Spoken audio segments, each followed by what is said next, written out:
Forbidden Trails. Book 2 of the Montana Trails series. Clearwater County Collection. By Bonnie R. Paulson.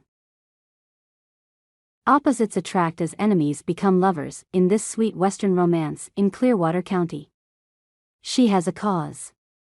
He hunts the one thing she wants to save. How can they overcome their attraction when they're so very opposite? Working as a traveling ranch hand to keep food on the table, Jareth Darby's wanderlust is satisfied and his fear of settling down at bay. But even Jareth can't fight the draw of a damsel-in-distress. Cyan Burns can afford to have principles and expectations of the world with parents on the top 50 list of the richest people in America. Her current cause has been the longest running, the gray wolves of North America.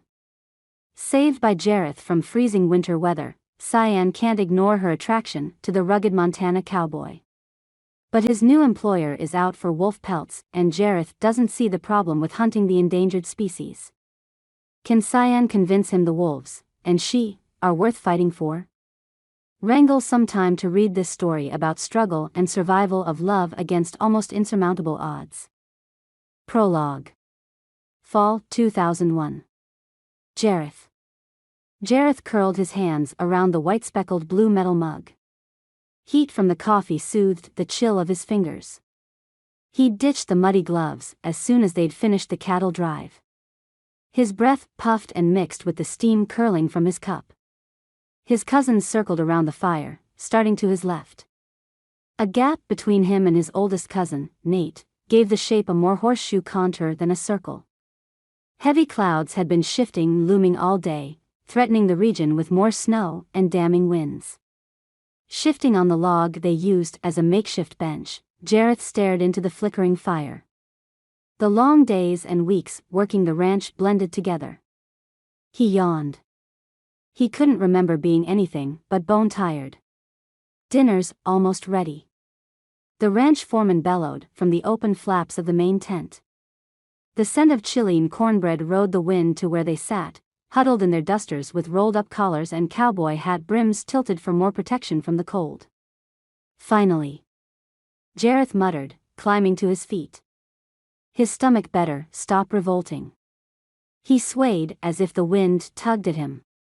Reaching out, Nate caught his elbow, tilting his head as he inspected Jareth.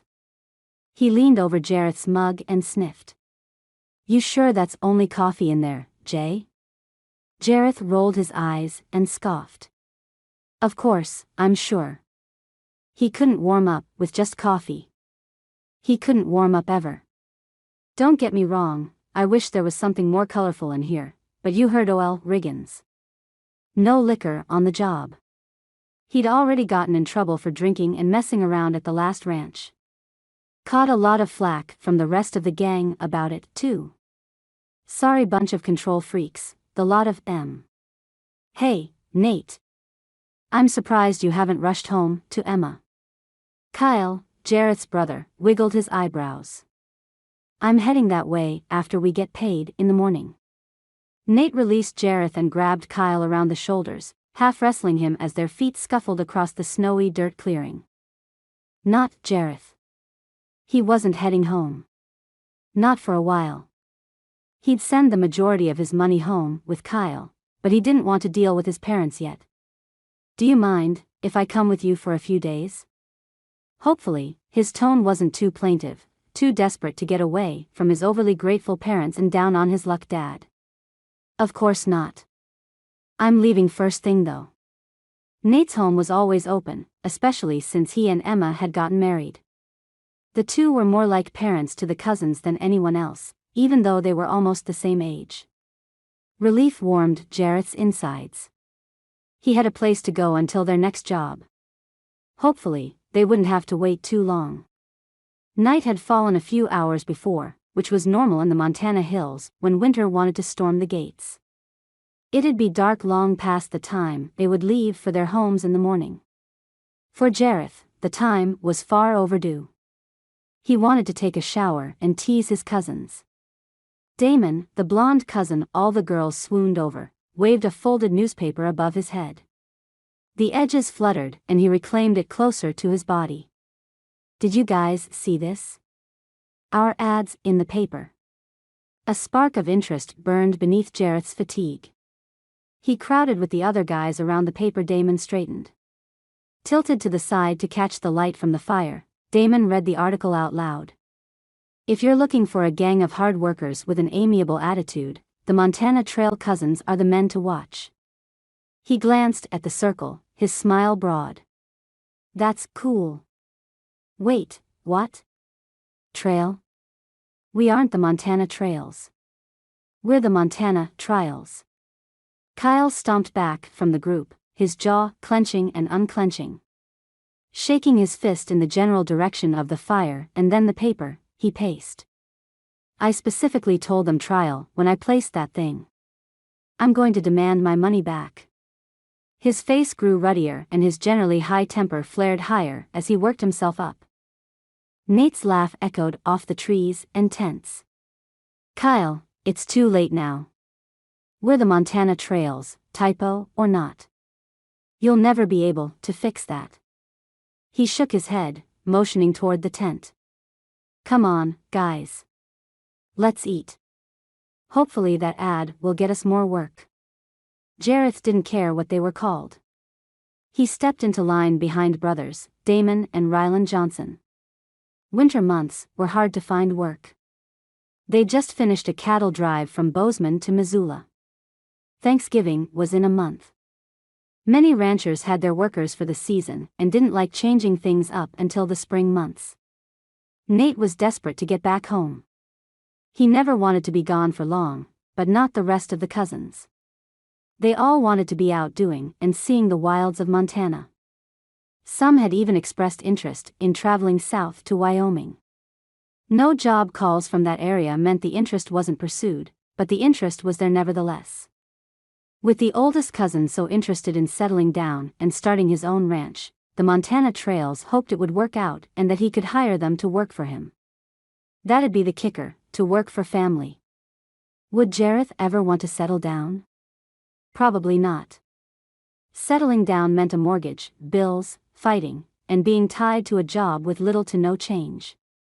Jareth didn't have plans for his future, but one thing he could promise his older self: he wouldn't do anything to cause himself misery. No one wanted that. Chapter 1. Fall 2002. Jareth. Jareth pinched his shoulders back and straightened his neck. He hadn't wanted to come home. Why was he here? Hadn't he learned the last few times he'd returned that he didn't want to be here? His mom offered a tired smile as she spread the legs of a large turkey in a roasting pan. She shoved a handful of soggy dressing into the cavity. Well, I'm glad you came home for Thanksgiving. We missed you last year. A faded paisley apron with white flour smears covered her purple sweater. She'd pulled her hair back, as usual, and wore little makeup. He offered a non-committal, "Oh, yeah," and shrugged the strap of his pack up higher. Looking around the small kitchen and dining area, Jareth searched for his wayward brother. Is Kyle home yet? Mom glanced out the window above the sink, craning for a better view. He's outside, chopping wood. Your father's out there somewhere, too. She smiled distractedly, grabbing more of the stuffing and filling the bird. Jareth did not envy the trussed animal, dead or alive. I'll drop my stuff and help Kyle.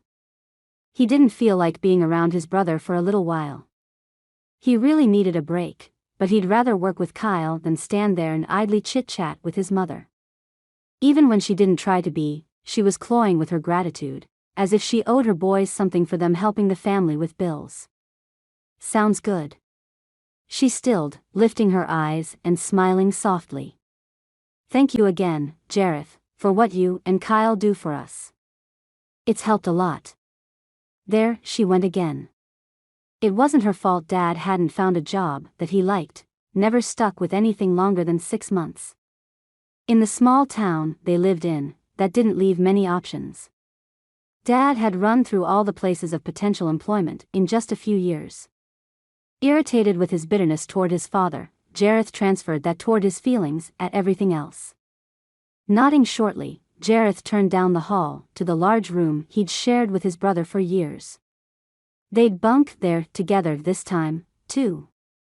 He closed the door behind him and slumped onto the lower mattress, his shoulders slouching. The calloused skin of his palms scratched his cheeks when he rubbed his face. Thanksgiving was his favorite holiday, or it had been when he'd gone to Nate and Emma's place the year before. But he couldn't go this year because Nate was with Emma at her family's place in Seattle, and Nate's sisters, Stephanie and Hannah, had gone to stay with the Johnson cousins for the holiday. Jareth didn't have anywhere else to go but his own home. Joy. Can you pass the potatoes, Kyle? Jareth waited for the large bowl to make its way to him. The table was otherwise quiet as the 4 Darby family members ate the feast before them. His mouth full, Kyle passed the potatoes and the antique gravy boat their mom demanded they treat carefully. Jareth didn't dare tell her they'd broken it years ago, when they'd had their little plastic army men use it as a submarine. Superglue went far when you needed it to. So, Jareth, there's a girl in town you might be interested in. Mom lifted her glass and sipped at the water. She had changed from her apron into nicer clothing for the meal and dropped her hair to frame her face. She tried so hard to fit a picture of her younger self in her head. Jareth didn't know whether to encourage or pity her. Their dad ignored everyone and continued eating, shoveling food into his mouth and staring at the centerpiece of pine cones mixed with autumn leaves. Kyle chortled, slapping his empty hand on the edge of the table. Yeah, Jareth, isn't it time you settled down already? He wiggled his eyebrows and poked a piece of turkey in the air. I'm sure you could buy a place here in town. Town. A home. The two things that just didn't sit well with Jareth. Not yet. He cleared his throat. Oh, yeah, well, thanks, Mom, but I'm good. I'm not really into dating. Not steady dating, which was what he'd have to do with a girl from town, especially the town his mother lived in. No, thanks, involving his parents in his affairs wasn't a smart move. His father straightened, glaring at Jareth. You're not interested in girls, Jareth Darby? What is this about?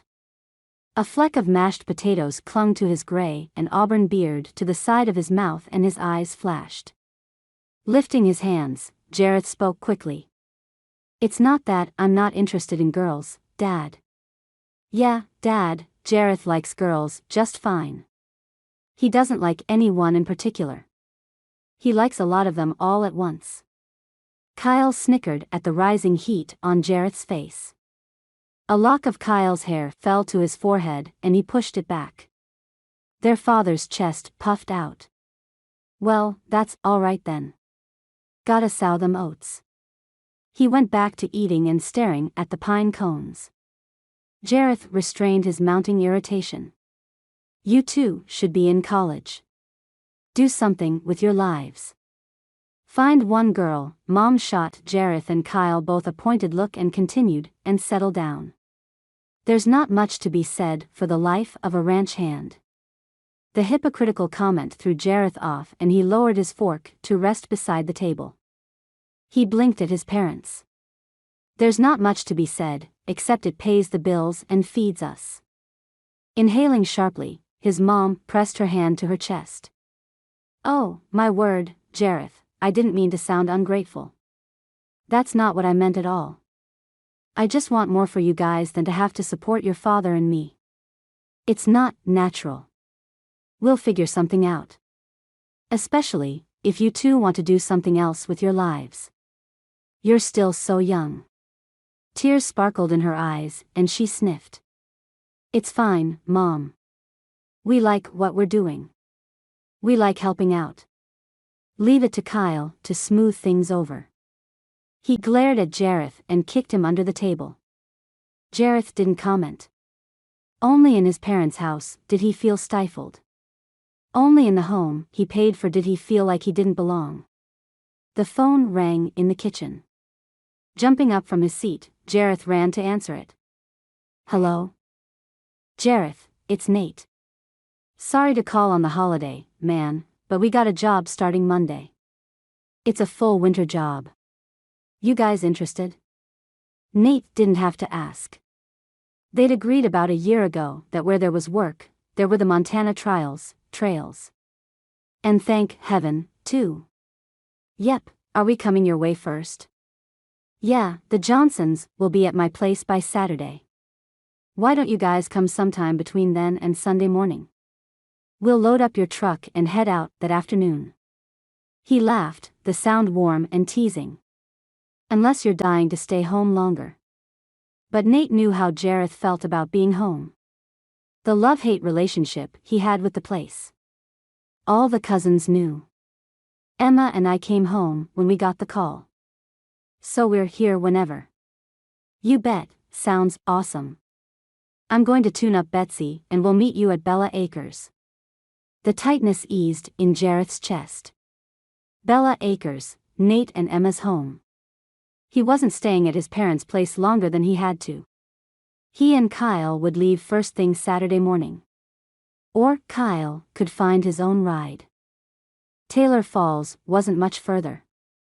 Kyle and Jareth had left early as planned and Kyle slept on the bench seat beside Jareth. They hadn't even waited for dawn. Jareth couldn't. He needed to get out. He needed to go. Just go.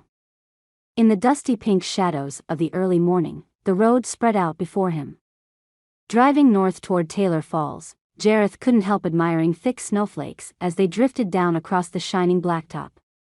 He wiped his eyes, blinking hard against closing them. Maybe they'd left a little too early. Suddenly, the figure of a woman appeared, jumping and waving her arms in the middle of the highway about 100 feet ahead.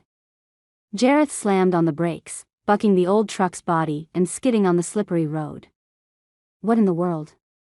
Kyle jerked upright, hands splayed on the dash as he blinked blearily out the windows.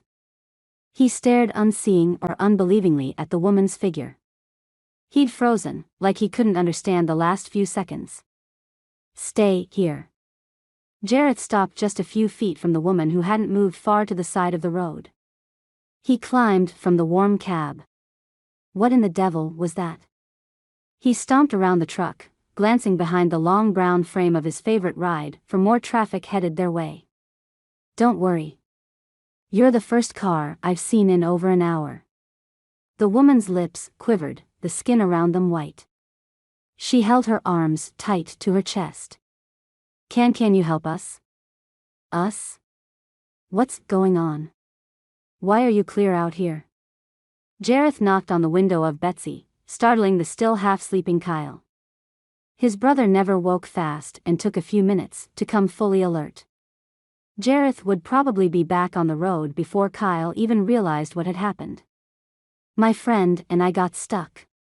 She didn't even have boots on. What person in their right mind didn't wear boots in November in Montana? Her pink tennis shoes had sparkly laces. Her insulated flannel shirt had been buttoned up long ago, but the elbows were dark with dampness. Jareth widened his eyes, but kept his mouth shut. Okay, what can I do? He ignored the way her eyes tilted down just a touch on the sides, and the way the ear flaps on her hat covered all of her hair, framing her oval face like a picture. He shrugged out of his overcoat and held it toward her. Here, take this. Your flannel isn't enough for this chill. She took the coat slowly, watching his face like he might bite. After a moment, she drew on the jacket and seemed to melt into its warmth. Thank you. Turning, she led the way down the side of the shoulder into a shallow ditch about 3 feet across and back up. The snow covered her shoes, which meant her feet had to be wet as well. Fool girl. What was going on? Footsteps in the gravel showed she'd been through there before. But an hour ago? How long have you been out here waiting? Multiple sets of tracks suggested she might have gone back and forth a couple times. I'd been stuck back here since last night, but I didn't know how bad it was until the sun started coming up. I'm right here. She stopped by some thick-trunked trees set up in a cop-style collection. You're right where? Jareth searched the area. Where was her rig? Or from the looks of her, where was her Mercedes? Where's your friend? She chewed on her lip. Well, actually, it's just me. I didn't know if I could trust you to not kill me, if I wasn't alone. She pointed north, worry pinching above the bridge of her nose. I sent Sherry back to the reservation last night. I thought for sure I'd be able to get out, and her coat had gotten wet out by the stream when we crossed it. She grimaced. I honestly thought I'd beat her back. Jareth blinked at her, waiting for the punchline. 2 women in the woods, and no waterproof outerwear? No sensible coats? What was in the water where they were from? Beautiful or not, there wasn't a label for that kind of crazy. She shivered and shifted in his coat. Anyway, that's me, actually, right there. The 4-wheeler? She lifted her sleeve-covered hand toward a spot through the trees. Peering through the shadows, Jareth narrowed his eyes. A 4-wheeler? Sure enough, the hulking mass of a large ATV hunkered at the base of 2 large towering red firs. He moved closer, inspecting the scene in the slowly increasing light. You got yourself stuck between the trees? How'd you get it up so high? Sheared-off bark was sprinkled over the soft vinyl seat and the shiny plastic fenders. The front tires were suspended off the ground by a good 3 feet, while the back had crawled up the bark a ways. How have you been keeping warm? He didn't even want to know what she was doing to get a 4-wheeler stuck between trees. He couldn't keep her out there much longer. She was lucky she was still standing. Looks like you tried driving up the side of the pine there. I didn't see them at first. Then I thought I could just power through. At least she had the decency to look embarrassed. She pointed again, this time under the tires. I piled tree boughs under there and made like a cave. The engine was running for a while and it put off some heat, but not much. I started walking back and forth from the road and back to keep warm an hour or so ago. I didn't do too badly until then. Her resourcefulness startled Jareth. I'd think with the way you're dressed, you wouldn't know how to do all that. He climbed on the 4-wheeler and rocked and tried starting it. The fuel gauge showed empty. He shook his head, climbing back down. She set her jaw and stared at him, defiance flashing in her blue eyes. Because I'm a girl? He shook his head. As if he'd get away with a misogynist attitude with cousins like his. Nah, sweetheart, because you're wearing tennis shoes and a couple shirts at the end of November in northern Montana, it has nothing to do with you being a girl. She scrunched her nose sheepishly. Oh, well, like I said, Sherry's coat got wet when we followed the wolf tracks through the creek, so I gave her mine. I didn't know how far we came. Wasn't planning on coming out so far. I just wasn't looking where I was going. Kyle stomped through the snow-laden needles, looking around when he reached Jareth and Cyan. He shook his head and peered up toward the sky. It's starting to really come down. We need to get going. He glanced up and down at the damsel-in-distress. Go get in the truck. We'll figure this out. She blinked at Kyle like she had no idea where he came from. After a moment, she glanced back at Jareth. Holding out her hand, she said, I'm Cyan, and you are? She pronounced it like the color, Cyan. And it perfectly matched her eyes. Jareth, and this is Kyle. He shook her icy hand, engulfing her cold fingers in his. He didn't hesitate, but reached for her other hand and shoved one toward Kyle. Get her hands warm, Kyle. They rubbed her hands between theirs, the friction probably painful with the chill. She closed her eyes, biting her lip. A tear slipped down her cheek. They hurt. Yeah, go get in the truck. Jareth motioned toward the tree on the right, the slimmer of the two. But first, Cyan, I don't think you're going to like this. We can't get the 4-wheeler out without some kind of a chainsaw. That's actually a good thing at this point, because no one else will be able to steal it, if anyone was stupid enough to come this way in this weather. But you're out of gas, too, so there's nothing we can do until we can come back out here with gas and some tools, and maybe a ramp to load up the 4-wheeler. Her shoulders slumped. Okay. Grab everything you brought with you and let's go. We'll drive you home. Jareth moved toward the ditch, out from under the protection of the pine needles above them. The snow came down heavier, the white making visibility difficult and dimming the previously brightening daylight. She shook her head, grabbing the key from the ATV. "No, you can't drive me home. I'm staying with my friend on the reservation."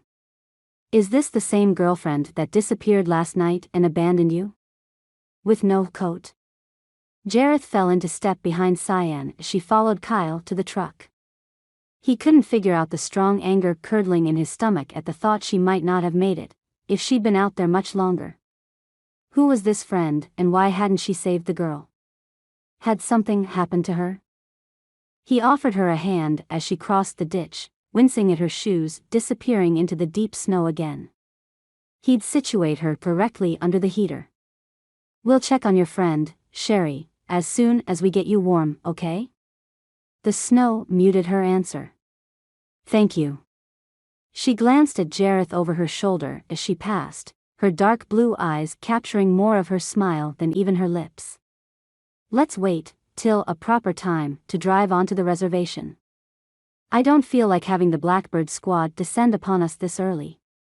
You can come with us to Bella Acres so I can make sure you're warm enough." Jareth opened the door to his big brown 1979 Ford pickup and helped her in. Her fingers had lost the bite of their chill, but only enough to make them feel less like ice and more like a refrigerated item. Just how cold she was, he wasn't sure. Emma and Nate would help. The poor woman had to be exhausted and hungry.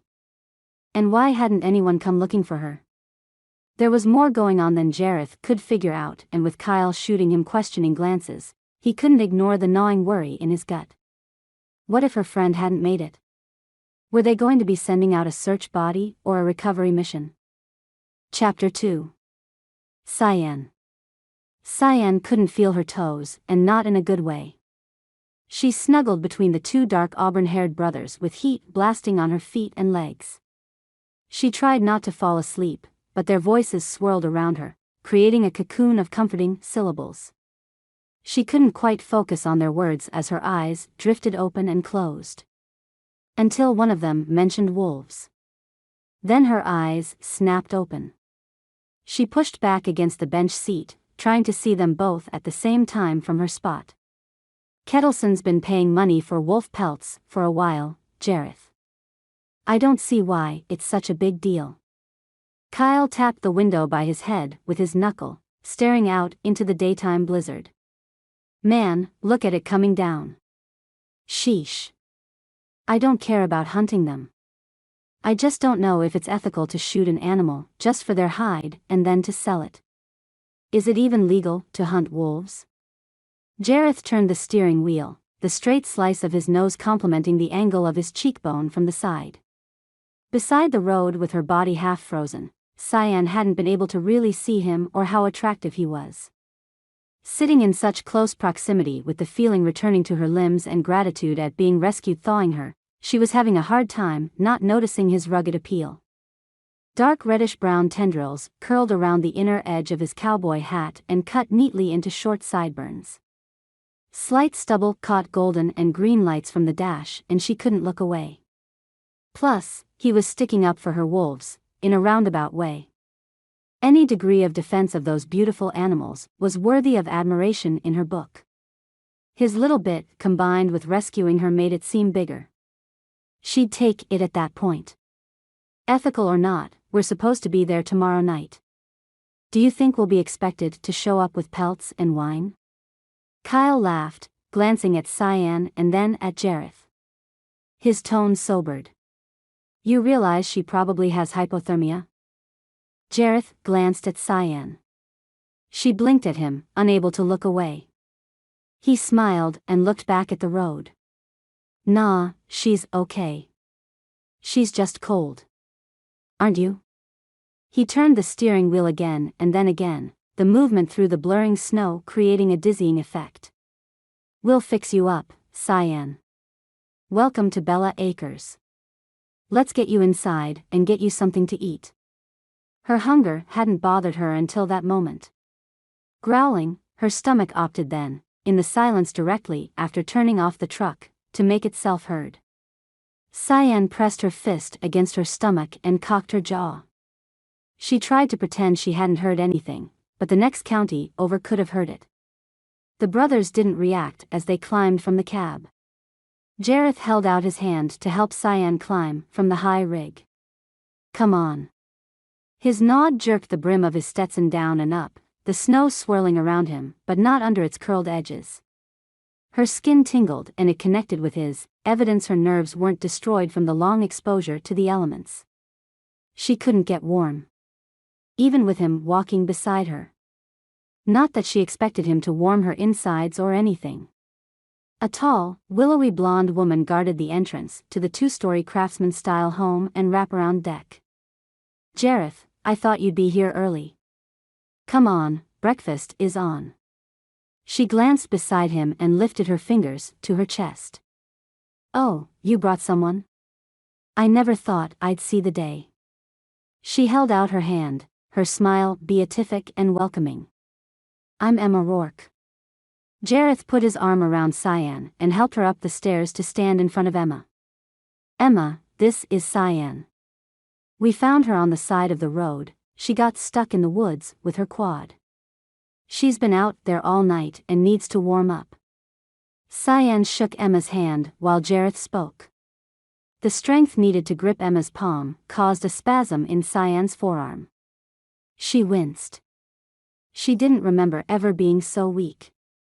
When had weakness been a symptom of hypothermia?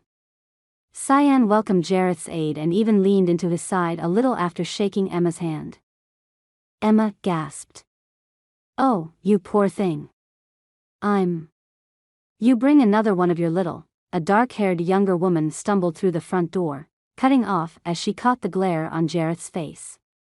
She pressed her lips shut and offered a tight smile to Cyan, then scowled at Emma. "Kyle isn't sleeping in my room this time."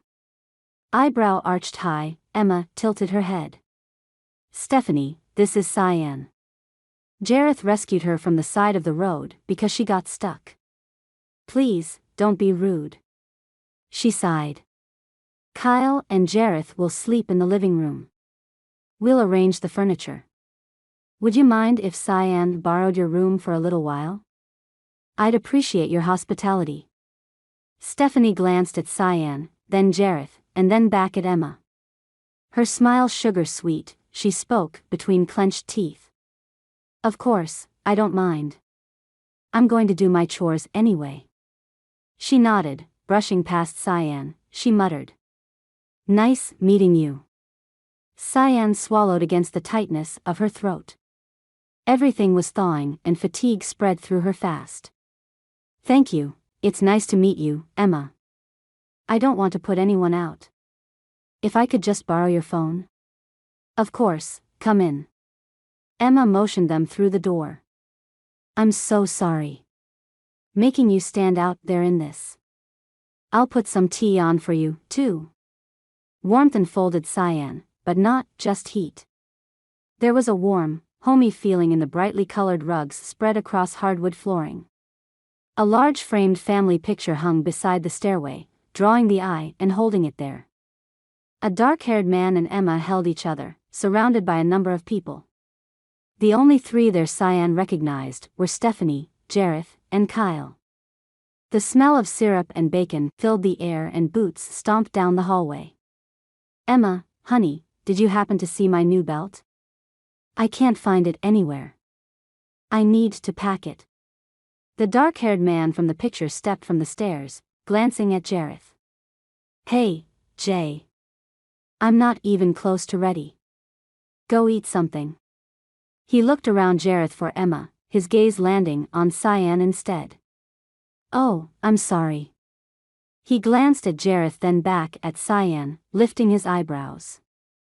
Jareth motioned toward Cyan as she shifted on her aching feet. "Cyan, this is Nate, Nate, this is Cyan. We rescued her."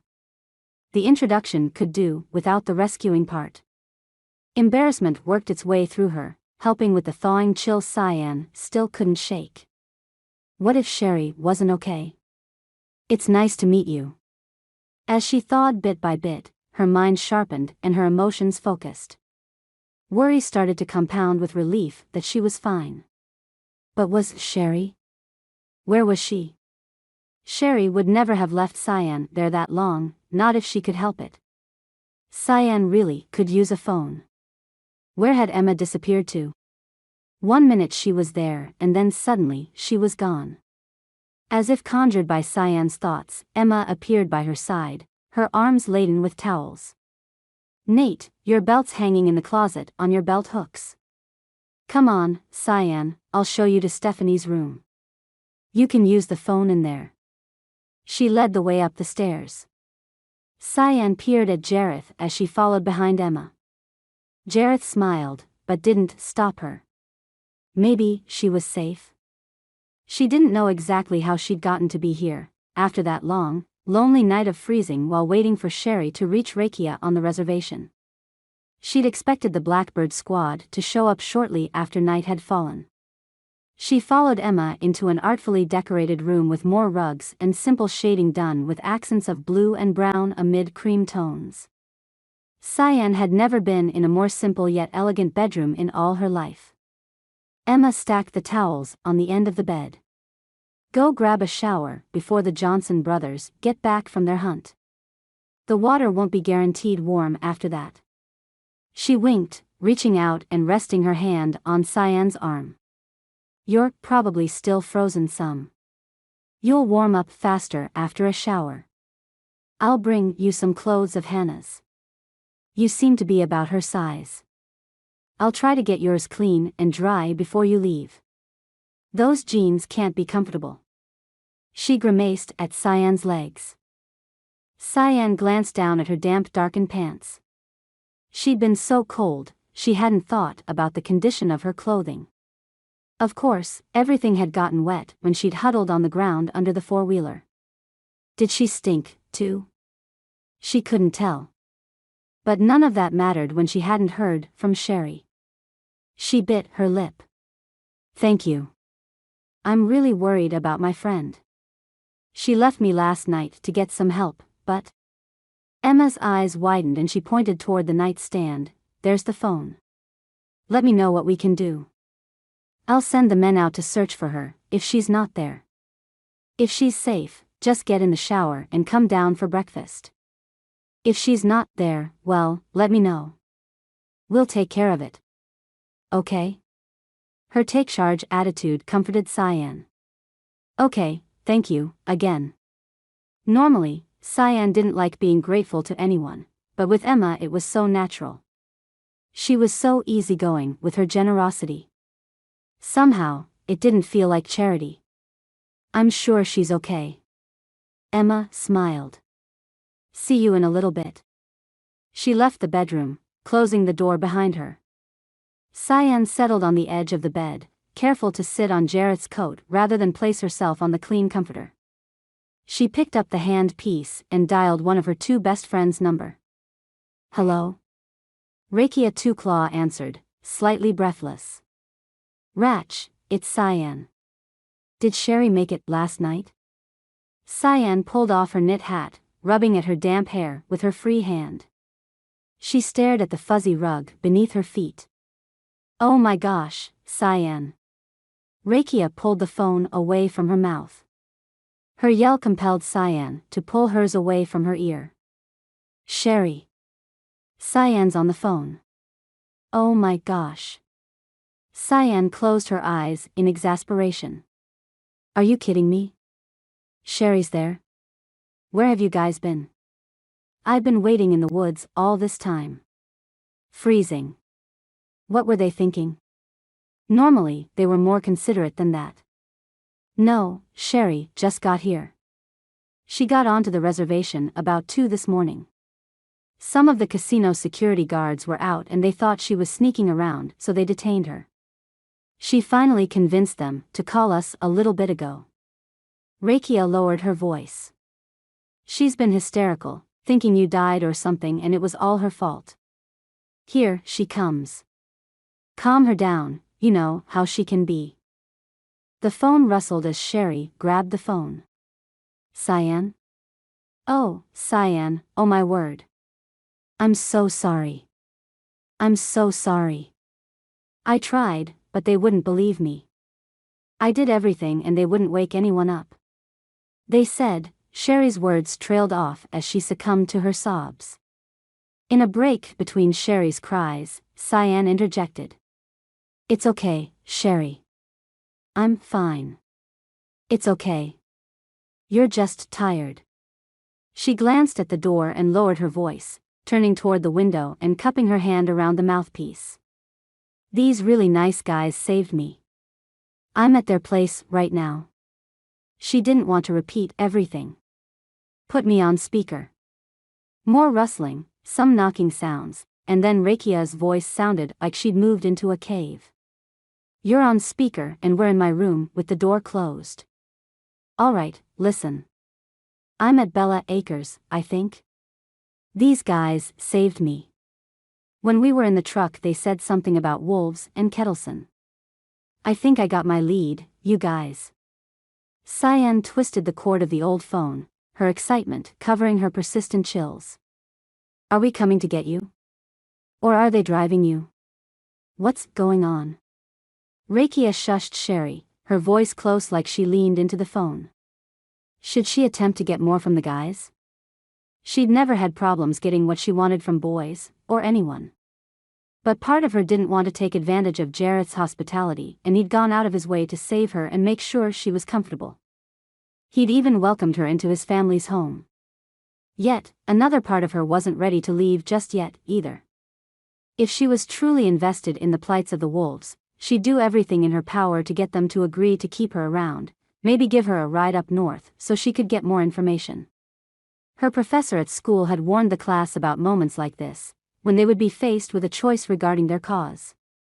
Cyan had to choose between furthering her plan and project for her cause, or being polite and doing what was expected. She'd have to choose brazenness, and she'd do it for the wolves and not because the man who'd saved her had a broad chest and kind eyes. Those were just perks. Cyan, are you there? Do you want us to come get you? Sherry repeated Rakia's question, her voice recovering from her crying. Blinking hard against the growing fatigue, Cyan squeezed the phone tighter. No, don't come get me. I'm going to see what they know. Maybe they have some insights. Either way, they're heading to Kettleson's tomorrow. I'm going to see if I can catch a ride. Cyan kicked off her wet tennis shoes, then peeled off her socks, which were stuck to her like a layer of plastic wrap. You can't just trust random men. You don't know them. Rakia's belligerence wasn't subtle. I don't think you should stay there. Her stubborn jaw was probably stuck to the side. They'd known each other all their lives. Of course, it was positioned exactly like Cyan pictured it. Cyan sighed, too tired to fight. They always did what she wanted in the end anyway, why did they have to pretend to fight it? They saved me. The four-wheeler is stuck and they're offering to go get it out and bring it back for you. They're really nice guys. She rubbed her eyelids, wincing as her chilly fingertips connected with the sensitive tissue. Sounds more like hero worship than anything. Don't worry about the quad. I'll have empty and the guys pick it up. She paused as if she stared at Cyan, studying her. She and Sherry were probably communicating quietly. Rakia grunted. Fine. What do you want us to do? Meet me at my parents' place in a couple days. I think we need to do a little camping. Cyan ignored Rakia's groans. Sherry would talk her into it. That girl loved camping more than she loved her tofu. Plus, her friends had promised to help Cyan with her thesis, and this just happened to be part of the research. And Rakia? This isn't hero worship. I would have been fine. She would have, right? Empty. What do you mean Sherry's been with you guys all night? Do you have any idea what could have happened? She could have died. Cyan could have died. There are a lot of reasons why none of this is all right.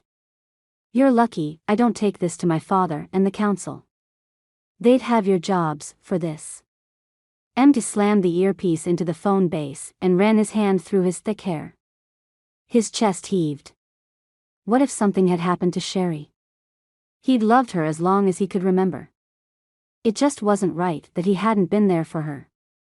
The fact that the Blackbird squad had let her and him down just left a crushing disappointment in his chest. What if she'd? No. He couldn't think that way. One more reason for him to reach out and make things happen between them. He could convince her that he wasn't just Sister's brother. Sherry would see Maverick the way he was, a man worthy of loving her. She could see him that way, if she just tried. He couldn't go home right then. Not while Sherry was there with Cyan and his sister, Rakia. They'd see how upset Empty was and he couldn't let them see his vulnerability. Not about Sherry. Not yet. And of course, not when he'd failed to keep her safe. He paced the floor of the casino office, his boots echoing on the hardwood. If Empty wasn't careful, his heart would run away with his control and he wouldn't be able to contain his anxiety over what had happened, could have happened, and his thoughts over what he'd almost lost. As nervous as he was, Empty still wasn't sure how he would go after Sherry. How could he convince her that she'd been looking for him her whole life, even though he was right there in front of her? He took a deep breath and paused his back and forth movements to look out the window. His father's reservation. He could never leave, but he could bring Sherry there to live with him. Their union might not be approved by the tribe because Empty's blood was pure and Sherry was white, but Empty was fine with that. They could go anywhere, be anything, as long as they had each other. Empty just had to convince her of that. Maybe he could rely on Rakia, and maybe he couldn't. One way or the other, he had to make sure Sherry understood what she meant to Empty. His entire life depended on it. Chapter 3. Jareth. Jareth climbed the stairs 2 at a time, coming to a stop outside Stephanie's room. He paused, his hand suspended in front of the door as he listened for something, anything. After a moment, he knocked, his knuckles connecting twice with the panel, making a sharp rapping sound. He couldn't understand his nerves at seeing her again. He quickly chalked it up to worry over her friend and her own condition after being outside so long. A different version of Cyan opened the door, a towel wrapped around her curvy body, then tucked under toned arms. Damp shoulder-length black hair had been pushed off her flushed face. Her bright eyes and wide smile stunned Jareth. He forgot what he was going to say, or even the urgency of his reason for being there. He stared at her, taking in the blue streaks of her hair at the same time she laughed. "Are you going to just stand there forever?" She lifted up a separate, smaller towel and rubbed at the ends of her hair, watching him, not the least embarrassed he'd caught her in a state of undress. Jareth worked his mouth. State of undress. Where was he? The 1800s? If she wasn't embarrassed, he shouldn't be bothered. But he was. "Wait, what had she said?" Are you warmer now?" Of course, she was warm, what a stupid question. Her skin had lost its pale hue and her lips were a rosy pink. He shook his head, trying to get his mind back into focus. "I mean, Emma told me you were going to find out if your friend was out there still. Did you find out if she made it back? Is she okay? What can we do? Do you need us to drive you somewhere? Is someone coming here?" He wanted to ask her to stay, especially since the creamy skin of her shoulders contrasted with the black ends of her hair. But he held his tongue. She shrugged, turning her back and revealing a small wolf paw print tattoo on her shoulder. The shininess of its surface suggested it was fake. Why would she have a fake tattoo on her shoulder? She glanced at him and half shrugged. "She's okay. I talked to her on the phone. She made it to the reservation. I'm not worried, you don't need to be." She peeked at him over the ends of the towel as she rubbed her hair. "I'm a lot warmer now, since my shower, thanks." "Oh, that's good." Jareth cleared his throat. "Ahem, do you want to eat some breakfast?" Normally, he was more suave, more of a ladies' man. But she had his tongue all tripped up and his lips didn't want to work. And the blue in her hair, why couldn't he stop staring at it? He'd always been more of a green man, but the longer he spent with Cyan, the more convinced he was that blue had always been his favorite color. He stepped further into the room. Without thinking, he reached out and twisted a brilliant blue lock of hair between his fingers. The damp silkiness captivated him. He slowly turned his eyes from the contrast of blue and black to her eyes. She watched his face as he stroked the shock of hair with his thumb. Her eyes slowly widened and Jareth slowed his touch until he was just holding on to her hair. Finally realizing what he was doing, he dropped his hand and stepped back, shoving his wayward fists into his back pockets. "I'm sorry. I've never seen, well, your hair is different." He glanced up, meeting her confused gaze. "I like it. It matches your eyes." How had he gone from talking about her friend to touching her hair like she was a mare on display at a local rodeo? "That's okay. It's my favorite color, plus my name, so," she chewed on her lip, watching him. She narrowed her eyes and tilted her head to the side, puckering her lips as if in deep thought. "I think I heard you guys talking in the truck. I can't be sure, I was kind of tired, so correct me if I'm wrong. But I thought I heard you say you guys are going up to the Kettleson Ranch tomorrow?" Cyan tugged her lower lip between her teeth again, the movement entrancing and more than a little distracting. "Dang, that hair." He nodded, not trusting himself to pull his hands from his pockets. "Yeah, that's right. Do you think I can catch a ride? My friends aren't going to head that way until later and I'd really like to get to my parents' place. I was kind of hoping I wouldn't be stuck in Taylor Falls all that time." She smiled, her makeup-free face fresh and appealing. "Are you sure you don't want to go to the reservation? We need to go get your quad." Jareth wouldn't mind a little more time with her, but at the rate he was going, he might not be the most trustworthy. He didn't want to rescue her and then act like a dirtball to her either. She ignored the fact that she wasn't dressed, a fact Jareth couldn't stop thinking about. Placing the small towel on the dresser, she said, "No, I'm not worried about it. My friend's brother went to get it. Plus, if it's damaged, I'll just buy her another one. That's why they let me borrow their stuff. They hope I'll break it." Her laugh tinkled like she'd never been happier. She said the darndest things. No one in that area had the kind of money it would take to just replace a quad. He slowly smiled at her. "I don't mind. I'm sure Emma and Nate won't mind if you stay the night either. Emma and Stephanie like having people here. As long as you're sure, I mean, you don't know me from Adam." He didn't care what her reasoning was.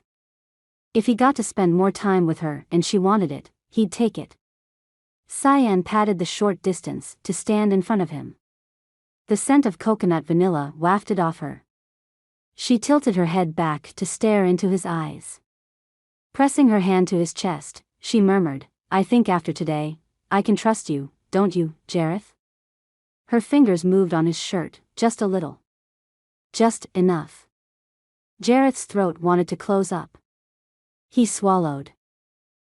Yeah, he'd never been so stupid around a girl before. Quick, what could he say to redeem himself? She spun, taking the warmth of her hand from his chest. "But I can't stay in Stephanie's room. I'll sleep in the living room, on the floor. That's probably more comfortable for me anyway." She chuckled, glancing pointedly at him. "I mean, I can crawl under a four-wheeler to stay warm, right?" Cyan had a point. He didn't know many girls that could do that and laugh. Most would cry at just the thought of breaking off tree limbs or riding around in the snow. He nodded in agreement until what she proposed occurred to him. "But, well, I'm sleeping in the living room." She turned to the side and pinned him with her gaze. A half-smile curved her lips. "Then you better keep your hands to yourself." Jareth had no idea what was going on, but with a girl like Cyan, he just might be in over his head. Chapter 4. Cyan. The last thing Cyan wanted to do was come across as available, but at the same time, she needed Jareth and his cousins to be more forthcoming with their information about Kettleson and the wolves. After Jareth left the room in a slight stupor at her suggestion, she dressed in clothes Emma loaned her and finger-combed her hair. She didn't have any makeup and she was fine with that. She'd learned in her 4th year of college that makeup and the outdoors didn't mix, not that she'd ever been huge on supporting that animal testing industry. Somehow she had to get proof that Kettleson was directly causing the shift in the keystone predator situation in the Northwest, as well as furthering the endangerment of the gray wolf. Just thinking about possibly losing the elegant species to extinction made Cyan clench her hands and freeze for a second. America couldn't afford to lose any more of its native animals. She breathed deeply and relaxed her muscles. She had a job to do, and not very long to get it done. Once school started again in mid-January, she had to give the outline of her thesis to her professor, along with some kind of proof that her topic was doable. Why she had to even get approval for her thesis and gray wolves were already on the endangered list, she had no idea. The scent of breakfast only got stronger, the call of bacon like a siren in her half-starved state. She folded the borrowed bath towel and placed it on the dresser and followed her nose to the kitchen. A large, dark wood table manned the dining room, which was attached to the beautiful and spacious kitchen. Stephanie, Jareth, Nate, and Kyle sat at the far end of the table while a smaller version of Stephanie bustled around the kitchen with Emma, scooping food onto plates and pouring drinks. 2 similar-looking blonde men balanced plates, cups, and napkins as they made their way around the chairs to claim places around the table. Nate shoved his hand onto the seat beside him and glared at the closest blonde man. "Don't even think about it, Damon. Emma's sitting there." Damon slid to his left and claimed the next seat. He rolled his eyes. "Man, I wasn't going to take her seat. You're so wired." He glanced up at Cyan, then down at his plate, then back up at Cyan as his mouth fell open. Nate's gaze followed Damon's, and then it was like everyone in the room turned to look at her. All motion slowed and stopped. Well, everyone but Emma and Stephanie. Stephanie took the opportunity to snag some bacon from Kyle's plate. Emma waved at Cyan and flipped more French toast on the griddle. "Come on in, Cyan. I'll introduce you to people as we need to. There are entirely too many of us for you to even try to remember all at once." Cyan joined her in the kitchen, taking the plate she was offered and nodding. "Thank you, can I do anything to help?" Emma crowed in amusement, wrapping a kitchen towel around her hand. She pointed at Cyan, but looked at everyone else in the area. "You hear this?" Someone offered to help besides Hannah. "You should all learn from Cyan." Ungrateful, her words trailed off as she turned back to Cyan, eyes twinkling. "Thank you, but we really do have everything under control. Go eat. Do you feel warmer at least?" She inspected Cyan's face. "You look better. Your coloring seems more stable." The way Emma treated Cyan, there was no room for being offended. She made her feel like they'd been friends as long as Cyan could remember. If only things were different, maybe they could have really been friends. But if the group of cousins was in league with Robert Kettleson IV, then Cyan didn't know if she wanted anything to do with them, past getting what she wanted. Hiding her unease, Cyan grinned at Emma. "Yeah, the shower was a big help. Thank you again." Turning as Emma patted her shoulder, Cyan faced the table, her hands full. The group of good-looking men would have Rakia and Sherry drooling in their boots. With all the strong jawlines, broad shoulders, and full heads of hair, any woman anywhere would consider herself lucky. They'd all resumed eating, except Jareth, who watched Cyan as she moved further into the room. He slightly nodded toward the chair beside him, which sat empty, as if waiting for her. She couldn't help nodding back, a flirtatious smile crossing her lips. Something about the man dragged out her fun side and warmed her serious activism side from its normally chilly exterior. The fact that he had information he needed might be the draw. She wouldn't be surprised. Sometimes what she wanted and what she needed were in constant battle with each other. Lowering herself into the seat beside him, she murmured, "Thanks for the seat. Am I going to have to fend off anyone, if I don't eat fast enough? She came from a small family and hid her jealousy well. It was easy being envious of the large family number.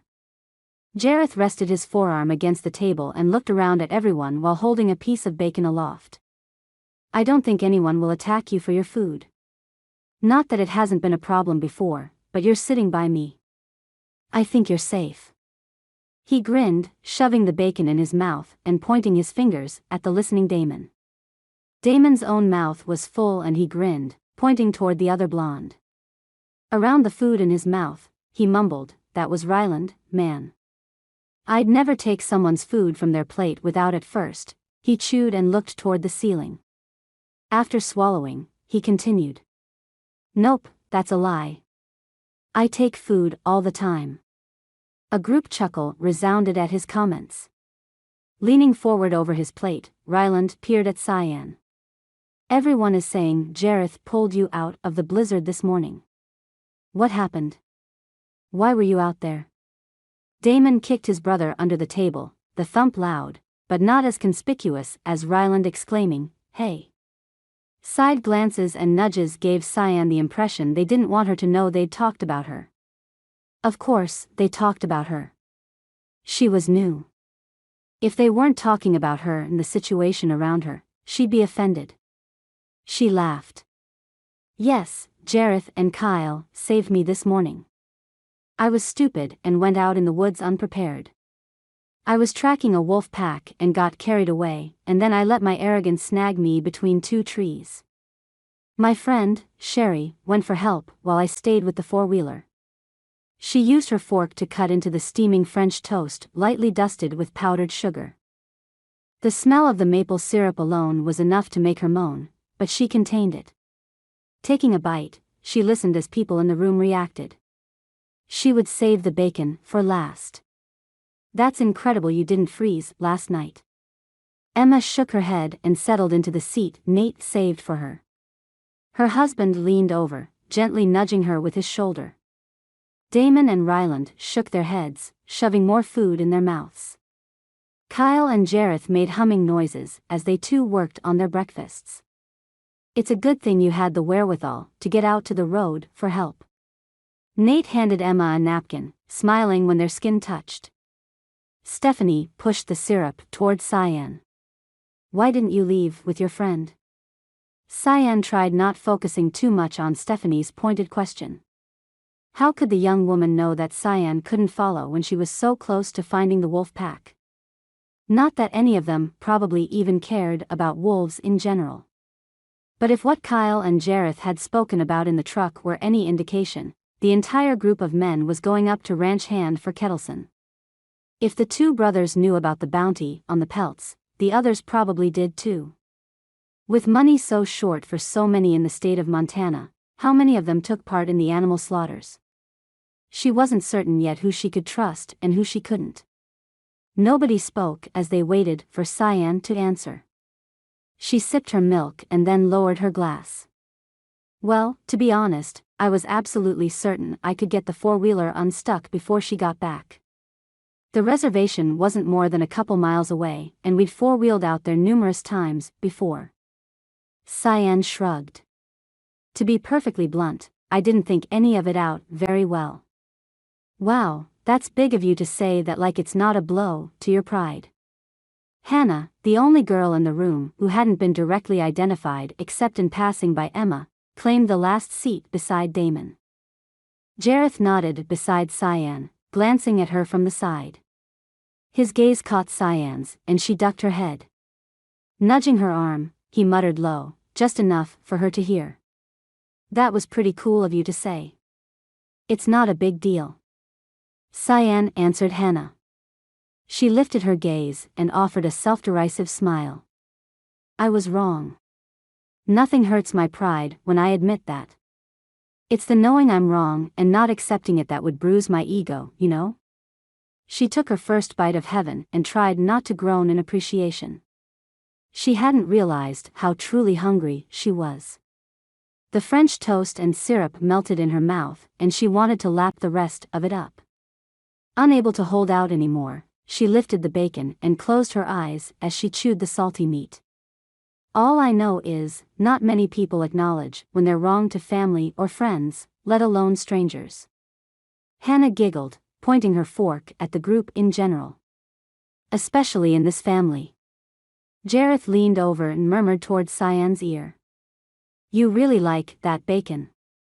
Cyan glanced at him, their faces in close proximity. I'm a vegetarian at home. This might be my last taste of deliciousness until I go back to school. She tore off another piece, reveling in the flavor. He sat back, surprised, knitting his brows together. What do you do, Cyan? Ryland asked, ignoring the slight insult from his younger cousin. Do you work or anything? Swallowing, Cyan nodded. Yeah, actually, I'm working on my master's in fish and wildlife management at MSU. My friends and I are home for the holiday break and I've just been busy doing research on my topic. That's really neat. But the glazed look in Damon's eyes suggested they were ready for a new topic. While Cyan could talk about her thesis all day and all night, she understood not everyone liked talking school. She took pity on the others and didn't delve further into the topic. Besides, how else was she going to be able to concentrate on eating with her attention divided between a conversation focused on her and the subtle touch of Jareth's knee to the side of her thigh every time he shifted on his seat? A girl could only mentally multitask so much before she was overwhelmed. And Jareth was more than overwhelming, all by himself. The day passed by in a blur after Emma sent Cyan to Stephanie's room to rest. Cyan didn't resist. She was exhausted, and the opportunity to think about the turn of events without Jareth so close was more appealing than she could describe.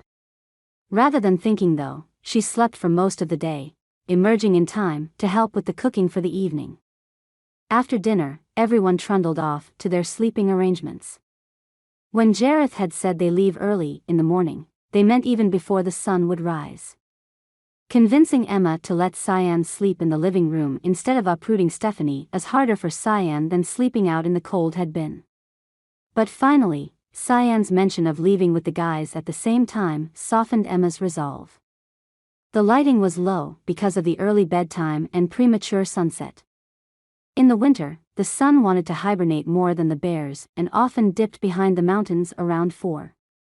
Laying extra blankets out on the floor, Cyan shook her head as she spoke to Jareth. You could have warned me that trying to negotiate with Emma is next to impossible. His soft laugh wasn't far from her and she turned to face him. Tucking her hair behind her ear, she squeezed the pillow in her arms. What's so funny? You could have helped me out. For all their talk about staying on the other side of the room, Cyan wasn't too convinced that the 3 feet between their beds would keep them apart or that the distance was as far as he could get. But she didn't fight it. His draw on her was irritatingly magnetic. I could have, but then I would have had to deal with her backlash, and I don't do that. Not with Emma. His tone softened and he unbuttoned his flannel shirt, kicking his boots to the foot of his sleeping bag. Slipping under the blankets in her clothes, she wasn't getting into her underwear around the man she'd just met, no matter how much he'd seen of her in a towel. Cyan propped her head on her hand. Why not? Following her lead, he got into his bag and copied her position, facing her across the small expanse of thick rug. He glanced out the windows, then back at her in the faded light spilling from the kitchen lamp around the corner. His voice lowered. Emma almost died from cancer just a year or so ago. She has a pacemaker, so we try not to upset her too much. She's everything to Nate and, well, Nate is family, which makes her family. He grinned. And she's Emma, and we love her, you know? Cyan plucked at a piece of the rug. Yeah, I get it. You guys have such a big family. It's really nice to see you all get along. He zipped the sleeping bag shut and pointed at the closed side. I have to close this because you're not going to be able to keep your hands off me when I start snoring. He waggled his eyebrows at her. Oh, wow. Cyan giggled, but covered her mouth. Does your family get along? Jareth rolled to his back, but continued watching her. Sure. But I'm the only one. My parents stopped at me, and they don't have any relatives out this way. She wanted to know so much about him, but his possible participation in the wolf massacres held her back from really getting close. What's your thesis about? He wasn't holding back on getting to know her, though. His interest warmed her. Why didn't she just go for it? He'd find out sooner or later, and if she told him what she did, his reaction would tell her what she needed to know. Plus, wouldn't it be great if he was sympathetic to the cause and she could give in to her interest in him? Actually, my research is on the gray wolf. Pushed, seriously? I've only ever known wolves to be terrorists up this way. You guys have a different kind of wolf down in Bozeman? He scoffed, his sarcasm stinging like the tail of a scorpion. Cyan flopped to her back and held back the retort, struggling to break free. Barely controlled, she bit off her answer, word by word. People make them that way.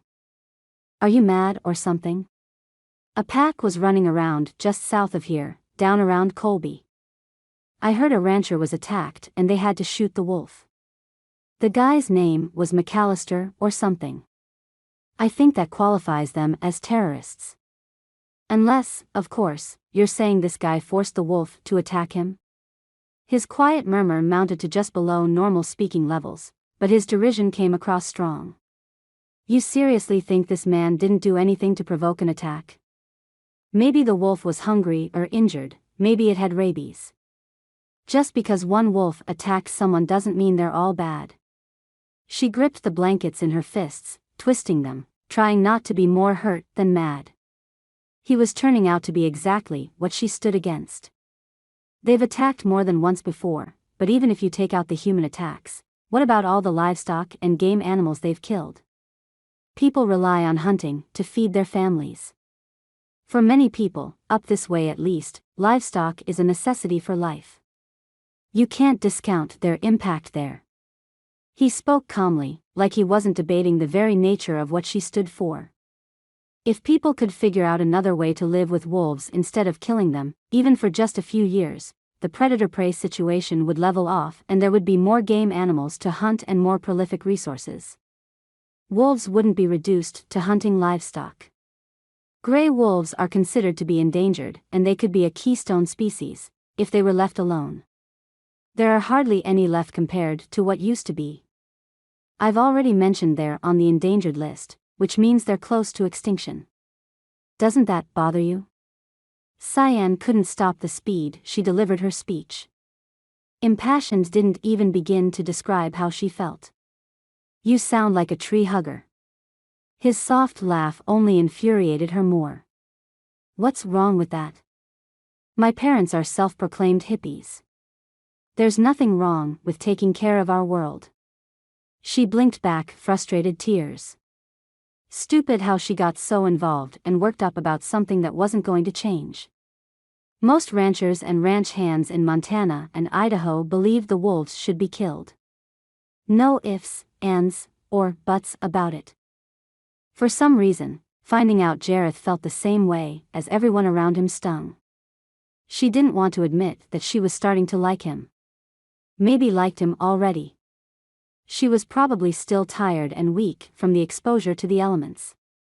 Even after a long nap earlier that day, she might not have recovered all the way. Everything would look different in the morning. Cyan rolled to her other side, facing away from Jareth. She didn't want to talk to him anymore.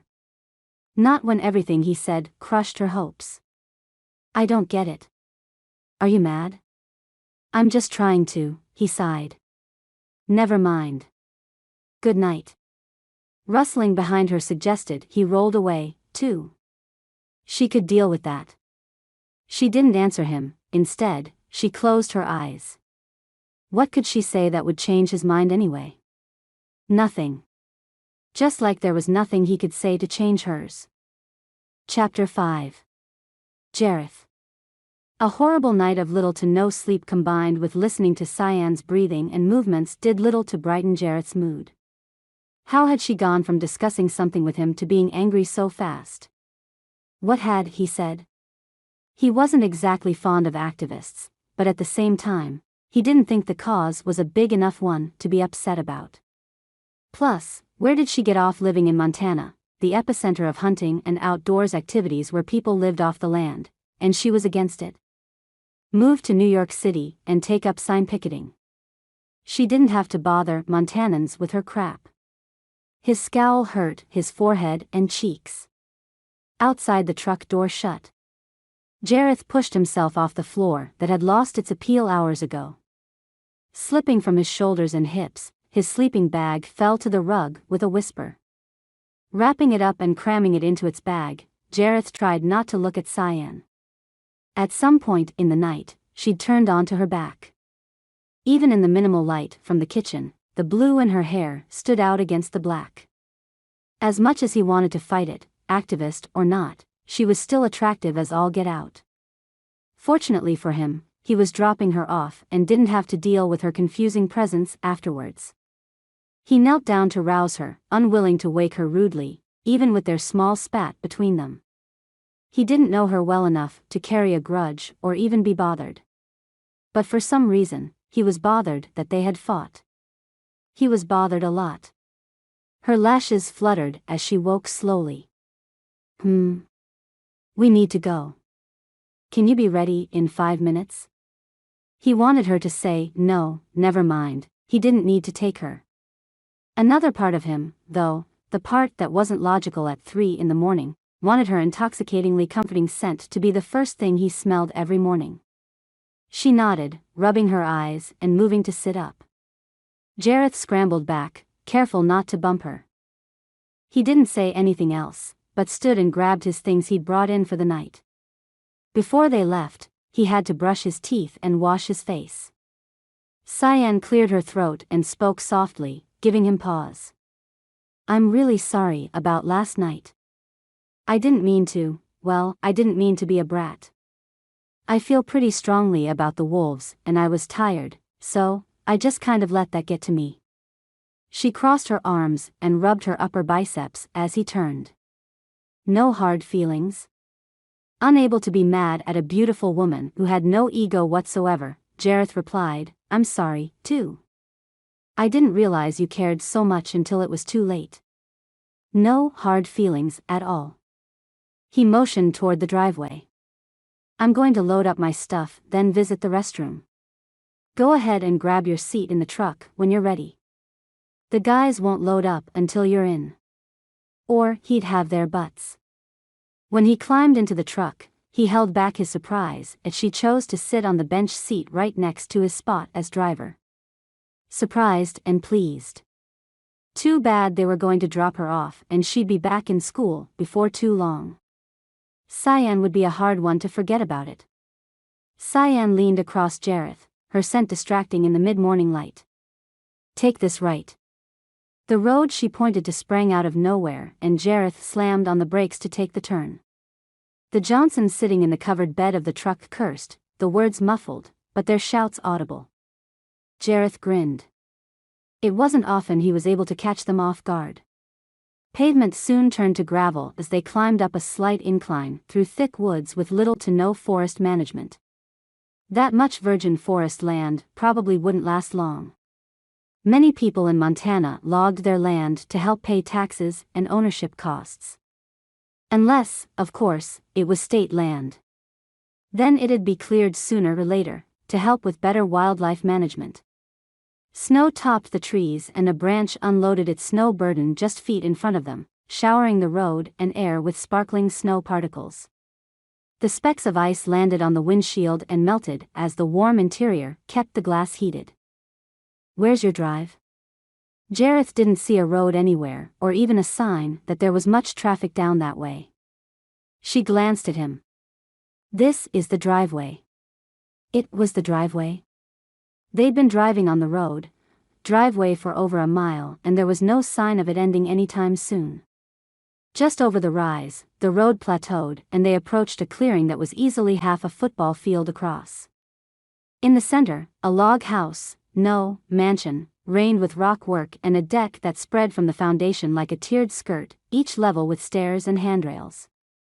Even in the winter wonderland, with white muting the color of everything, the home glowed with a golden hue that only the highest quality polished western red cedar could produce.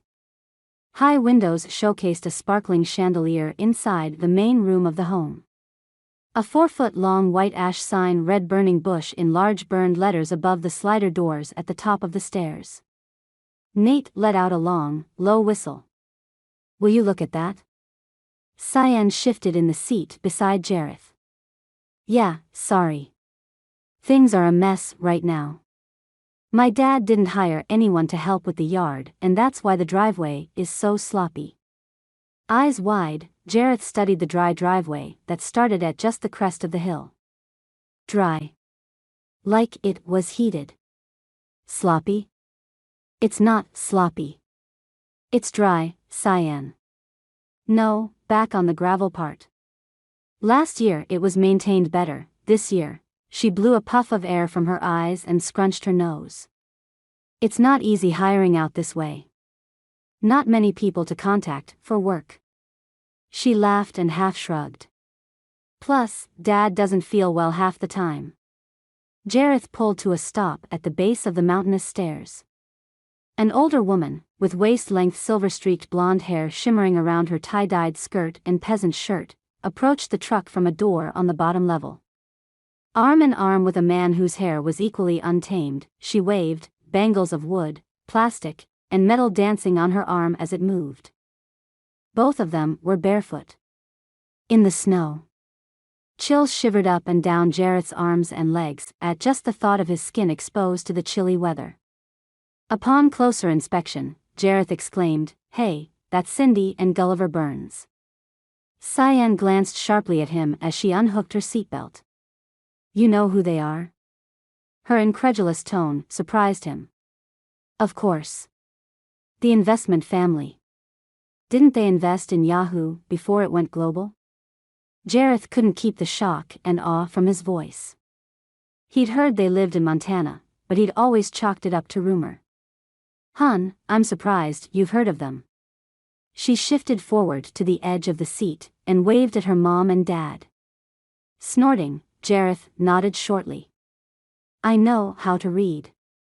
She was the daughter of money. No wonder she spoke so glibly about replacing a four-wheeler for her friends. Her determination to defend her cause made sense. When a person had money, they had the means to have principles. "Yeah, but," Cyan glanced at Nate, who tried to pretend not to be listening, and she lowered her voice. "I'm sorry, that was rude." "Well, it was nice meeting you, Cyan." Jareth nodded as he reached for the handle to the door. Too bad she was so dang beautiful with tree-hugging parents and her weird activism things going on. The money could almost erase all that, except, well, Jareth wasn't into settling down, and he wasn't into selling himself for anything short of happiness. He wanted what Nate and Emma had, freedom and love. He climbed out of the truck to let her out, nodding to the Burns as they waited for Cyan. "Thank you so much for your help. I appreciate the hospitality as well, Nate. Please, tell Emma so." She slid from the cab, avoiding Jareth's gaze. She joined her parents, their arms encircling her, and they made their way inside. Jareth returned to his seat, trying to ignore the tug in his chest her absence left. Kyle growled, the sound loud in the suddenly quiet truck. She smelled good. "Gall, Kyle. That's your brother's girl." Nate ribbed his cousin and patted Jareth's shoulder. "Let's go, man. We have to be at Kettleson's soon." "Nah, she's not mine, Nate. She belongs to the wolves." He laughed and shifted into reverse. Jareth couldn't help one last glance at the burning bush home, and he caught Cyan peeking over her shoulder his way, too. Too bad. Just too dang bad. Kettleson Ranch spread before them like a display for a hunting magazine. The arch above the driveway entrance was decorated with the antlers and skulls of animals long claimed. The hunting retreat was infamous for producing record kills for elk, deer, and moose on guided hunts. They'd advertised for extra help over the winter, assisting with the holiday guests, and for spring maintenance. Jareth settled into his bunk. The next morning would be an early day. Kettleson himself had assigned double shifts for the next few weeks, to help with wind damage cleanup throughout the multitude of acres and to make sure all the main predators were managed appropriately. Turning over the small card of 3 rules for employment at Kettleson Ranch, Jareth studied the small typeface. 1. Always carry a firearm. If you don't have one will be provided for you. 2. No shooting bears, jaguars, deer, elk, moose, or game birds. Animals okay to shoot on sight: wolves, foxes, varmints. 3. Put in your time, and you'll get bonuses. Bring gray wolf pelts, and you get bonuses. There wasn't any small print or caveat about alcohol. In fact, 2 of the men were already wasted in the next bunk over, one half draped over the top bunk with his feet dangling down. Nate had shaken his head when Jareth had gone to take a drink of his, whispering, "You don't know if it's a way to weed out workers. They seem to have a high turnover here." If it wasn't a rule, Jareth wasn't interested. He had to keep things interesting, and not sneaking alcohol just wasn't interesting.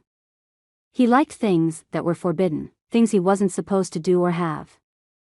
A few ranches back, he'd dated the owner's daughter, until he'd grown bored with her constant distractions and desperate tricks to get him into her bed. The last thing he'd needed was an angry daddy chasing him off with a shotgun. He didn't disrespect women that way. As long as he wasn't sleeping with them, there was no way he could get caught in a commitment he didn't want. No commitment, no problem.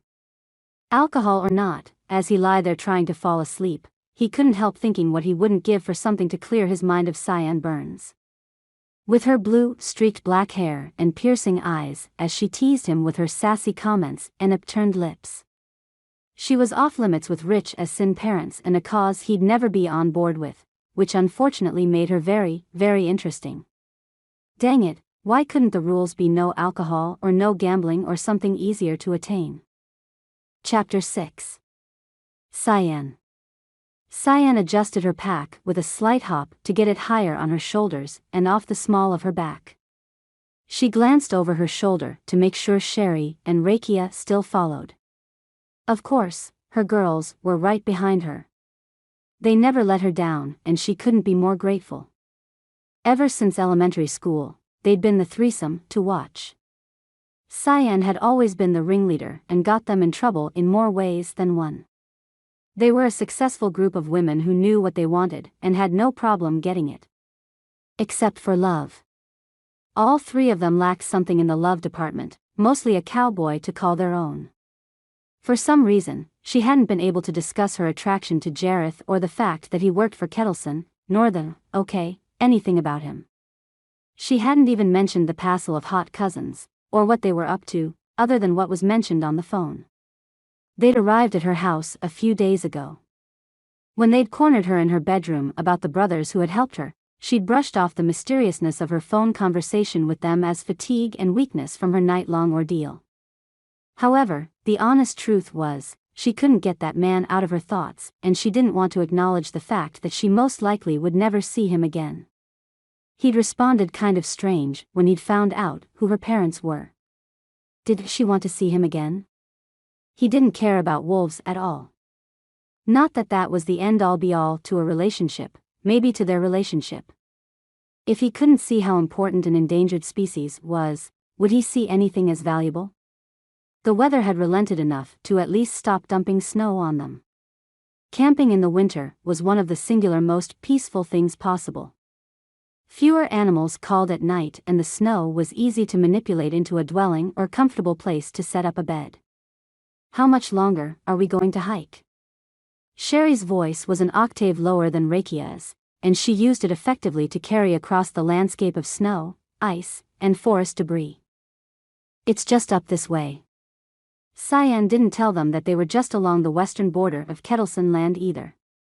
She would, when they were settled, and it'd be too much work to pack up. She wasn't trying to be dishonest. She just didn't want them to give up when she was so close to figuring out what was happening to the wolf population up this way. A small clearing opened before them, revealing a creek that spanned no more than 18 inches across but that swept along with surprising speed and depth. They hopped over the water and claimed the spot that campers had before made their temporary home. A well-maintained fire pit sat blackened and cold in the center of the clearing.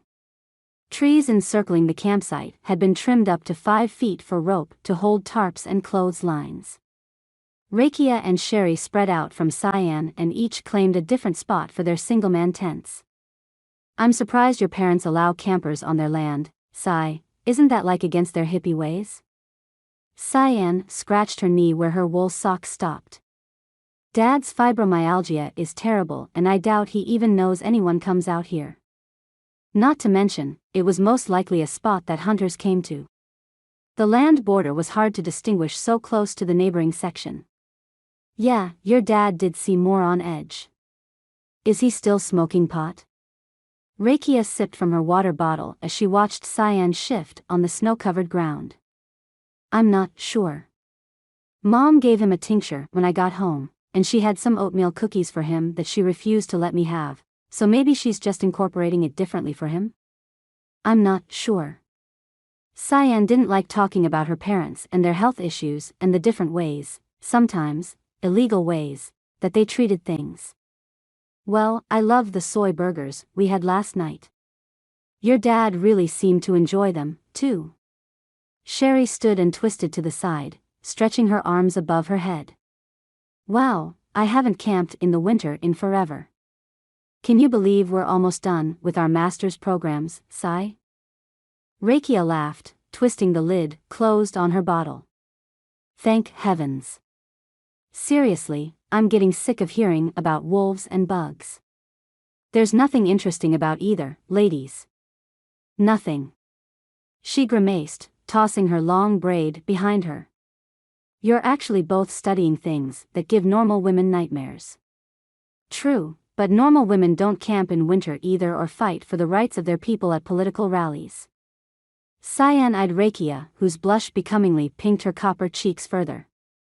She chuckled, grateful for the turn in topic. Talking about her dad was hard when there wasn't much medicinal evidence about fibromyalgia, and even as rich as he was, he didn't have access to any effective treatments that worked.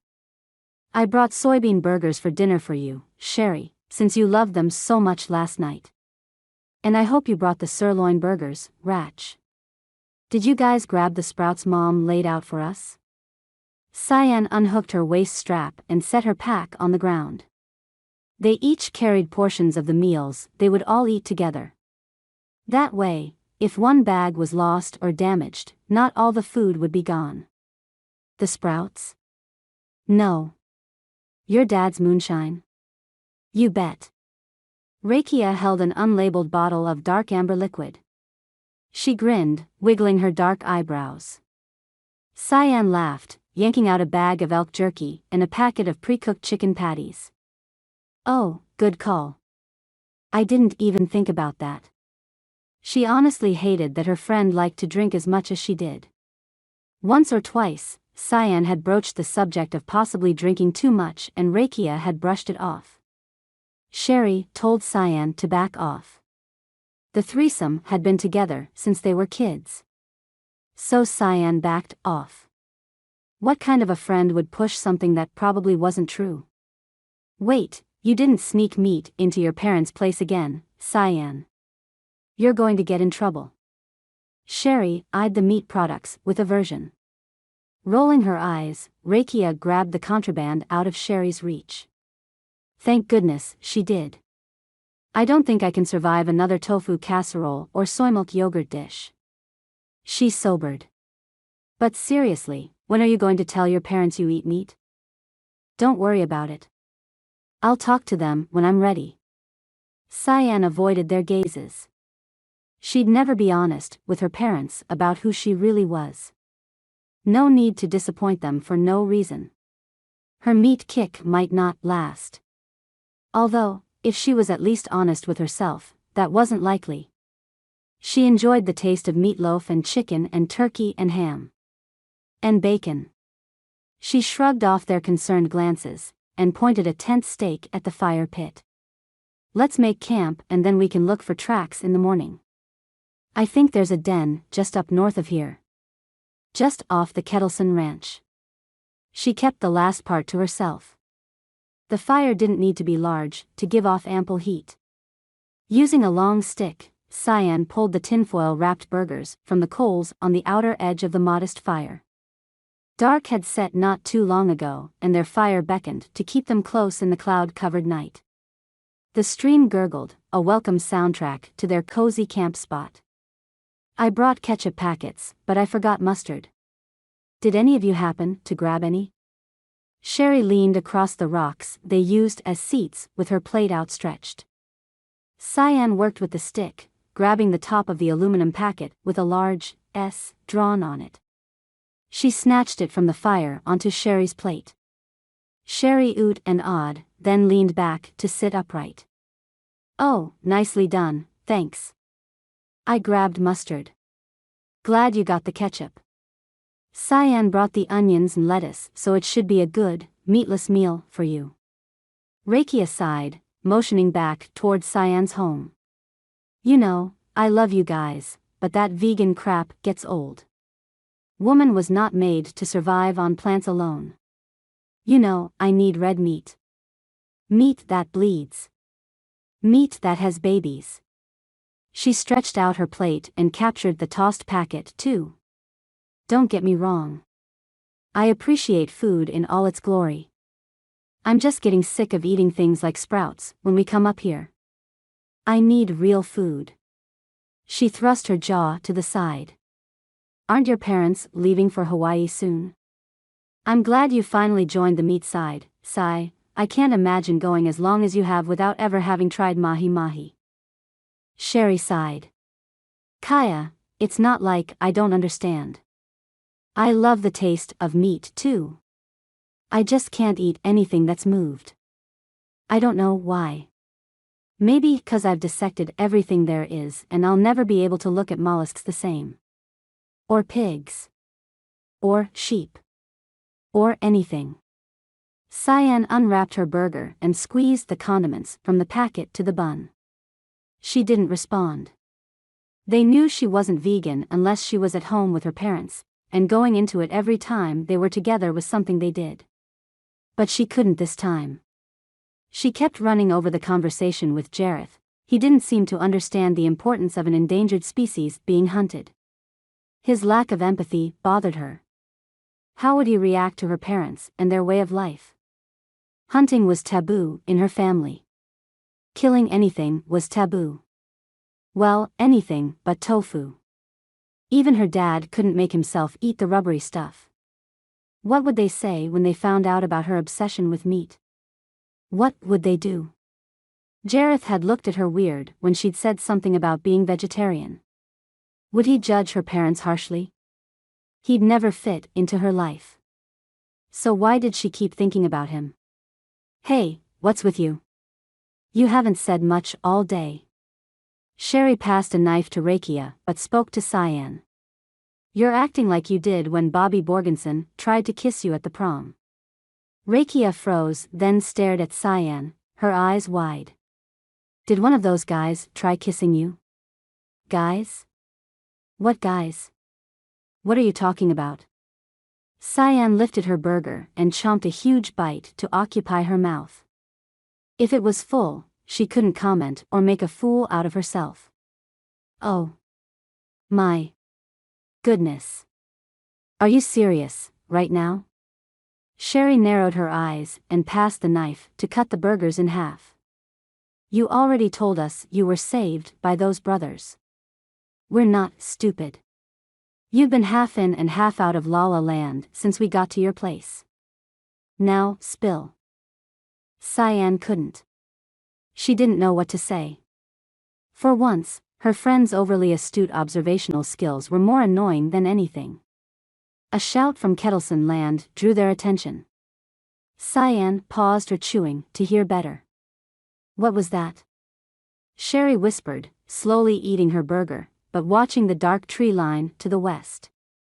Probably just ranch hands or something. Cyan took a bite and focused on the fire. Rakia backhanded Cyan's thigh. What do you mean ranch hands or something? Where are we? Did you take us to Kettleson's place again? No, nothing like that. Cyan thought about it, scrunching her lips. Well, wait, I guess it's kind of like that. We're not on his land, but his property line is about 20 yards that way. Trying to downplay might help, but she doubted it. She pointed in the direction of the noise and continued chewing. There would be a backlash for this one, she was certain of it. Dang it, Cyan, why would you do that? You know we're banned from his land. Hell, you're at the top of his list. We're going to get arrested for trespassing. Or shot. I just know it. Sherry angrily bit into her burger again, avoiding Cyan's gaze by staring at the orange sparkles on the snow beside the fire. Another shout, closer this time, and something crashing through the underbrush brought the women to their feet. After a moment of silence, they sank back down to sit on the large rocks they'd claimed as seats. We're in so much trouble. So much trouble. Sherry murmured under her breath. She shifted on her rock, as if waiting for Kettleson himself to burst from the trees to shoot them. This is my parents' land. I promise. Cyan reached out and swatted Sherry's arm. Fish. We are not. We haven't done anything wrong. It's not like we're going to really get shot, Sherry. We're not trespassing, Anne. A gunshot resounded through darkened woods. The girls jumped at the startling loudness of the shot. It was so close. They stood, moving closer together.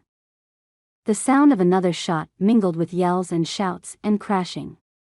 Burning burst across Cyan's shoulder. Pressure pushed her backwards, dropping her to her butt in the snow. She shook her head and reached out her hand to push up, but instead she couldn't move. Sinking to her back, she lay down. She didn't care about the freezing snow against her hair, or the warmth soaking her shoulder. She stared up into the dark, starless sky. Everything seemed to whoosh around her as screaming filled the air. What the heck? Chapter 7. Jareth. Jareth was going to get the first wolf pelt and get that huge bonus Kettleson kept ranting about. $1,000 was a lot of money. The gun on loan wasn't much. Whoever had used it previously hadn't kept it clean. Jareth had spent the majority of his free time polishing it and smoothing the barrel. And thinking of Cyan. Don't forget that. After too many thoughts about Cyan and not enough air after dinner, he'd finally gotten off his butt for a walk. Then he saw it. A gray wolf. The grayish-brown of its hide was prominent against the silvery light of the moon on the snow. All the other ranch hands had gone inside for the night, but Jareth couldn't stop thinking of Cyan, so he avoided the company of others. Why did she have to have blue in her hair? It wasn't like they lived in a big city or something. She wouldn't have a problem standing out in a crowd even without the blue. Women were so confusing. Before following the wolf that had disappeared into the trees, he double-checked to make sure his radio was attached to his holster and that his gun was loaded. Carefully, he followed the wolf's retreating back into the trees. Oh, no, you're not getting away that easy. I'm coming for you. Part of him wanted that money, and another part of him wanted to prove that Cyan's concern about the wolves didn't have an influence on him. He didn't need to have someone's cause ruling his life. Kettleson's land covered almost 30,000 acres. Hopefully the wolf would let Jareth shoot it before he had to stumble after it too far. What would Cyan do to pull the wolf to her? Call to it? Were wolves smart enough to come when they were called? Why did he care what Cyan would do? She would probably pet them and feed them and braid daisies into their fur and dance around them in the moonlight. Okay, enough. He might need to go back to the bunk and have something to drink. Nothing else was getting that blue-eyed temptress off his mind. He brandished the gun out to his side, like an extension of his hand, and used his free hand to push the branches out of his face. He hadn't worn gloves, and that was going to cost him some skin as the clinging boughs scraped him in resistance. The muzzle caught on a branch and he jerked the weapon, accidentally discharging the temperamental gun. Come on. He shouted, his words oddly echoing back at him. He stamped further into the woods, further, unwilling to admit defeat. The dark of the night encompassed him and he pushed on. Minutes passed, the only sound his footsteps and heavy breathing. He stopped, half turning to return to the bunkhouse. What was he doing? The wolf was long gone. He didn't have any other reason to be out there. A crash ahead of him in the brush refocused him. The wolf. $1,000 taunted him. Yes, he could do it. He turned back towards the sound and lengthened his stride as much as he could. The uneven terrain was dotted with fallen trees and downed branches mixing with thick piles of snow. In the dim shadows, he didn't see a log hiding under a clump of snow, and he fell forward.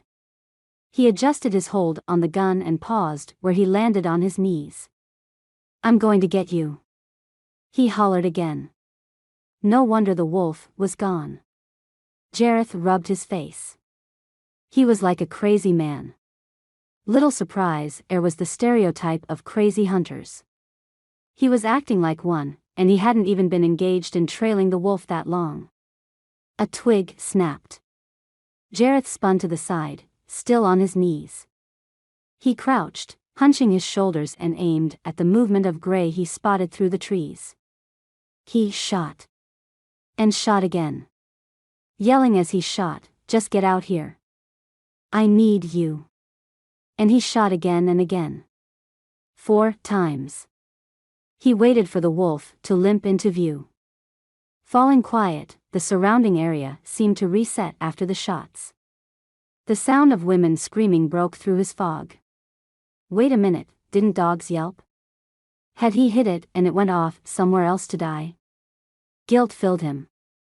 Oh man, he hadn't wanted to injure the thing, he wanted to kill it, not maim it.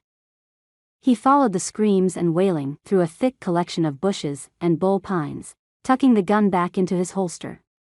A fire lit a small clearing and 3 women huddled on the other side of its dying light. 2 crouched over the fallen form of the third screaming, their hands waving to enunciate their yells. "Hey!" He stepped forward, suspicion freezing inside his chest. He didn't want to admit what might have happened. The girl on the ground had on a gray sweatshirt and a gray coat. Too much gray. "Please, don't let it be so. Did you see a wolf run through here?"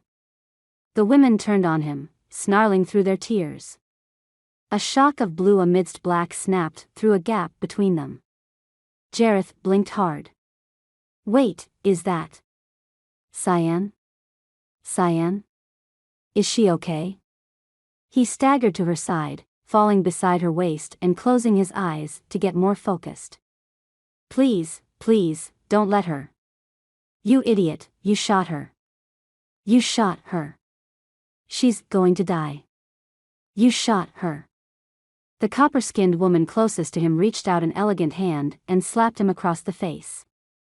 The sting pushed him back, but he shook it off, returning to his knees across from her. She thrust her finger toward his nose. "If she dies, so do you." She spat into the dirt at his feet. "I swear it on my ancestors." He had to fix this. He hadn't shot her.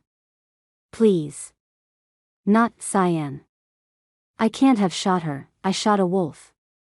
A wolf that ran through here." Jareth lifted his hand and pressed it to his forehead. The colors were so similar between her jacket and the wolf. Could he have shot her? Could he have done this? He didn't know for sure. They needed help. He wasn't proficient in anything more than mediocre first aid. He'd never needed to be before. He'd never shot a person. Lifting the radio attached to his hip, he pressed the call button. "Rancher to base, rancher to base. We have a wounded camper here. She's been shot. Request immediate assistance. Over." If he didn't look directly at Cyan, she would be fine. It'd be like she'd never been there. But avoiding her with his gaze didn't keep his fingers from seeking hers and clutching them in his desperate grasp. The 2 girls continued moaning and whimpering as they pressed on Cyan's chest. Blood the color of rust darkened the light gray of her shirt, smudging onto her neck and cheek. He couldn't smell her, just the iron-laden scent of her unconscious pain. Jareth held in his pain, he couldn't cry. Cowboys didn't cry. He lifted the radio, ready to call again, his breath clamoring for a hold in his chest. As he moved to press the call button again, a beep called out over the foursome on the ground. "Rancher, this is base. Shine your search light into the sky. We'll send someone straight away. Over." The double beep at the close of the message didn't calm Jareth's heart. Cyan was shot. No. He'd shot Cyan. The first girl in a long while who'd stayed on his mind, and he'd never even kissed her. Man, his luck sucked. He flipped on the LED flashlight attached to the radio and shone it into the night sky. Moments passed, dragging by like days. Cyan was lying in the snow, and there was nothing Jareth could do about it. He wrung his hands, desperate to be more help, but certain he'd just messed things up worse. The woman who'd slapped him held her hands pressed to Cyan's upper shoulder, and she muttered something. Hopefully a prayer, because Jareth didn't deserve anyone to listen to his. How could he have been so thoughtless, so careless, to just shoot into the forest like that? Without having confirmation that he was shooting at his intended target? He wasn't a novice gun handler. This wasn't his first time. So why did he act like it? The steady purring of a quad sounded through the trees. In a few more seconds, two sets of headlights bumped into view, stopping feet from Cyan's spot on the ground. Nate jumped from the four-wheeler in the back, his face ashen as he checked over his cousin. "Jareth, what happened?" Spotting Cyan, he rushed to her other side, staring across at Jareth, who peered at the downed woman. Kettleson sauntered from the ATV in the forefront, hands hooked in the extra space on his holster, a sneer curling his lip beneath a white handlebar mustache. "She's one of those troublemakers, isn't she?" It wasn't a question. He spat a stream of dark brown tobacco juice to the side, inches behind the other woman with Cyan. Glancing over his shoulder, he nodded. "You girls are right lucky you're not 20 feet more westerly. You've been warned before." The dark-haired woman stood and lifted her chin, red blood in a bright streak across her jaw and cheek. Her voice low, she spoke firmly, confidently. "You've been warned, Kettleson. What you're doing is wrong. We weren't on your land, but your lackey shot Cyan. You have some real explaining to do, to her parents and their lawyers." She narrowed her dark, bright eyes. Kettleson thrust his knobby finger into the frigid air between them. "Are you threatening me, little lady?" He spat the last word and looked her up and down as if she was nothing more than an insect he could squash with his boot. She smiled with little humor. "No, white man. When you have money like the Burns do, you have lawyers drooling to do whatever you want." She stepped closer to him, lowering her voice. "I'm sure you don't want any of your affairs brought to light, am I right?" Kettleson stepped back, jaw tight. He snarled. "Darby, take her back to her place. Rourke, walk the other two back to Burning Bush. Leave them there and get back to the ranch." He spun on the heel of his boot, the crunch of his steps loud as Jareth held his breath. Over his shoulder he tossed out, "I'll be waiting for you in my office, Darby." Jareth's stomach twisted and he stood, running in a half-crouch, to a collection of bushes past the stream. His boot slipped into the freezing water, filling with the icy liquid as he threw up into the brush. What was Cyan going to think when she realized Jareth had shot her? Chapter 8. Cyan. The jostling on the quad roused Cyan. She blinked as she tried lifting her head.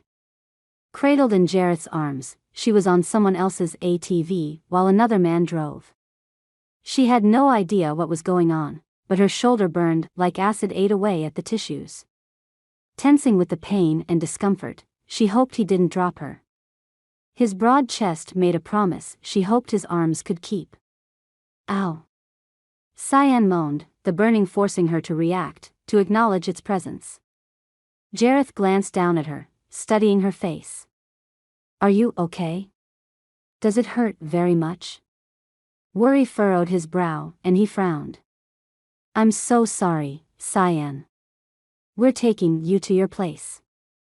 Should be there in just a few minutes. Why was he sorry? From the looks of things, he was the one who'd saved her. Again. In his arms, she welcomed the safe comfort and heat. Her back was chilled and she blinked against the aching migraine growing in proportion to the pain in her shoulder. She had no idea what had happened, but she was glad she was with Jareth. Twice, now, he'd saved her. Maybe, even though he had no cause that he worked for, she could give him a chance. If he was interested in a chance. Was it possible he wasn't interested? Cyan licked her lower lip, swallowing. She blinked. Speaking took a lot of effort. Where are my friends? Were they okay? Had she been the only one injured? Someone shot me. Anger coursed through her, dulling the burn in her shoulder. She struggled to sit more upright on the back of the quad, but Jareth held her back. She looked around, as if she could discern her attacker in the passing forest. Who shot me? Jareth didn't meet her eyes, but shushed her with quiet words. We'll deal with that once you're taken care of, now stop moving. We don't want the bleeding to start again. Bleeding. How surreal that she'd been shot. She sank back into Jareth's arms, relishing the sensation of being held close to him after long days of him filling her thoughts. She didn't care about their differences, or why they wouldn't work. She didn't care, at least for a little while. At least for the time that he had his arms wrapped around her torso. She closed her eyes. Reality, pain, and the uneven ride worked together to create a nauseating effect. She didn't have the strength to fight. She didn't have the strength to care for anything except Jareth's constant ability to save her. The ride evened out and a shift in Jareth's position declared her home was in sight. Cyan had never wanted to be home so bad in her life.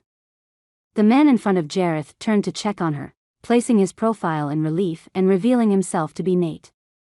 He stopped the quad and waited for Jareth to climb off with Cyan in his arms. Jerking his thumb over his shoulder, Nate exclaimed, I'm going to go back and get the other girls. I'll be back to get you in a bit. He nodded at Cyan, his eyes somber. I'm glad you're okay, Cyan.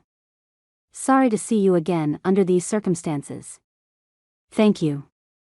Cyan moved in Jareth's arms to get down. I can walk. She didn't want to leave his arms, but she also didn't want to be seen as a weak girl who constantly needed saving, even though it was turning out that she did. No, we're not sure how much blood you lost. Let me carry you. He set his strong jaw, determination squaring it further. Cyan didn't fight him. Her head hurt and she didn't feel all that great. Well, how great could a person feel with a gunshot? He climbed the stairs, barely breaking a sweat up the 3 sections to the top. When they reached the summit of the mountainous climb, the slider door opened and Cyan's parents burst through. They didn't speak, but led the way to the living room where a fire roared.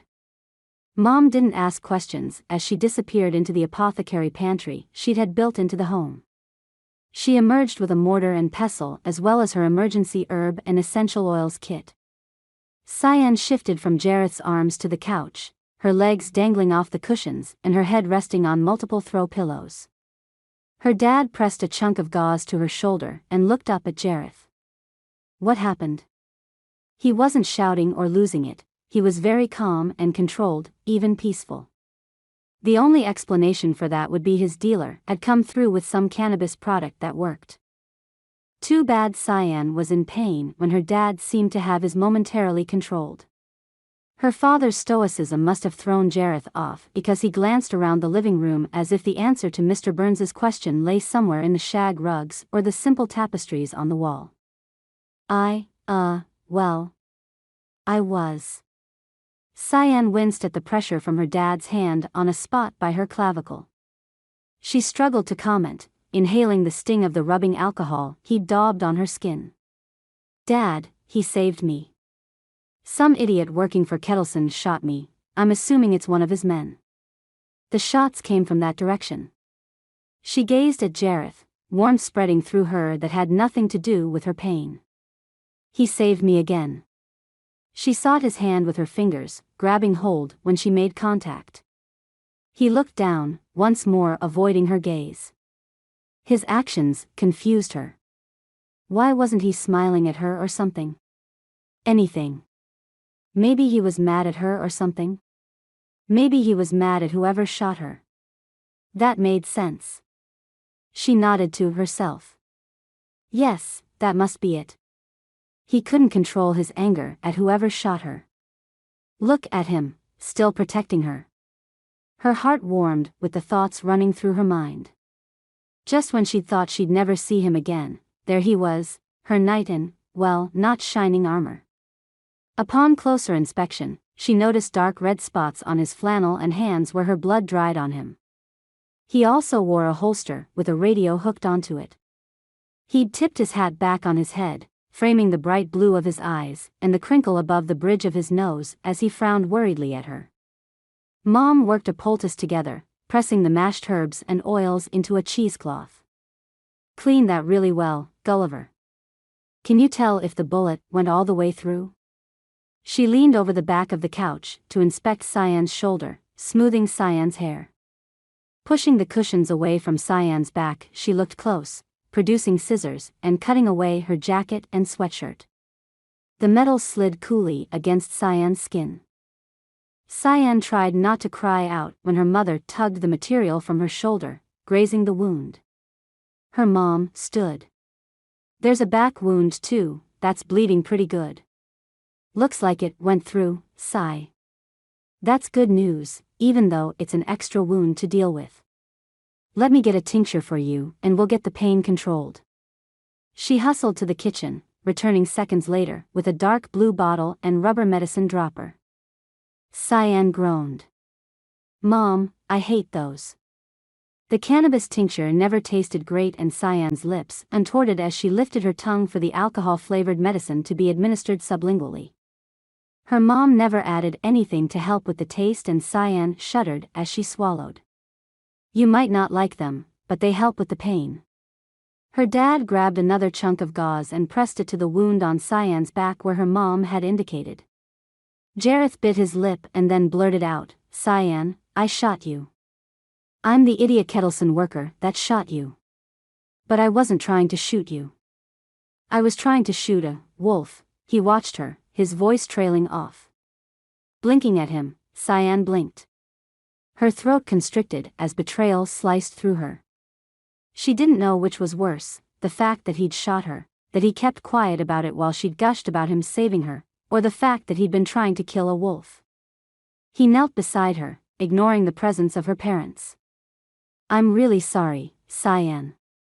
I didn't see you. There's a huge bounty on these wolves, and I mean. Look, there's no excuse for shooting you, but it really was an accident. Cyan bit her lip to hold back the tears. I'm mad at you right now. It might be better if you leave. How could he do that? How could he have shot her? Why hadn't she seen the way he was acting was from guilt and not worry? He didn't care about her. He didn't care about anything. I know you're mad. You have every right to be. I really am sorry. He tried to reach for her fingers, but she pulled away. You think I'm angry because you shot me. And I am, but, Cyan finally looked at him, ignoring her father's grunt and her mom's piercing stare toward Jareth. But? He pulled back to look her more fully in the face, confusion shadowing his eyes. Emotions warred within Cyan. Of course, she was upset he'd shot her. Who wouldn't be? She couldn't breathe deeply because of the pain and it hurt to talk. But some betrayal hurt worse than anything physical could. I've been tracking and protecting those wolves you shot at. I'm trying to save them and you're out there killing them, for money. Cyan half sat up, pain bursting up her neck and down her arm. She groaned, letting her father push her back onto the couch. She weakly muttered, "Get out, Jareth." He reached out and stroked her hair, his fingers sending little tingles down her cheek. The wolves really matter that much to you? Why did she react to him now that she knew the truth? Was her heart that slow to understand? Yes. I get it was an accident. Fine. I'll forgive you for that. But you weren't target practicing, right? You tried to kill a gray wolf. They're protected. Protected. Endangered. And you're killing them. She lifted her hand and dropped it to fall listlessly on the couch. I don't understand. Jareth settled back on his haunches, taking in Cyan's parents. I'm really sorry this happened, Mr. and Mrs. Burns. Is there anything I can do? Cyan's dad squinted at him and then back at his daughter. Please, pass along to Kettleson that our lawyers will be contacting him in the next day or so. Nodding, Jareth met Cyan's gaze, his eyes pleading. For a moment she considered relenting, begging him to stay, but her pride pulled her back, restrained her more than her bullet wound could. He'd shot her because he hunted the one thing she tried to protect. As he tread across the rock flooring and out the door, Cyan couldn't help watching him. Her mother hummed in her throat. You like him, don't you? Not a question. With Mom, it was never a question. The woman had more of an empath aura around her than anyone else Cyan had grown up knowing. I don't know him, not enough. Cyan drew her breath in sharp as her dad dabbed around the edges of her wound with another antiseptic swab. Enough for what, honey? Dad replaced the swab with a new one, his eyes calm and collected like he wasn't constantly in pain from his fibromyalgia. Mom's tinctures worked, and Cyan was glad for that. For both her and her dad. Enough to change the plans I have in mind for my life just to make room for him. Cyan closed her eyes. And she would have to. She'd have to change everything about herself just to make him see her for who she really was. Chapter 9. Jareth. Snow crunched under Jareth's boots with a snapping bitterness that matched the guilt in his heart. Headlights pierced the darkness of the driveway, and he peered intently at the approaching ATV. Nate nodded as he passed Jareth, coming to a stop by the stairs, and letting the two women off with their haphazardly thrown together packs and gear. They didn't acknowledge Jareth, but muttered their thanks to Nate and rushed up the steps. Jerking his hand toward the ATV, Nate waited for Jareth to climb on. Come on, cousin. We need to get back. Would Cyan forgive him? Jareth wouldn't allow himself to want forgiveness. He didn't deserve it. He climbed on behind Nate and held his gaze away from the house. He didn't even deserve to stare longingly at her home, filled with all the things he wanted to say, should say. He barely knew her, but he wanted to know more, and now he just shot his chance in the foot. Okay, shoulder. He just shot his chance in the shoulder. Literally. He and his cousin didn't speak on the drive back to Kettleson's ranch, which gave Jareth time to contemplate what the hell he'd gotten himself into. He'd never considered he would get into trouble because he'd physically hurt a woman. That wasn't how he worked. He didn't hurt anyone, least of all the fairer sex. He might not have settled on one to commit to before, but he'd never harm one, not emotionally or physically. Every girl he'd ever been involved with knew he wasn't a commitment kind of guy. But now that he'd hurt the one woman he wanted to get to know better. Jareth didn't know if he could handle the guilt of that. Quite frankly, he deserved whatever Cyan chose to do. Before he could fix things with Cyan, Jareth had to face Kettleson and deal with whatever consequences the old man decided to dole out. Accident or not, hopefully, Jareth wasn't fired, but he understood if he was. The ranch owner hadn't come across as a saint when Jareth first met him. Heck, his reputation wasn't that of a kind person either, but Jareth had ignored speculation. He'd never been given the benefit of the doubt back home based on his actions as a kid. Jareth had given Kettleson the chance. But when Cyan got shot and Kettleson didn't even ask if she was all right? Threw down insults and complaints instead of showing common human decency. Jareth might have been the one who shot her, but Kettleson was in the wrong. Jareth needed a plan before he went inside to face his boss. He couldn't quit, much as he wanted to, because his cousins all depended on the pay for the winter-long job. Ranch hand work was hard to come by in the snowy months. Everyone who hired off-site help already had their positions filled. If the Montana trails lost the work, they'd be income-less for months. But Jareth couldn't stay quiet either. Jareth wouldn't be true to himself if he left things as they were and groveled for their jobs. He'd made a mistake. He'd do what he needed to do, but he also couldn't let the rest of his family suffer for a stupid mistake he'd made. That would never do. Nate drove the ATV into the secured lean-to off the west side of the large barn and parked it. He didn't say anything to Jareth, instead patted his shoulder as they walked from the quad. They parted ways at the bunkhouse, Nate going inside and Jareth taking the trail to the main house.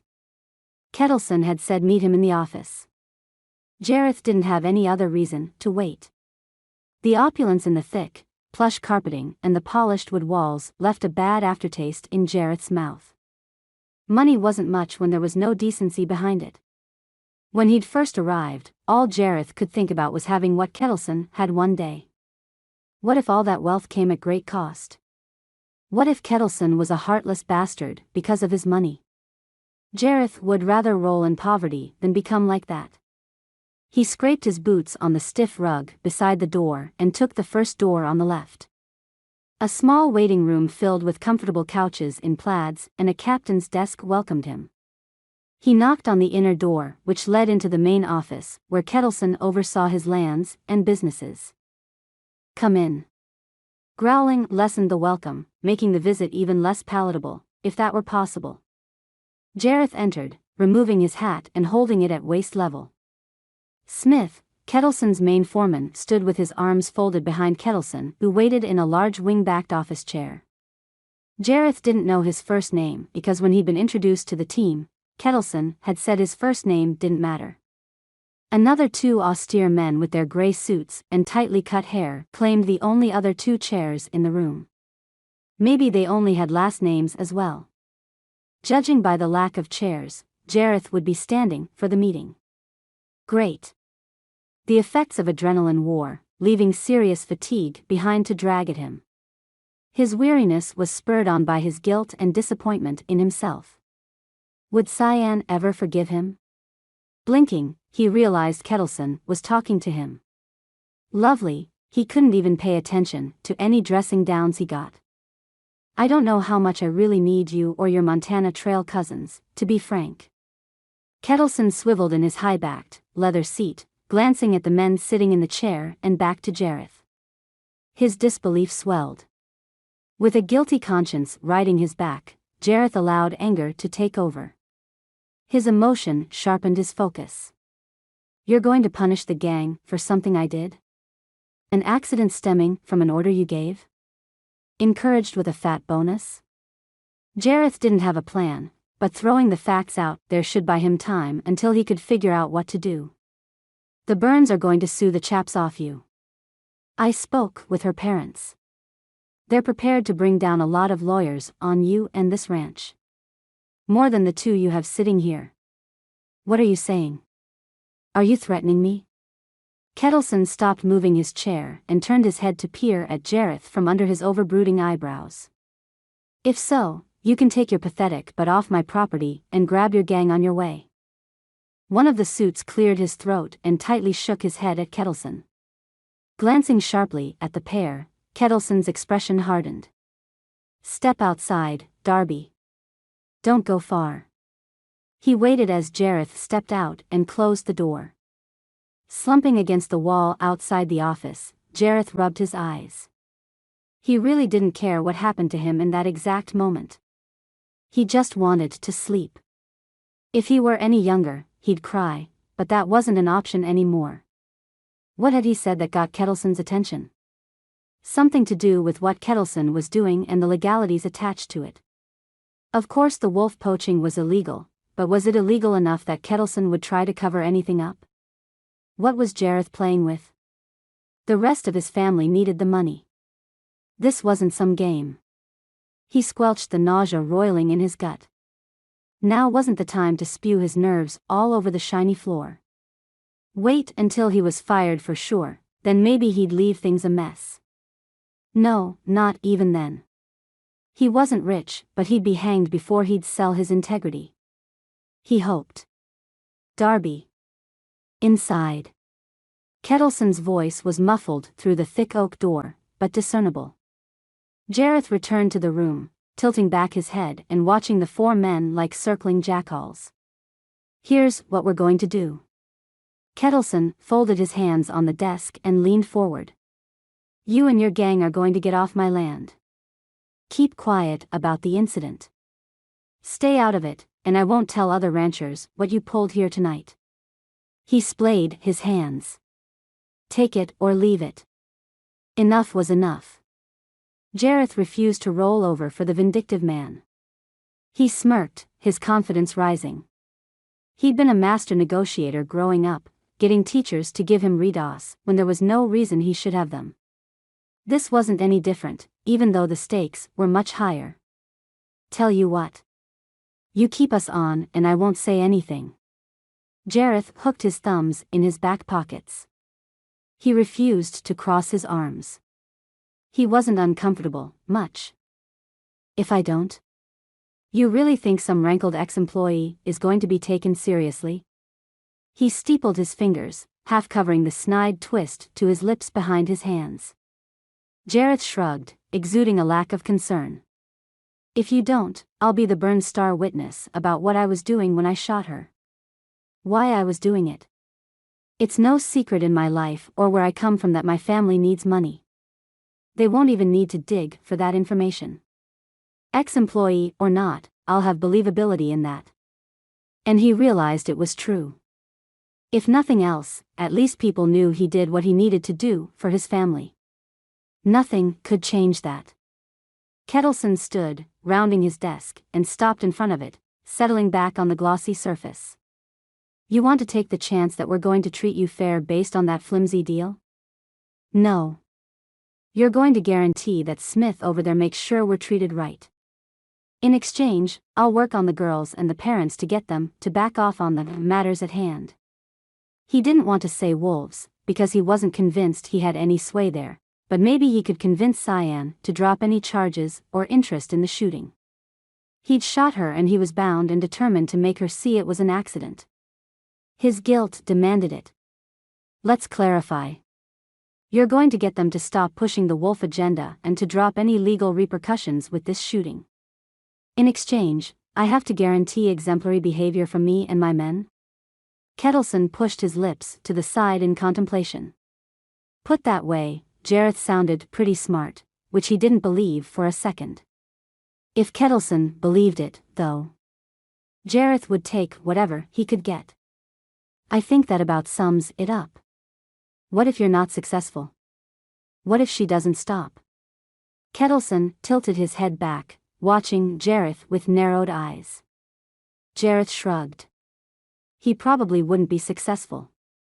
Nothing about Cyan guaranteed she'd give up anything for anyone, least of all the man that shot her. I can't guarantee anything. I'll try. She's free to make her own choice. Kettleson watched him, pressing a finger to his thin lips.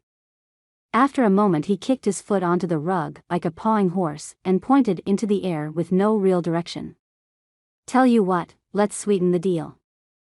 If you get her to drop everything, leave me alone about the wolves and my hunting ranch, everything, I'll give you $20,000 on top of the money you'll be making. That's to convince her.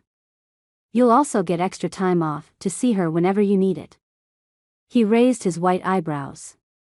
Does that change your mind about guaranteeing me what I want?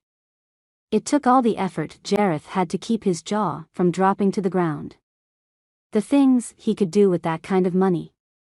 The things he could help his parents with. Something could be done for Emma. He could do so much. The staggering amount of money, an amount he'd never dreamt of seeing together all at once, took his breath away. Claimed a part of his resolve. He jerkily nodded his head. Yes. I can guarantee I'll change her mind. A sinking sensation in the pit of his stomach dropped like a lead weight. He'd just promised to change exactly what he liked about the blue-haired woman. Chapter 10. Cyan. Cyan rolled her uninjured shoulder.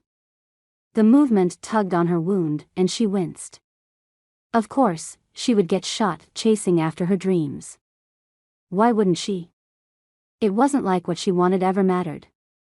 Her mom finished cutting up Cyan's soy wheat germ pancake and drizzled all-natural maple syrup over the plate. I think it's important to listen to what the lawyers said, honey. I can't believe you guys are downplaying this as much as you are. I understand the forgiveness thing, but come on. You have all this money, the least you could do is screw Kettleson to the wall. Cyan blinked back tears. Her mom's education as a healing nurse was solid. She'd sewn up Cyan's wounds after applying tinctures and poultices. For good measure, her dad had wafted burnt sage throughout their home and claimed to be sending away bad spirits. Sage or not, Cyan didn't see why the whole house needed to be high for her to have stitches.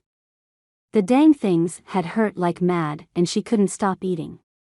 Sometimes the hippie sides of her parents drove her mad. Her dad stopped chewing and rested his forearms against the table. Look, pumpkin, it doesn't matter how much money we have. I'm just as mad as you are, maybe more, that this guy shot you, but facts are facts. Our lawyers reported people get accidentally shot all the time, especially out here. Even if we could do something, all the judicial offices and courts are closed due to the inclement weather. Which means, anything that was scheduled will be pushed out for another however long and we're just going to have to wait. Her dad didn't look mad. He looked sedate, like he'd hovered over a bong instead of an incense burner. Anger would be appreciated. Cyan wanted someone else to feel the fiery passion and determination that drove her. She didn't even care what it was about. Most of the time though her dad was either too occupied with dampening his pain or he was stoned from supplementing the tinctures and other cannabis applications mom came up with. She glanced at Sherry and Rakia who stared at their plates, picking at the dense patties. So much for help from that direction. Cyan turned her attention to her own plate with its pooling golden syrup and the grayish lumpy sausage that wasn't real sausage. Since she'd experienced meat at the university, she had a hard time enjoying much of the faux meat products she'd always had growing up. Her parents served up soy sausage with a questionable texture complete with black beans mixed in. The taste was nothing like the greasy, salty mess she'd enjoyed so much at the school cafeteria. She sighed, picking at her breakfast while her injured arm hung limply in the makeshift splint. I just want you to make him pay for what he's doing to the wolves. Her mumbled words lacked conviction.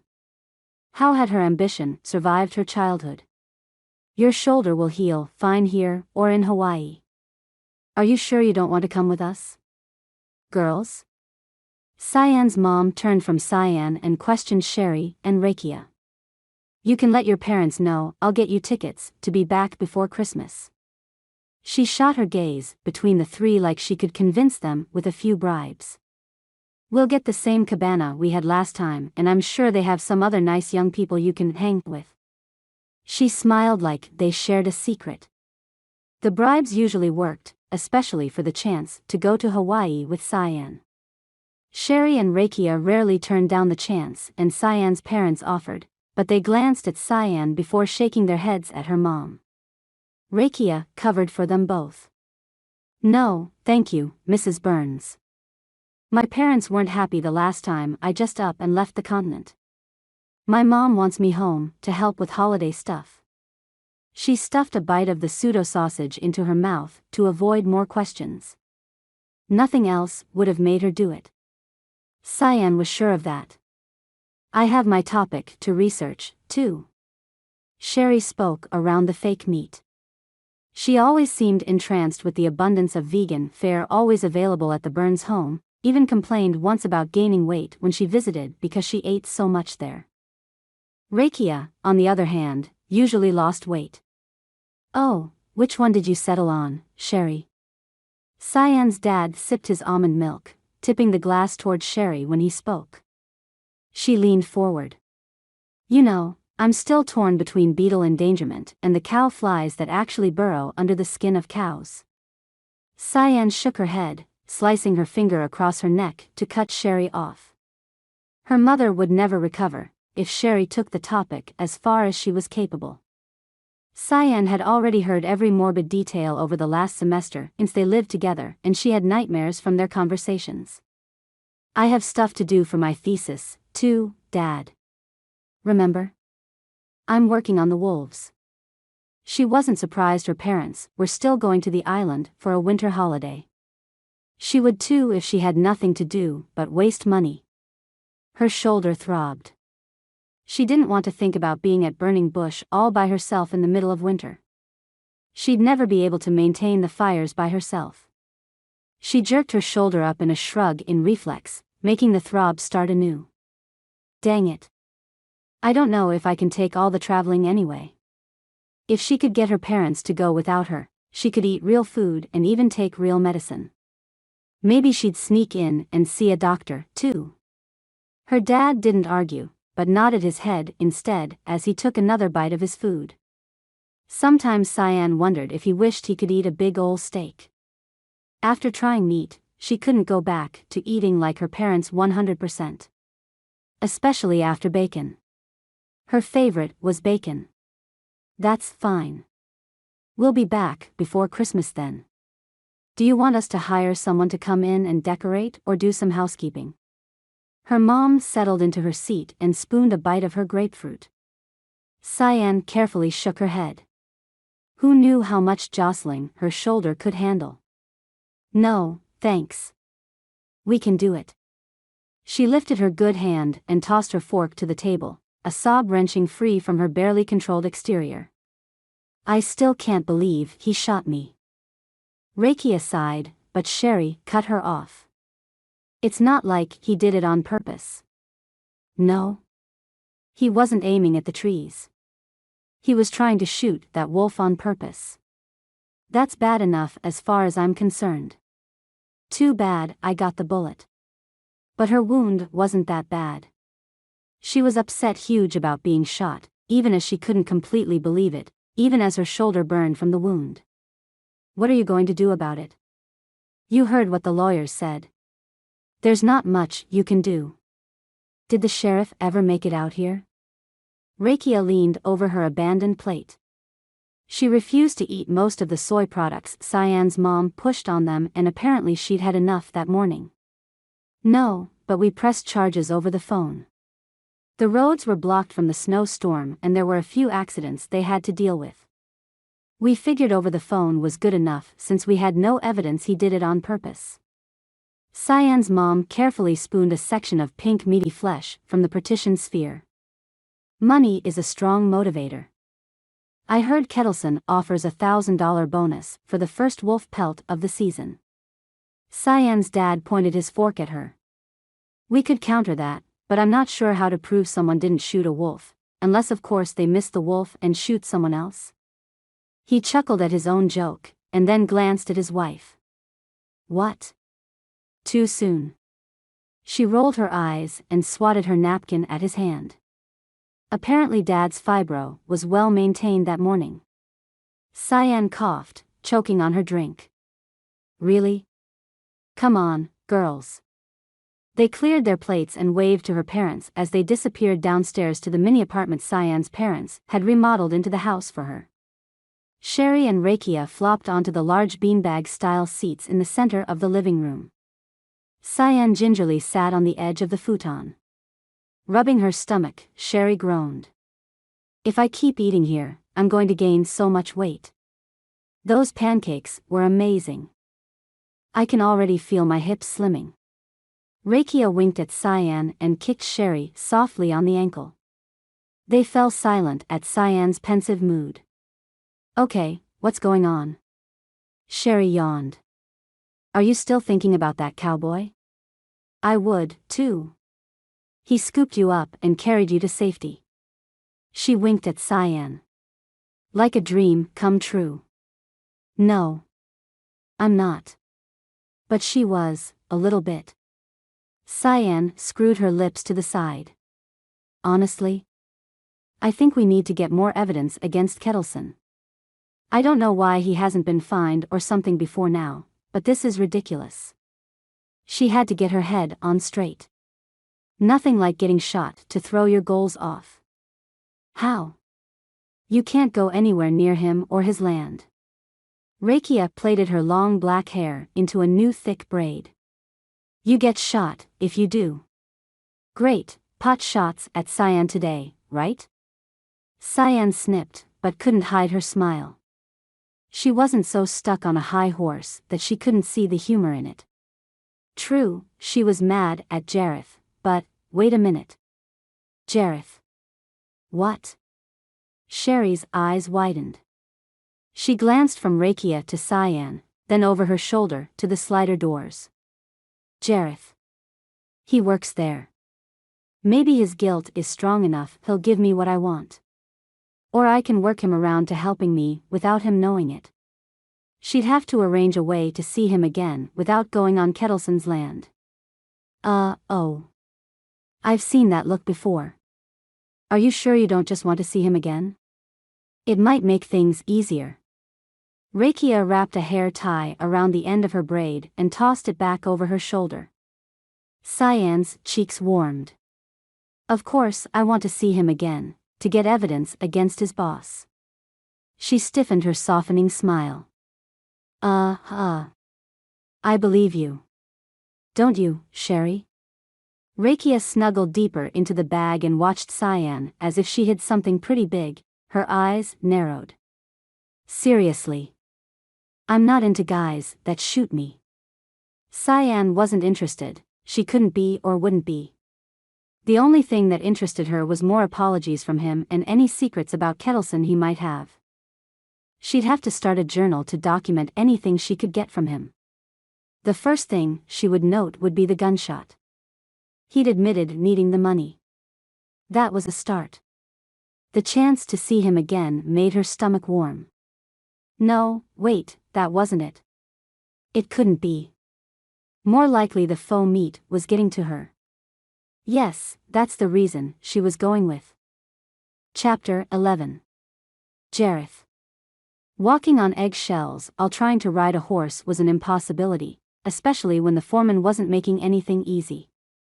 Jareth watched Smith like he knew too much, because he did. Any moment Smith might slip up and break the rules of the agreement and Jareth had to be ready. Of course, Smith had to have orders for the same thing from Kettleson, making for a very uncomfortable work atmosphere. 3 days after the meeting in Kettleson's office, Jareth's duties came down to oiling and cleaning up the tack for future use by guests of the hunting ranch. An easy task that required little to no effort, they were treating him with kid gloves. The job wasn't one he minded, but he'd be hanged if he'd be left in there all day while the other men got to go out looking for antler sheds. Dang, he'd shoved himself into a catch-22. He was supposed to see Cyan, but he had to work, too. How was he supposed to get out of there to see her? He plopped a saddle on the long table and grabbed his oiling cloth.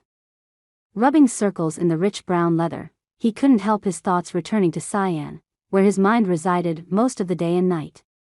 He needed to go visit her and see how she was doing. Darby, you gone to see that girl yet? Kettleson's booming demand reverberated off the wood planking and log rafters of the extended barn. You can't deliver on our deal if you're sitting here all day. Jareth set the cloth down and turned to face his malcontent boss. I have to work, too. Smith has me oiling tack today and tomorrow. You ordered double shifts for the next couple weeks. Until you finish what we agreed on, that's your job. Smith can oil the tack. You get your butt off to the Burns place and get me that guarantee. I'm ready to give you the cash. The curl of his mustache twitched as he talked. His beady eyes demanded agreement. Jareth was going to get paid to spend time with Cyan? Could things get any better? All right, I'll head over. I expect progress reports, Darby. Kettleson eyed him before slamming the door shut behind him. The day had just started and Jareth hadn't had time to get dirty or sweaty. He didn't need to take the time to change. He strode from the barn to the rear of the property and climbed into his truck. What was he supposed to do when he saw her? Crawl to her on hands and knees? That was probably what he should do, to be honest. Hopefully, she had enough time to cool off from being shot in the few days since he'd seen her. Jareth didn't know how long one needed to heal. He'd never been on the receiving end of a bullet before. Guilt riddled through his chest, spreading through him like a sticky tar. Poor Cyan. Each rotation of his tires as he drove down the drive to Burning Bush seemed to twist his gut tighter and tighter. Up the final rise to her place, Jareth had to slow down or he might get sick. What would she say when she saw him? Would he even get to see her? What if her parents said no? Or her friends? What if she said no? The very real likelihood that she would toss him out before he got any words out sent an extra corkscrew of pain through his body. He'd never wanted to apologize so badly in all his life. The sun came out, shafts of light spilling through sporadic clouds, sparkling off the piles and mounds of white snow. White smoke drifted lazily into the sky from a chimney on the deck. Jareth parked the truck and climbed the stairs 2 at a time. He approached the slider doors cautiously, pulling off his hat and running his fingers through his hair. He stood there, staring at his reflection, unable to knock or ring a bell or anything else, too overcome with nerves. No one's inside, if you're trying to spy on us. Cyan's voice startled him, coming from the bend on the deck. He'd never noticed the turn in the railings as it bent around the front corner of the house. I'm not trying to spy. Following the planks around the side, he stopped at the view of a wide spread-out patio style with benches built into the railing. Couches and chairs in a U-shape welcomed users around a large square coffee table. A roaring fire in an outdoor fireplace crackled and broke the eerie quiet. The blue in Cyan's hair shone brightly in the morning sun. She glanced at him before turning her gaze to stare into the fire. Her chin rested on her hand, the other arm secured in a splint, snugged tight to her chest. What are you doing here, Jareth? Come to finish the job. Something like regret turned her lips down. I'm sorry. That's not what I wanted to say. Why not? He stepped into the outdoor living room, moving around the vinyl furniture and its plastic-covered cushions. Claiming a seat across from her, Jareth didn't notice the chill from the winter day as the fire's heat radiated out into a circle, just enough to reach him and Cyan. He glanced at the flames and snorted. His amusement drew Cyan's attention. She tilted back her head. You find this funny? Me? Or my apology? Jareth held up his hands, instantly alarmed. Neither. I was laughing at the outdoor fire. Only the rich feel the need to heat nature. He pointed smugly at the glass enclosure. What's the difference between this fire and one you have in a campsite? She didn't speak angrily, just matter-of-factly as she watched him. He stopped. What was the difference? A campfire burned for heat and cooking, which seemed to be exactly what the fire on her deck was doing, albeit without any food involved, but a grill was set up just beside it and obviously could funnel the heat. Jareth shrugged lamely. You're right. I never thought about it like that. He leaned forward, bracing his elbows on his knees, twisting his hat back and forth. I'm sorry, I didn't come to argue or fight with you. I feel like that's all we do. He couldn't look her in the face, not when he didn't know what he'd find. Why are you here, Jareth? She was quiet, contemplative, as if she hadn't just been shot by him. He half expected her father to come running out of the house, waving a gun and screaming. Why was he there? Because Kettleson sent him? Not really. Kettleson and Jareth had an agreement and Kettleson had given him the day off, but Jareth had wanted to come back to Cyan since he'd left. Maybe as much honesty as possible would keep the lies easier to keep in check. Honestly? I can't stop thinking about you. How was that for honesty? He swallowed. Okay, that was a little too honest. He looked at her from the corner of his eyes, worried she might find him weak for admitting that. Eyes wide, she watched him unabashedly. She didn't say anything. Her silence encouraged him to continue. And not just because because I feel bad for shooting you. He swallowed. I wanted to know how you're doing and wanted to see you again. She didn't make any of it easier on him. What did he expect? He'd known from the beginning she wasn't like other girls he'd dated. He usually liked them easy to get and easy to leave behind. Cyan was nothing he'd be able to forget, and she certainly wasn't easy. Maybe he'd been missing the challenge all this time. Her quiet voice broke through his roiling thoughts. I can't decide if it's funny or sad how we keep apologizing to each other. She picked at the edge of the quilt wrapped around her like a shawl.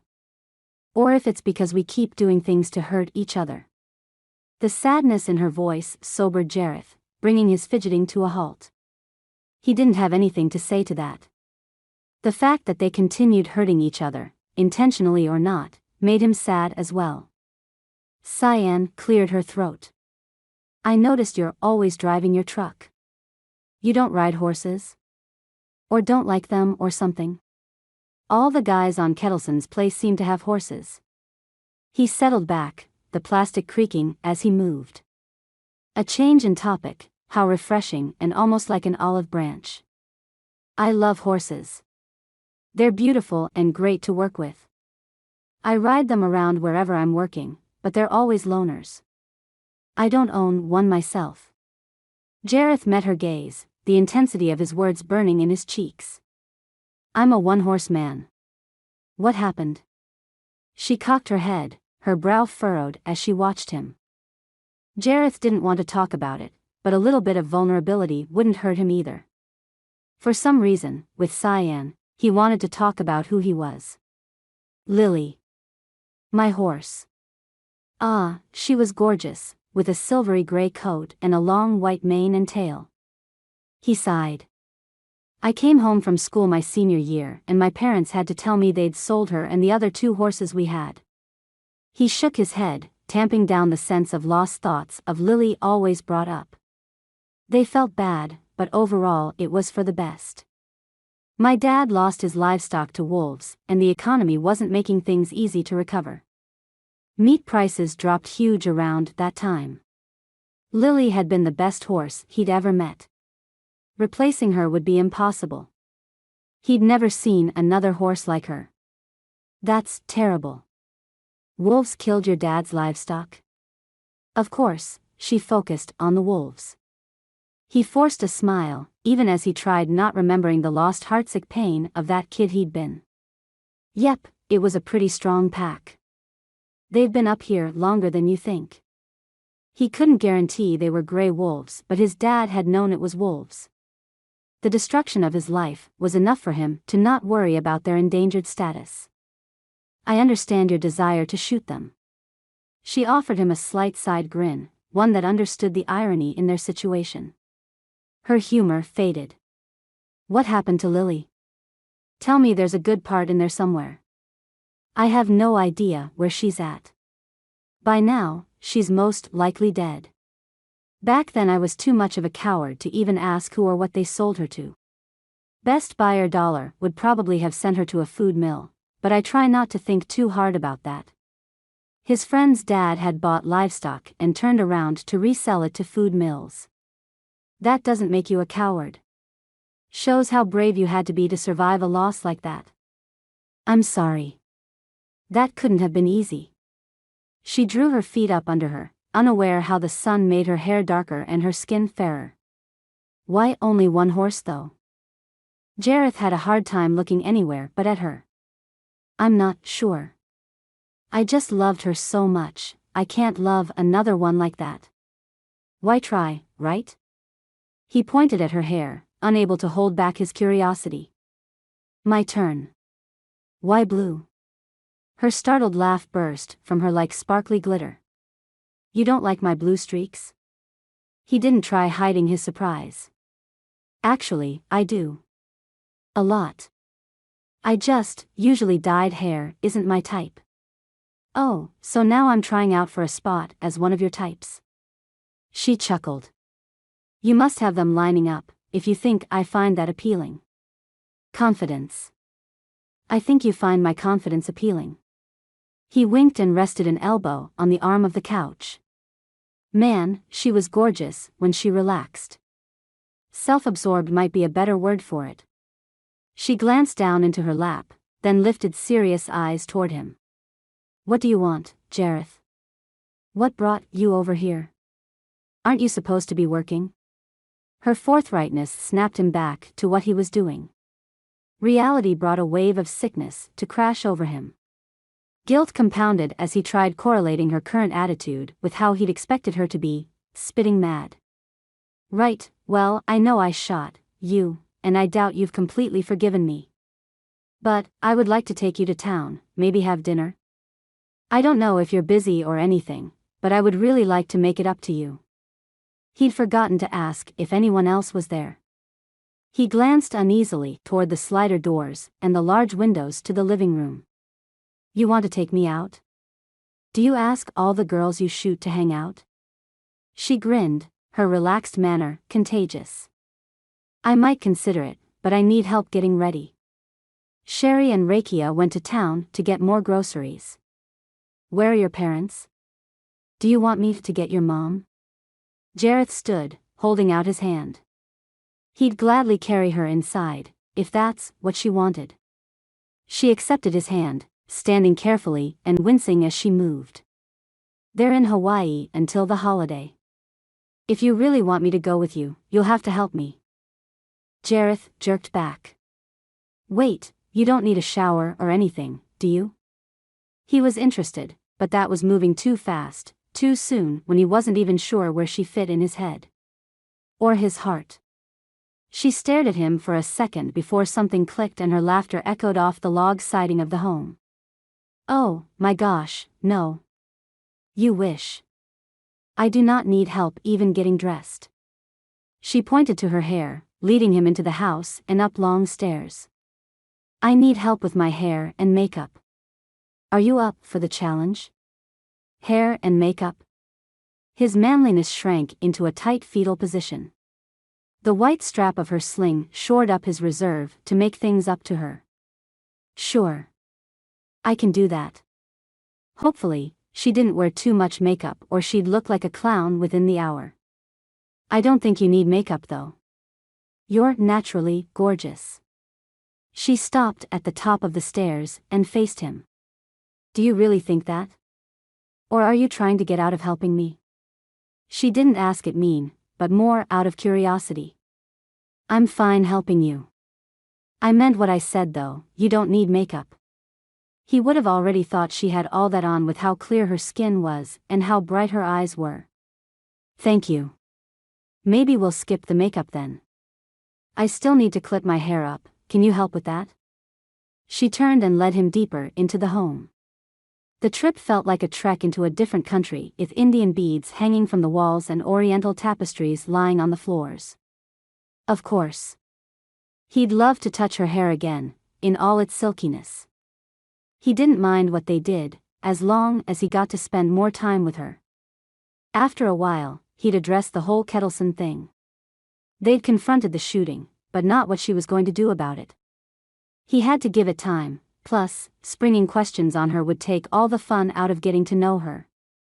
If he was getting paid to spend time with her, he might as well make it worth his while. Chapter 12. Cyan. Cyan shivered. She couldn't get rid of her goosebumps. The dang things covered her body since Jareth brushed her hair and clipped it up and back. Sitting in his truck, only a foot or so from him as they drove to Whitefish, she couldn't help glancing at his hands on the steering wheel. They were strong, sturdy, with a slight dusting of dark hair on the backs of his knuckles toward his wrists. The man continued to surprise her. His frankness on the deck had tripped her up and she'd willingly matched him candor for candor. But so close to him and after his gentle touch on her hair, she didn't know what to say. The ride passed quietly, but comfortably as his fingers tapped on the brown leather wool cover in time with the Western song on the radio. They passed a green sign on the state highway that read, Whitefish 3 miles. What do you want to do? Jareth glanced at her and then back at the road. She turned her attention out her window. He hadn't thought far on their day together, had he? She wasn't sure what he was about, but this was his idea. She didn't know what to do with him. She hadn't dated in a long while and her idea of fun didn't usually gel with cowboys and their rodeo dreams. He turned the radio down. I was thinking we could walk around downtown, until I saw how much it hurt you to stand. Maybe we could go to a movie and have an early dinner or something. Jareth didn't cease to amaze her. He'd noticed that she hurt when she stood. She thought she'd hidden that pretty well. If he paid close enough attention to her, would he know when she was trying to get information out of him? How far did she take her frankness with him? She worried at her bottom lip with her teeth. She didn't want to lie to Jareth, but at the same time, he worked for the man she desperately wanted to bring down. Kettleson couldn't get away with killing off the wolves. Even if he wasn't doing it directly, he was the reason so many died in the area. She blinked, trying to focus on the question Jareth had offered. A movie sounds nice, actually. Cyan couldn't remember the last movie she'd gone to. Getting her degree and working on her master's had taken up all of her attention. The few guys that had bothered to ask her out were often put off by her impassioned discussions on species management and hunting regulation. Most men in Montana hunted, for sport or need. They didn't like a woman they were interested in to be in favor of letting the animals live. Between her animal love, Rakia's domineering tribal family, and Sherry's fascination with bugs, there weren't a lot of dating opportunities for the three girls from Clearwater County. Whitefish appeared, its holiday lights and decorations fluttering in the slight breeze off the lake. A movie theater set up along the main drive didn't detract from the small town feel. Jareth parked as close to the front as he could. Climbing from the truck, Jareth rushed around to her side to help her down. Cyan smiled gratefully at him, ignoring the sting in her shoulder. He'd wrapped his warm jacket around her shoulders before they left her house. She snuggled into the heat and his scent clinging to the dark leather. "I'm not sure what kind of movies you like, chick flicks." He shut the door and walked beside her, ready to help her but not holding her hand. Cyan bit back her disappointment. She wasn't interested in him like that, right? So, why then did she want to hold hands? "I'm good with anything. Chick flicks are for girlfriends to hang out and watch." She looked him up and down, taking in the well-stacked jeans, trim waist and broad shoulders. "You don't look like any girlfriend I've ever had."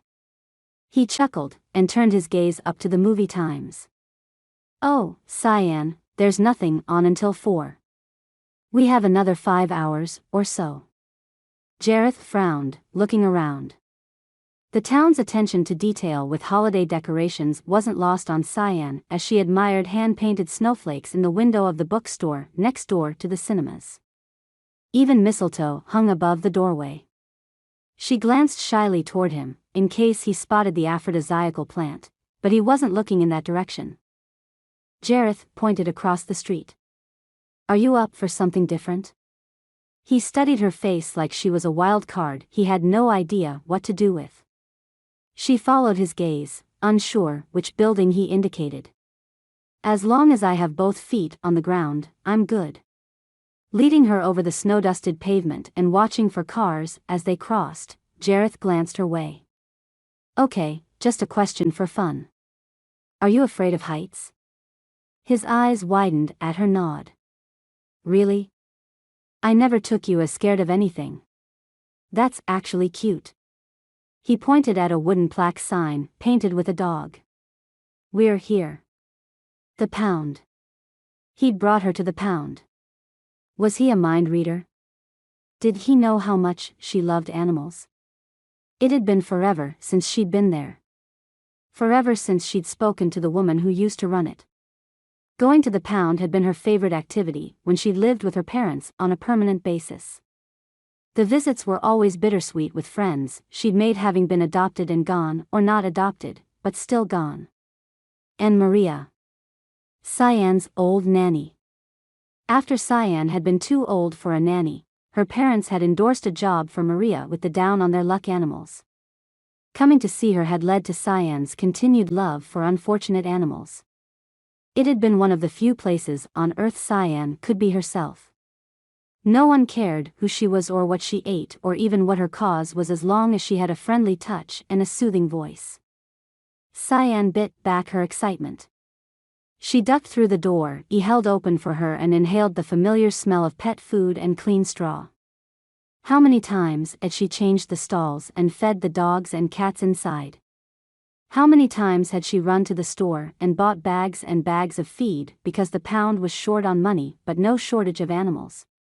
An older woman with her back turned to them called from behind the small counter. "I'll be right with you. This light isn't going to fix itself." Maria. Covering her mouth, Cyan bit back tears. Maria. Her salt and pepper hair was styled in a long French braid and she wore her traditional blue t-shirt over jeans. Cyan would know her anywhere. Her long-ago friend climbed down from the step stool and dusted her hands off on her jeans. Cyan rushed forward, ignoring the pain in her shoulder as she forgot to hide her emotions.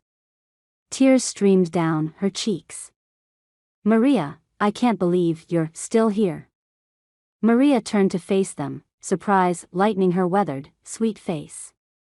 She bit back tears herself and, taking in the presence of the sling, wrapped her arms carefully around her former charge in a hug. The last couple years, when Cyan had been away at college, she'd failed to come to the pound, so caught up in her own issues, her own causes. Too busy to return to one of her favorite places on earth. The time away showed itself in Maria's gray-streaked hair and the fine lines framing her eyes. Pulling back enough to see her, but not enough to take her arms away, Maria wrinkled her nose. "Well, I'll be Cyan Burns. I watch for you every day on the news. When are you going to save this godforsaken world?" She pulled Cyan back into her embrace and rocked her back and forth and chortled. "Land sake, girl, you're thin. And what's with the shoulder?" Maria glanced up at Jareth then back at Cyan. She wiggled her eyebrows and widened her eyes. "Did you go get hitched to this handsome cowpoke and not invite me? That's unforgivable." Cyan burst out laughing. She had missed so much of Maria, regretting her choice to let life take her time. "No, I'm not married, Maria.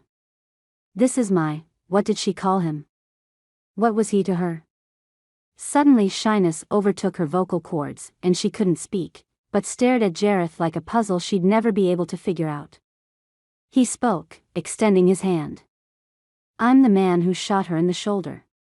Grin wide, he acted like he hadn't just said the most preposterous thing. Maria's eyes widened further and while she shook his hand, she searched Cyan's face. Cyan nodded, rolling her eyes. "Yes, he shot me. He brought me to town for a movie and instead brought me here. How's that for adding excitement to my life?" She ignored the amusement on Jareth's face. "Not to mention he thinks that's how to make it up to me." Folding her arms across her waist, Maria glanced between them both. "Well, we need to catch up, Cyan. Can you call me later? My number is the same." She continued on, not waiting for an answer. "What can I do for you, kids?" "I was just about to feed the residents." She eyed Cyan expectantly, like she offered the chance to go to Disneyland to a child. "Really?" Cyan turned to Jareth, gripping his forearm. "I came here a lot after we moved here. The best is feeding time. Can we help?" Why had he brought her to the pound? Not many men would think of that to replace a movie or eating or something else more common for a date. Could she call what they were doing a date? Or more like a pity party? She couldn't be sure. Showing up at the pound had thrown her for a loop and she couldn't be certain what anything was with him. At some point, she needed to ask about Kettleson. She needed to focus more on her objective, rather than on how much fun she had around Jareth. He watched her.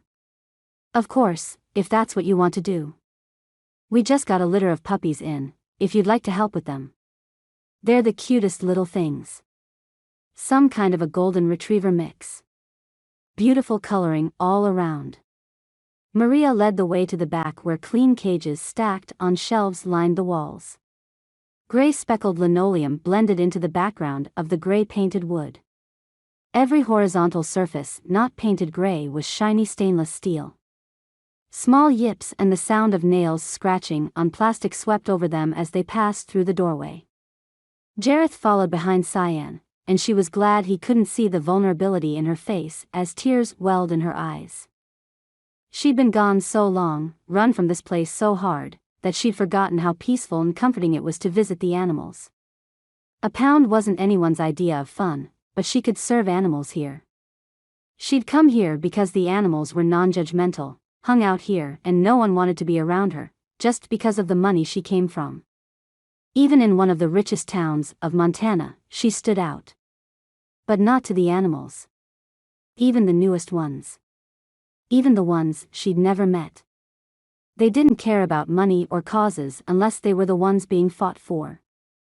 She knelt down beside laid-out newspaper and waited while Maria fetched 4 small reddish-gold puppies with floppy ears and wagging tails. Wow, they have your coloring, Jareth. Well, you're darker, but they're in your whiskers. Cyan couldn't help comparing them. She pointed to the thick stubble along his jawline. His hair was darker, almost brown in the indoor lighting, but his facial hair didn't hide his coloring for long. He laughed. Sometimes my hair is red and sometimes it's brown. Depends on the sun exposure. He crouched down and allowed the most rambunctious of the lot to wrestle with his hands. They're energetic, aren't they? Oh, yes, they're terrific puppies. Maria stood and gathered the feeding supplies. We aren't as full as normal, which is a good thing. Funds have been low again. It's not election time, so there's no one to really fight for animal needs. She opened doors to access bowls. I didn't realize money was so tight. Cyan kicked herself mentally.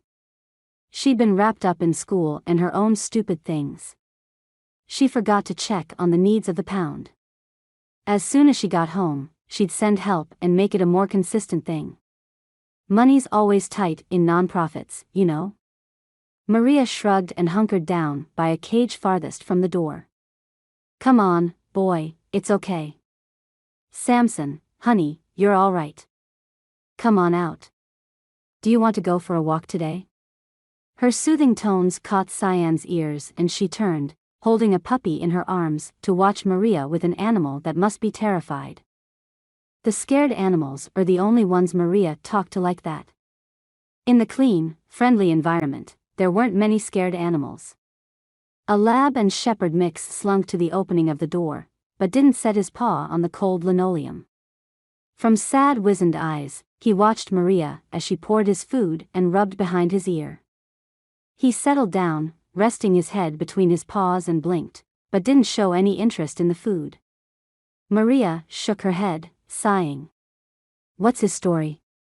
Cyan turned from the puppies. They were cute and a great breed. They'd be adopted out as soon as word spread they were there. But an older dog, like Samson. Maria heaved another sigh, pushing to her feet and putting the bag of food away. He was found abandoned on the side of the road. Very sweet dog. He was hungry and very dehydrated when we got him in. We got him back to health and he's next on the block. With no adoptions, we don't have anywhere else for him to go. He hit 30 days 2 weeks ago.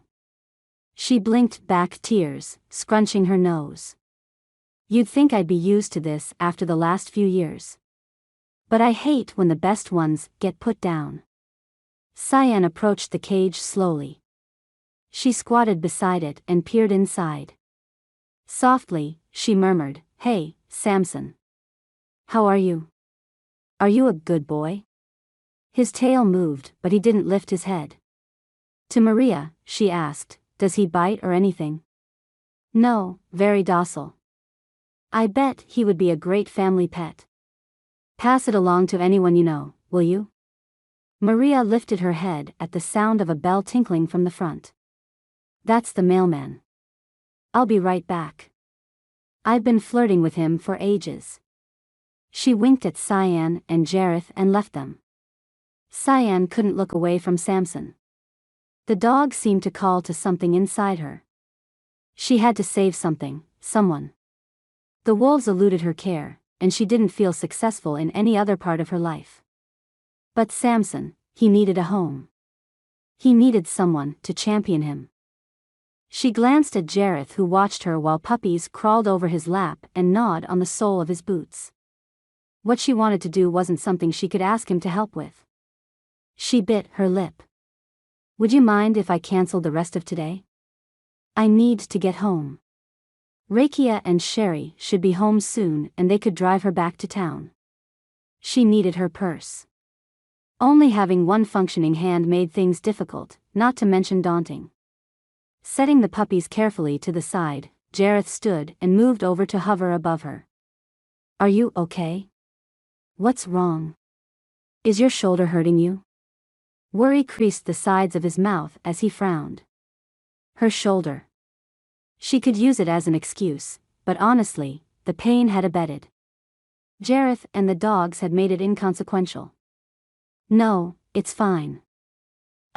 She glanced at Samson, his loneliness and sadness calling to her.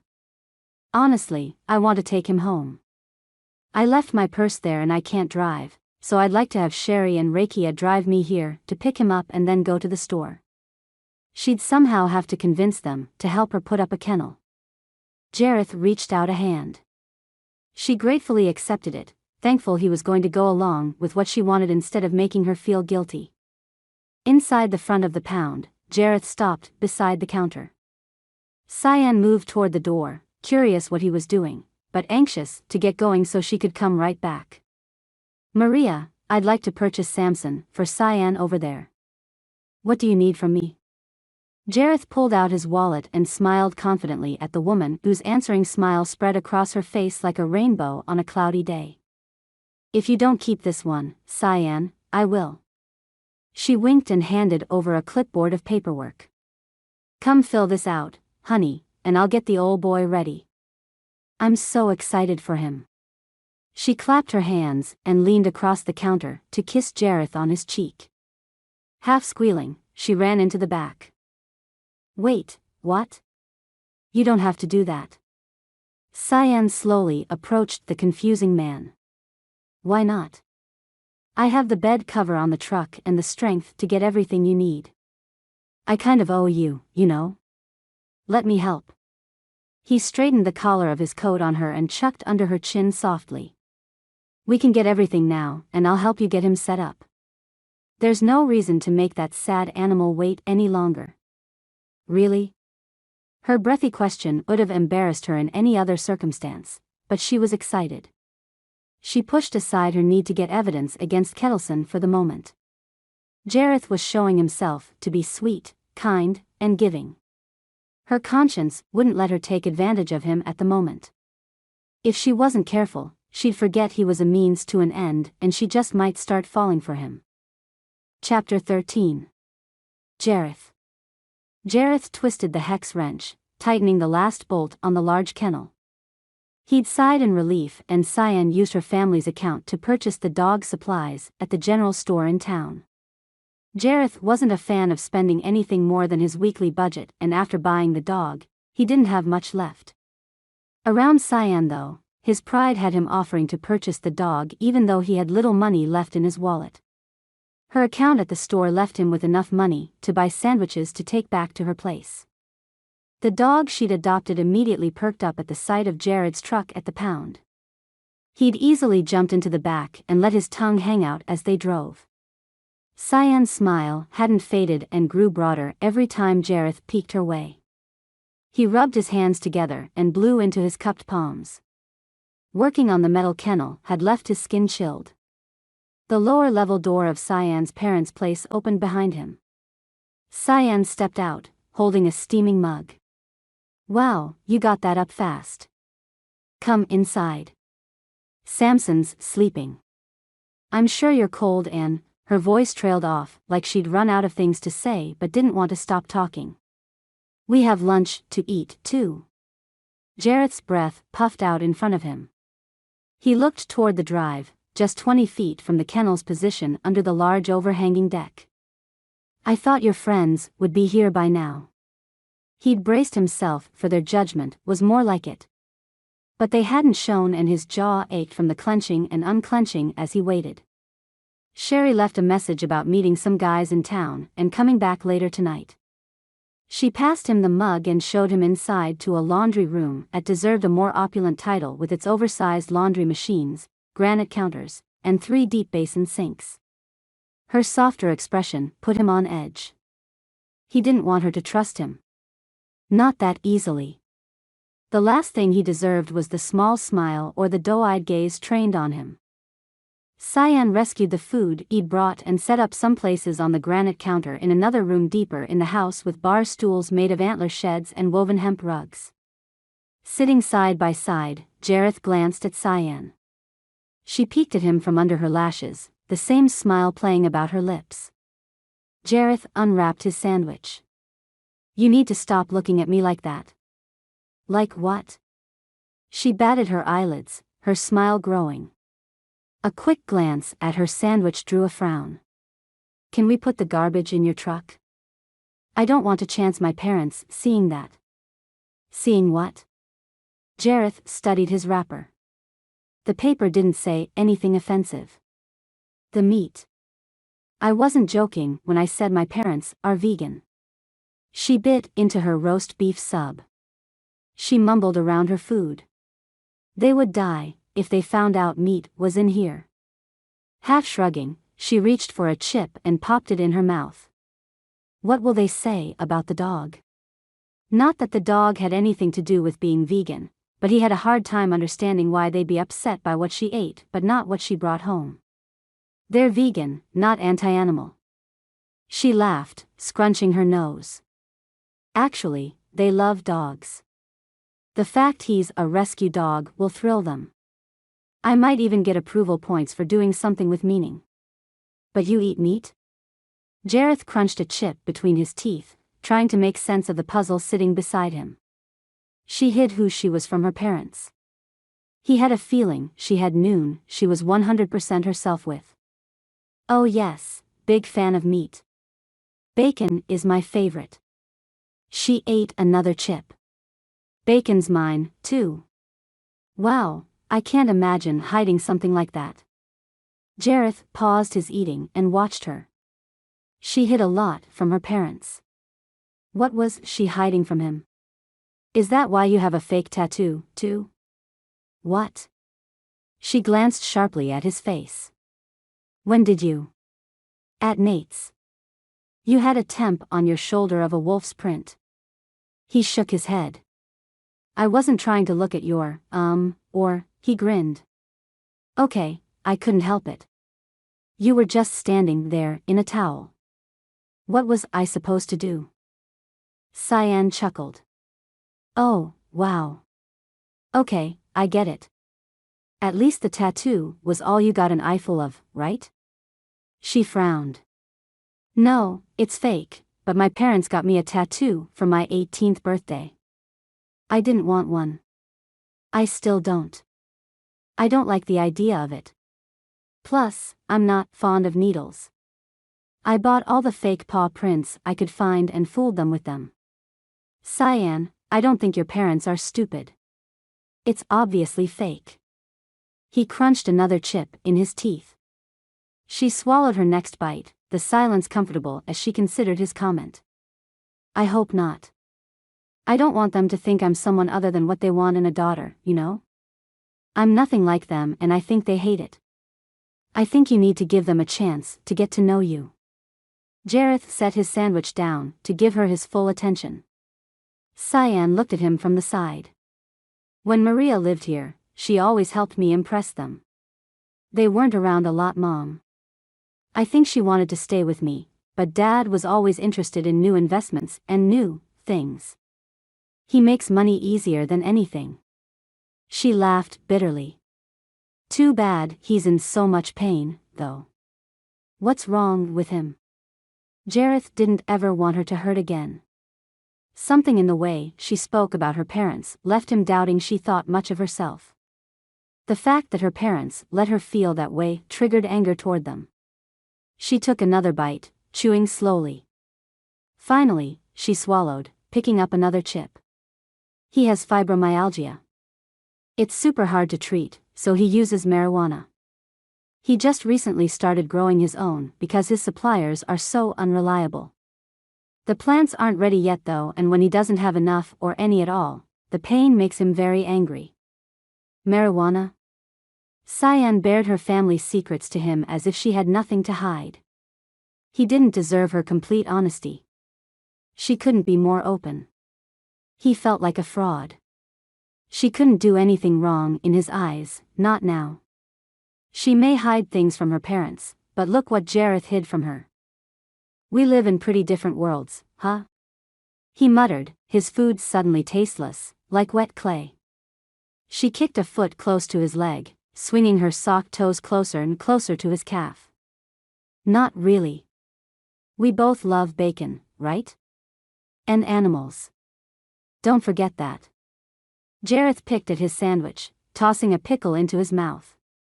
Cyan frowned, pausing as she lifted her sandwich. But you shoot them.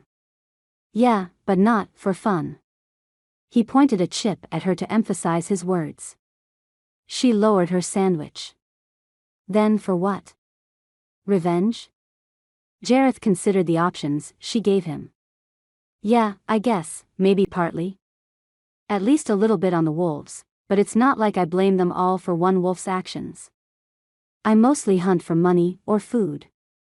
He motioned to the gold gilt salt and pepper shakers on the end of the counter. I'm not set up like you. My parents rely on me and my brother to pay for things. My dad isn't in constant pain like yours, but he has his problems, and trust me, they're more than you'd think. She watched him, her eyes large. After a drawn-out moment filled with consideration and unanswered questions, Cyan tapped him on the shoulder. I like you, Jareth. Her bluntness startled a laugh from him. You can't like me. The truth of his statement bludgeoned him with sadness, deep in his chest. Cyan's blue eyes sparkled as she narrowed her gaze. Why not? A tinge of anger hardened her tone. Just so we're clear, I'm not used to be told I can't do something. Jareth sobered. All the amusement vanished from the room. He turned to face her, and then looked around the large recreational room. I'll never be able to give you this. Reality stole the joy being with her brought. I don't even commit, Cyan. I never have. She slid from the barstool, pacing back and forth behind him. So, what? You're forbidden. Is that it? Or are you saying I am? Jareth turned, watching her pace, worried about her shoulder and rising anger. After 10 laps, she stopped in front of him, her cheeks pink and her uninjured hand tapping her leg. Geesh, I didn't ask for a commitment, Jareth. I'm not asking you to marry me. Her chest rose and fell with frustration. I just said I like you.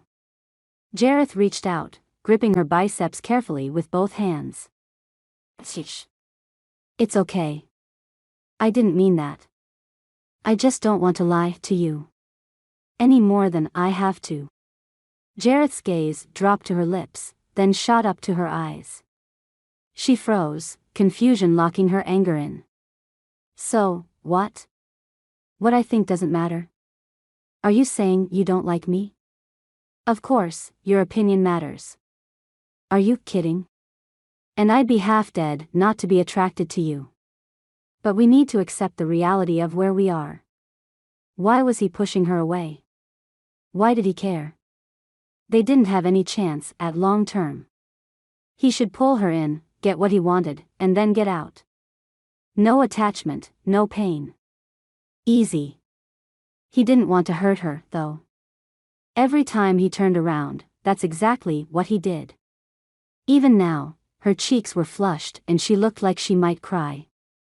The door to the laundry room closed, but Jareth didn't release her. He held her gaze, unable to break the connection sizzling between them. Her friends were just going to have to wait. Cyan's father burst between them. What are you doing? Let her go. He shoved against Cyan's chest to get her away from Jareth, making her cry out. She dropped her sandwich on the counter, grabbing for the wall to stabilize herself. Gulliver glanced at his daughter, then turned bloodshot eyes on Jareth. His lips drew back in pain. Look what you did. When are you going to stop hurting her? The thick skunky smell of pot blanketed around them. Cyan covered her mouth, her cheeks red with embarrassment. She cast her eyes downward as a small spot of blood began to spread across her shirt over her shoulder. Ignoring Gulliver, Jareth stepped around him and softly touched her good arm. Cyan, are you all right? He couldn't leave her with a man that didn't care what happened to his daughter, at least in the state he was in. Jareth had never seen a pot smoker be so aggressive. Normally, their relaxed attitudes even contained an angry outburst. The only thing he could figure was maybe Gulliver wasn't only using marijuana. Something was making him unreasonable, and Jareth couldn't leave Cyan unprotected. Gulliver puffed up his chest, his shoulder-length hair swinging in front of his face. Get out, right now. His eyes bulged and he spun toward his wife, who emerged from the same direction he'd catapulted from. He's here again. Bugging her. Cyan caught Jareth's eyes and flicked her gaze toward their food. Jareth stepped back to their spots. In one swoop, he gathered their lunch into his arms, successfully hiding the evidence she wanted to keep secret. Why wasn't she saying anything about him not hurting her? Why didn't she say she wanted him there? More, she was hiding from her parents? What did he expect? She couldn't be herself around anyone, maybe even him. I'm gone. Jareth held the crinkling bags close to his chest and stomped from the rec room through the laundry. He ignored the newly constructed kennel and made a whip-straight line for the truck. He tossed the mangled food in the front seat. Pulling on his overcoat from where Cyan had laid it on the back of his seat, he dug through his pockets for his keys. Jareth, wait. A panicked edge curled Cyan's voice. He stopped, his hands falling to his sides. He couldn't be angry at her. Not for her parents being protective. Not for anything. He'd done too much to her to deserve forgiveness as it was. He planned on betraying her, manipulating her. But that didn't mean he wasn't angry. And frustrated. She approached him slowly, holding her injured arm with the other hand. Colorless, her normally gleeful expression was pinched with pain. Jareth sighed, closing the distance between them. Tears brightened the blue in her eyes, and she sniffed. Her breath puffed out white in front of her in the cold afternoon air. Sunlight sparkled on her hair, and Jareth struggled against reaching out to touch her. He had to keep his hands to himself, but the temptation could prove to be too much if he stayed here, staring. Trying to chuckle off the intensity of the moment, she let go of her arm and grabbed at the lapel of his leather duster. She pulled him closer to her, tucking her legs against his. Beseechingly, she stared into his eyes. I'm sorry. Don't listen to them. My dad, she glanced at Jareth's neck, and almost imperceptibly shook her head. I told you. He has some problems. Mom just said the marijuana isn't working. He's in a lot of pain. I'm not sure why they're home early. You'd think I was 12 with the way he acted. I'm so sorry. Pink flushed her cheeks. Jareth lifted his hands and cupped her jaw in his palms. He pressed a thumb to her lips with little pressure. I don't care about them. You have nothing to apologize for. And you ramble when you're upset. He winked at her, lowering his voice. I'm not a fan of being told I can't have something. No doesn't sit well with me either. He rubbed his thumb down her chin and onto her upper neck, transfixed by her smooth skin and barely parted pink lips. Suddenly, he understood the fixation everyone had with forbidden fruit. Being with her wouldn't bring either of them anything but heartache, but dang, she couldn't be more tempting. Her husky whisper sent shivers down his legs. Me neither. Pulling her tighter against him, his eyes closed to half-mast. He murmured, "Let's do what no one wants us to." Their breath mingled as their lips pushed together, searching for some secret, some answer their hearts longed for. Her heat transferred to him and he softened his hold, moving his hands to rub the nape of her neck and down her back. Breaking apart, breath coming in shallow gasps, Jareth stared at Cyan. He didn't know how, but somehow his mission had just become a whole lot more complicated. Chapter 14. Cyan. Over a week later, at an agreed-upon time, Cyan called out to her parents up the stairs. "I'm taking Samson for a walk. Be back later."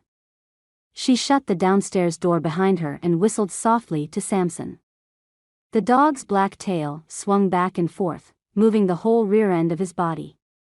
"Are you ready for a walk, boy? Let's go." Long strides propelled her to the edge of the clearing, just over the rise, ere the crest in the hill started to drop. She settled into the trail heading down into the slight valley, Samson moving ahead of her. Afternoon light filtered through snow-laden trees. Her down alternative snow jacket whispered as she moved. At the bottom, the ground evened out. Cyan and Samson fell into a comfortable lope, heading toward Kettleson Land. A soft whistle up ahead spurned Cyan further, faster. Samson took off at a run with a quick bark. Jareth's cowboy hat gave away his position first, the silhouette stark against the snowy backdrop. He raised his hand and Cyan walked faster to reach him. They fell into each other's arms, their lips touching, linking, connecting them in the cold wintry air. Samson stood beside them, on the lookout. Cyan broke away, looking down. "Hi." Why was she shy all of a sudden? She just kissed him, pretty much threw herself into his arms. "Hey." He touched her chin, gently turning her face back up to face him. "How are things at home?" She shrugged, unwilling to tell him how much she missed him. She couldn't explain something she didn't understand. "My parents need to go back to Hawaii. They're driving me nuts. Especially with Sherry and Rakia gone."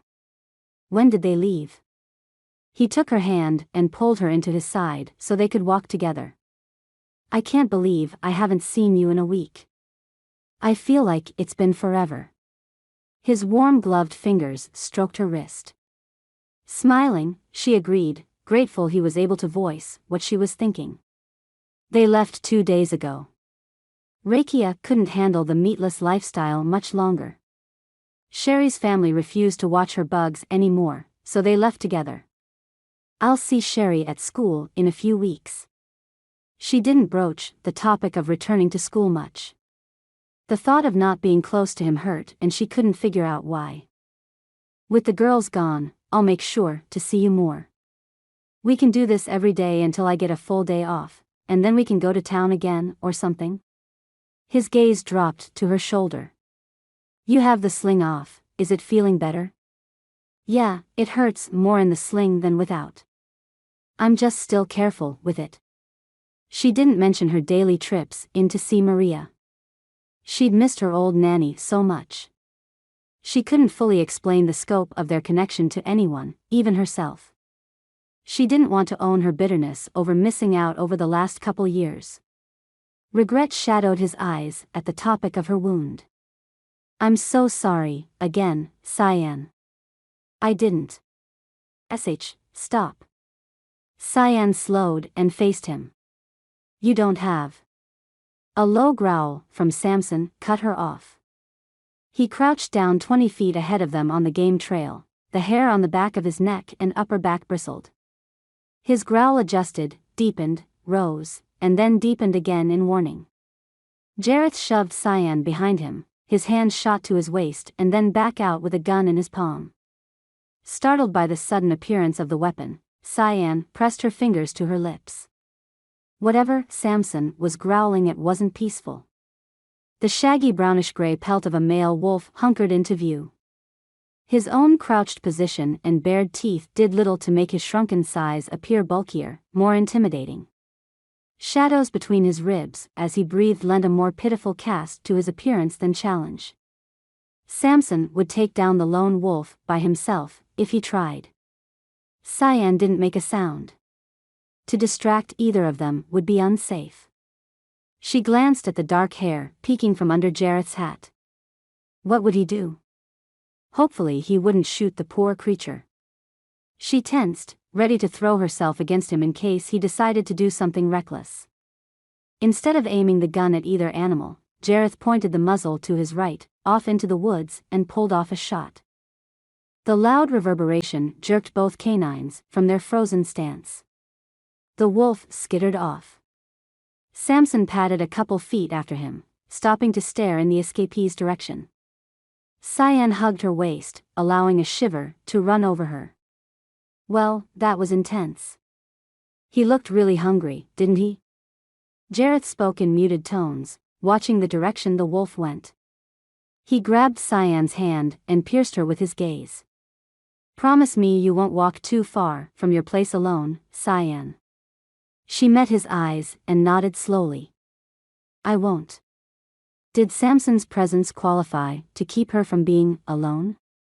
She smiled to dispel some of the tension and pushed lightly at Jareth's shoulder. You're so sweet to worry about me. Could he feel something for her? If he did, it would definitely help her figure out all the confusion tangling up inside her.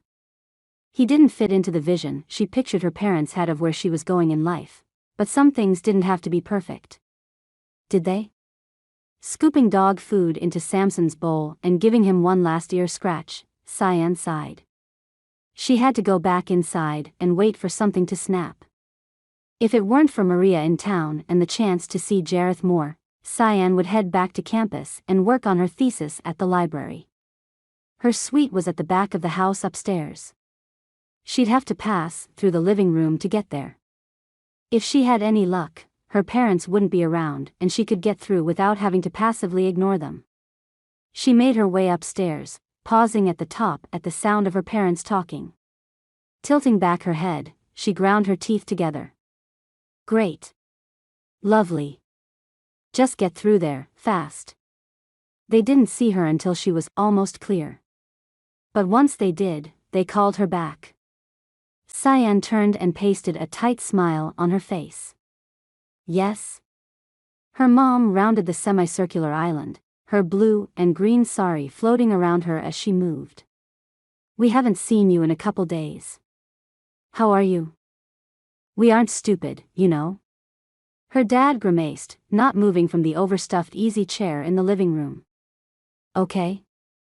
Cyan didn't say anything else. She wasn't sure which question to answer first or even if there were an order. Exasperated, her mother glanced at her father, then back at Cyan. Honey, can't you rebel some other way? Get another tattoo? Experiment with drugs? Why him?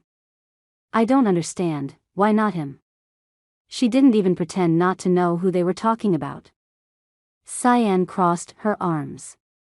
She didn't know how they knew, but she didn't care. Get it all out. He doesn't support your dreams. You're trying to be something with him you're not, why? Just to get information on Kettleson? I told you, we would take care of it. Her mom moved to stand beside her father, placing her hand on the chair beside his shoulder, always careful not to touch him and cause more pain. Cyan shuffled to the island and leaned against the granite countertop. That day's paper littered the surface. She randomly picked through the pages, studying ads and articles with equal disinterest. Was she being honest with herself? She certainly wasn't being honest with him. But she hadn't broached the topic with Jareth. Couldn't bring herself to turn their time together into something seedy. She liked kissing him. Liked talking to him. He didn't judge her, even when she made stupid jokes or acted like she should say or do anything other than what she did. Maybe at first she tried assuaging her need to see him by giving herself a purpose to be with him. But she found that purpose less and less important as she spent more and more time with him.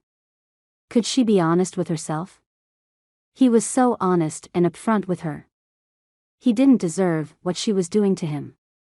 or planning to do to him. An ad caught her eye, and she stopped playing with the paper to rip it out. Fish and Wildlife asking the public for help in identifying poachers. Contact the regional office with any information. She pocketed the ad and nodded at her parents, then turned toward her room. She ignored the half-sided conversation as she rushed off. They weren't even sure what they were complaining about. Why encourage it? As far as she was concerned, she didn't need to pursue the conversation any further. The rigidity in her dad's face attested to the fact he was nowhere near stoned enough to be sensible about anything anyway. The ad, though, might just be the ticket to what she was looking for. If she could solve her own issues, then maybe she'd be free to see Jareth without her own conscience guilting her every second. Chapter 15. Jareth. How many times had Nate suggested they all get guns of their own? How many times? The pistol Jareth had borrowed from the Kettleson stash felt light with loose pieces in his grip. Shooting it had made him sweat, because it might have locked up or something. Or what if his horrible luck carried through and the shot had somehow ricocheted and hit Cyan? He would have essentially shot the only girl he'd ever been able to stand for longer than 20 minutes, twice. Jareth stormed into the large barn, long strides carrying him into the tack area. He unbuckled the holster belt and slung it onto the table against the wall. He didn't have a lot of money as it was. How would he ever be able to afford a gun of his own? He'd never considered them a necessity before, but with hungry wolves in the area and Cyan out walking that dog, he didn't have a choice. He wasn't a fan of the pistol style. He much preferred a stainless steel revolver with a 4-inch barrel. The difference between the revolver and pistol was tantamount. He favored the weighty grip and the sturdiness of the revolver. How was he ever going to come up with the money to buy one? He braced his arms on the nearby table and hung his head. Darby. Just the man I wanted to see. Kettleson's appearance blocked the main door to the barn, leaving Jareth with few options. Plus, he'd seen him. No way would Jareth get away now. Jareth had hoped the week of avoidance could be stretched out a little bit more. How did he tell Kettleson he wasn't doing too well with the mission because he was falling for the girl? That would guarantee the loss of the money, and maybe even the loss of the job, for all of the Montana Trail cousins. Jareth didn't say anything, but nodded as he waited for Kettleson to join him beside the table. I asked Smith for an update and he said he hadn't seen you very much. I guess you've been busy. Kettleson nodded, his lips in a snide curl. That's good. But I need to be kept in the loop. What's going on with our problem? Jareth bristled at the suggestion that Cyan was anything of Kettleson's. He bit back his retort. Is she going to drop anything? Do I need to continue planning my defense? Kettleson continued. I don't want you spending all your time romancing her. I'm paying you to get results, not to scratch an itch. The possibility that Mr. Burns was going to involve the law in anything when he wasn't exactly pristine himself gave Jareth confidence when he said, I don't think they're going to pursue it. In fact, I can almost guarantee it. Really? Do you have guarantees on that? Because if they suddenly subpoena me or open an investigation, I have to lay everyone off. I don't think either of us wants to do that. Kettleson's displeasure twisted his mustache. Jareth had to give him some information. Kettleson wasn't any more interested in bringing law enforcement around that area than the Burns should be. I'm working on it, but I'm serious when I say that nothing is going to happen. Why? Because it's the Christmas season? People don't work that way, Darby. Kettleson pulled his hat off and tossed it to the table, running his hands through his white hair. Look, I don't care what's going on, I really don't. I don't wish the girl any harm. But I have a family, too. I have friends. They all rely on me to provide their living. I have to pay my ex-wife for the pleasure of divorcing her. My grandchildren are supposed to be up this way in a week or so. What am I supposed to tell them? Sorry, kids, can't come up. Grandpa might be investigated by Fish and Game. He snorted. Jareth understood the difficulties associated with family. Didn't his own rely on him more than he was comfortable with? Sir, it has nothing to do with the holidays. Burns smokes marijuana and even grows it. I'm not sure what he does with it, but his activity could be just as illegal as yours. I doubt he wants to draw any law around him or his home. I wouldn't worry. Kettleson's eyes snapped to Darby, and he slowly nodded. That's comforting. He crossed his arms, turning to rest his hip against the table. Is there anything you need? I'd be willing to reward the reassurances. Did Jareth dare ask for a gun that didn't emasculate him? Well, I would like to get a gun of my own. Can I get an advance on our next pay? If he combined that amount with what he had saved, he might be able to afford one. He'd have to let his parents know there'd be a shortage in the next deposit. They shared a checking account so that the funds were easier to send. He never bought anything extra for himself, so he doubted it would be a problem. We can do that. Stop by the office this evening after chow, and I'll have it drawn up for you. He grabbed his hat, and then turned back to Jareth. What are your plans for the holidays? Are you leaving for the week? Kettleson had promised the holidays off for the ranch hands who were interested in the break. He'd asked for a few to stay, but no one from the Montana trails had signed up to stay on yet. Jareth hadn't had any plans one way or the other. The option of going home wasn't as enticing as staying in the same vicinity as Cyan. I'm not sure. Well, I need 3 and already have 2 of the Michelson brothers staying on. If you stay on, you'll have Christmas Eve off, but I'm hosting a hunting party on Christmas Day and I need whoever stays to help with the livery. Kettleson lifted his hand. Let me know. Okay, yeah, that'll work for me. I'll see you this evening. He'd have to let the rest of his cousins know, but avoiding his family and maybe seeing Cyan more was too much of a temptation. With an advance for a gun, he'd be in more of a position to protect her when they went on their walks. Spending time with Cyan was becoming the most important thing he could do. And not because he had a job to do. Blue tufts of hair poked out from under the cream beanie Cyan wore. She waved her hand at Jareth and he nodded back at her. His heart was bursting with excitement just to be in her line of sight. Her curvy figure moved easily over the snow. The trail wasn't long, but he shifted under her gaze as she drew closer, Samson trotting along in front of her. Breathless, she stopped inches from him and shyly glanced up to meet his gaze. Hi. Hi. Jareth reached out and traced her chilly cheek with the back of his knuckles. How had he ever seen her as anything but amazing? Merry Christmas, early, I guess. He grinned. Are you ready to go with me? She eyed him suspiciously, but smiled. You have my interest piqued. I'll follow you. Okay, it's not too far from here. He took her hand, touching her came naturally. Cyan fell into step behind him and they walked through the tight trail with its close borders of snow-covered bushes and imposing tree trunks. The sound of water splashing grew louder as they walked, mixing with the panting of Samson. Another moment and they entered a small clearing ere the snow gave way to a natural hot spring. Steam curled into the air as the warm water flowed from a crack in the mountainside to splash into the chilly creek water 20 feet below. Steam stuck around as a wispy fog which faded the scene in a white haze. Set up on a large boulder is a vinyl tablecloth set with a picnic basket and blankets. Cyan gasped and Jareth glanced back at her, drawing her to his side. It's a date, but not a date. The warmth from the hot springs would keep the temperature up without it feeling like they were in a steam room. Jareth waited for her to claim a spot on the cloth set out like a picnic blanket. He hadn't been sure if there would be dry ground or not, so the vinyl had been his attempt to keep her dry when they were outside in the cold. Sudden nerves attacked him. He tried to quench the sagging drop of his confidence.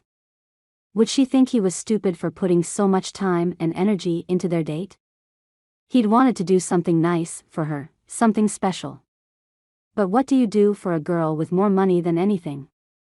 Something that would stand out? This is beautiful. I've been here before, but it was a long time ago. Usually the wolves stay away from the mineral waters. She studied the area around them, her smile bright as she flicked her gaze back to Jareth. Thank you. Suddenly, calmed by her excitement, Jareth grinned. Don't get too excited. I made our food, and let me tell you, I'm not a chef by any means. He'd kept it as easy as possible. Kneeling on the bright red and green checkered vinyl, Jareth withdrew summer sausage, cheese, crackers, and chocolate-covered strawberries. He cleared his throat and handed her bottled water. I had champagne, too, but the bottle slipped from my pack on the way up here and broke. Heat flooded his cheeks. How stupid could he be not to double-check the pack as he hiked up?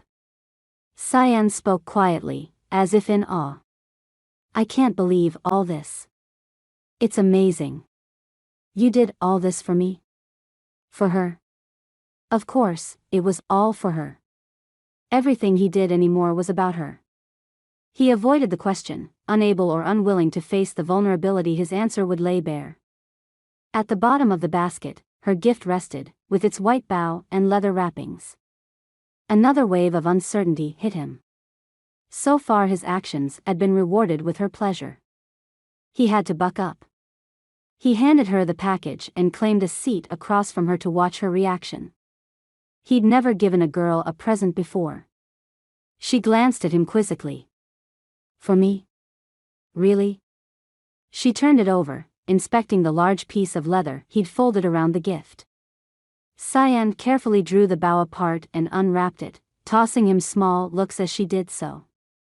A beautiful leather-bound hardback book peeked from the trappings. One of the original books on Native American folklore and history of that area written almost 50 years before, the book had a large number of stories entangled with the importance of wolves. Eyes clear as ocean waters, Cyan focused on Jareth. She bit her lip, turning the book over in her hands, caressing it as she did so. It's beautiful. Thank you. She studied it, falling into a contemplative silence that made Jareth shift uncomfortably. My gift pales in comparison to yours. She drew her eyebrows together and frowned, withdrawing a small box from her pocket. Jareth hadn't expected anything. Hadn't even hoped. He didn't need anything from her. He wished he could give her everything. Guilt assaulted him. He had to either come clean with Cyan or quit his job. Staring into her blue eyes, Jareth resolved to quit his job. He could find more work. He'd never had a problem finding work. He might never find another girl like Cyan. More importantly, he didn't want any other girl. Time with her was revealing he wasn't only a one-horse man but also a one-woman man. The small box opened to reveal an engraved fire starter that would fit on a key ring. Jareth smoothed his finger over his initials, JD, that she'd had engraved in a loopy cursive font. Wow, thank you. She did so much for him, she didn't deserve to be lied to. He would quit immediately. I have to work tomorrow, but I'm quitting after that. Her eyes widened in surprise. Why? Is everything okay? I wanted to invite you to dinner tomorrow, but now that I know you're working. Jareth laughed, settling further onto his rear. That wouldn't work anyway. Your parents hate me. But thank you for thinking of it. Kettleson is hosting a hunting party all day tomorrow. There are gifts and prizes for different trophies. I've already committed, but afterwards, I'm going to leave. Cyan looked at the book in her lap, tracing the embossed wolf on the cover. She avoided showing any emotion. Are they hunting wolves? I'm sorry. The idea of hunting them or even supporting that after getting to know you, well, it's abhorrent and I can't do it. It's not my cause, but it's important to me because it's important to you. He reached across the small distance between them, touching the back of her hand. Jareth had bared his soul just short of telling her how much he was falling for her. He couldn't go any further without some sign that she felt the same. He didn't mind giving up everything, if that's what she wanted. But until he knew how she felt and he was away from Kettleson, he'd never be able to chance telling her the deal he was going to walk away from. Will you still be around here? Will I still get to see you? Cyan's lower lip trembled and she lifted her wet eyes to meet his. She turned her hand over and claimed his fingers in hers. Could her emotional display be the sign he needed? Did she want him to stay around? I'll try to. If I'm around, I'll make sure we see each other. He didn't want to talk about what happened when she went back to college. He'd do anything he could to prolong their time together, even if it meant letting down his family. Chapter 16. Cyan. Jareth walked Cyan back on the trail, the remnants of their picnic secured tightly on his back. His warm fingers caressed hers as they walked. Neither of them wanted the time to end, and they kept their pacing slow and leisurely. Even the cold air didn't permeate the warm glow in Cyan's chest from being with Jareth. Putting Jareth in the position to choose her or his job wasn't something Cyan wanted. He shouldn't have to choose between her or his family. She didn't need his help. But she'd take what he'd inadvertently given her. Not the book, but the information. It wasn't hunting season for wolves. There were only a few animals that had a tag that carried their hunting season through until the following year. What could be so special about wolves that Kettleson would do a large hunting party for them? Jareth had mentioned different trophies. What else could they be after? Cyan didn't need a knight in shining armor. She could get the evidence herself to turn over to the authorities. He didn't realize he'd given her all the information she needed to go after Kettleson on her own. She'd do her own investigation and turn over whatever evidence she could find to the fish and game. Kettleson could face felonies. But only if she could get close enough to getting something on him. You got quiet. Is everything okay? I'm really sorry, I can't come tomorrow for dinner. I would even face your parents, if I had the day off. He pulled her to stop beside him, just out of view of the house. I'm going to miss you. He leaned down and brushed his lips across hers, the soft velvet of his touch intoxicating. His declarations sparked heat inside her. She didn't want to be away from him, she reveled in his touch. Could he be the man she could be herself with? She wanted someone to be comfortable around, someone who cared for her just as she was. The more time she spent with Jareth, the more she realized she wasn't that big of a disappointment. Their lips moved together and she didn't want to ever stop kissing him. Cyan leaned with him as he pulled away, her lips tingling. She ignored the ache in her chest and he turned with a small wave and disappeared down the trail, the glint of Magnum on his holster just to the side of his rear end. Not that she was looking. She sighed and turned back to the house. Come on, Samson. Let's go deal with Mom and Dad. Dad's supplier went out of town again and their discussions on the safety of growing their own plants didn't hold any weight when they had a greenhouse filled to the brim with the leafy stalks already. Why discuss it when they were already doing it? Montana law declared a 6-plant limit, one her father had surpassed by at least tenfold. Not to mention, he didn't do doctors, hated them, so he didn't have a medical prescription to support his marijuana use. Once he'd gotten a diagnosis for his pain, he blamed doctors and scientists for everything else, including no cure, no real palliative treatment plan or pain management. Dad and Mom knew how to grow the illegal plants, but were still learning how to create the essential oils, butter rubs, and tinctures needed to deliver it quicker than a cannabis brownie or cookie. Smoking it worked fastest, but Dad hated smoking the stuff as much as he needed relief. As soon as a cure or treatment plan could be discovered, the better. As it was, without any usable form of the drug on hand, Cyan's father had become more brutish and easily irritated. Not exactly the kind of atmosphere she wanted to be in for Christmas. She trekked across the snow-covered yard, using the trail she and Samson had trudged every day since she'd brought him home. What a difference a few weeks made. She'd fallen for the dog immediately, and now, felt like they'd been together forever. Come on, boy, if we're lucky, we'll get to see Maria tomorrow, too. Seeing her nanny on Christmas would be difficult to justify with her parents, but she didn't care. Cyan whistled for Samson to follow as she headed straight for the snack cupboard. His jerky and hers were stuffed behind the brushes and extra blankets. If nothing else, she could walk in there with meat on her breath. Why not really throw Dad off? Nothing came of the jerky breath like she'd planned. By the time she got inside, both of her parents were in bed, making that the first Christmas Eve she spent alone.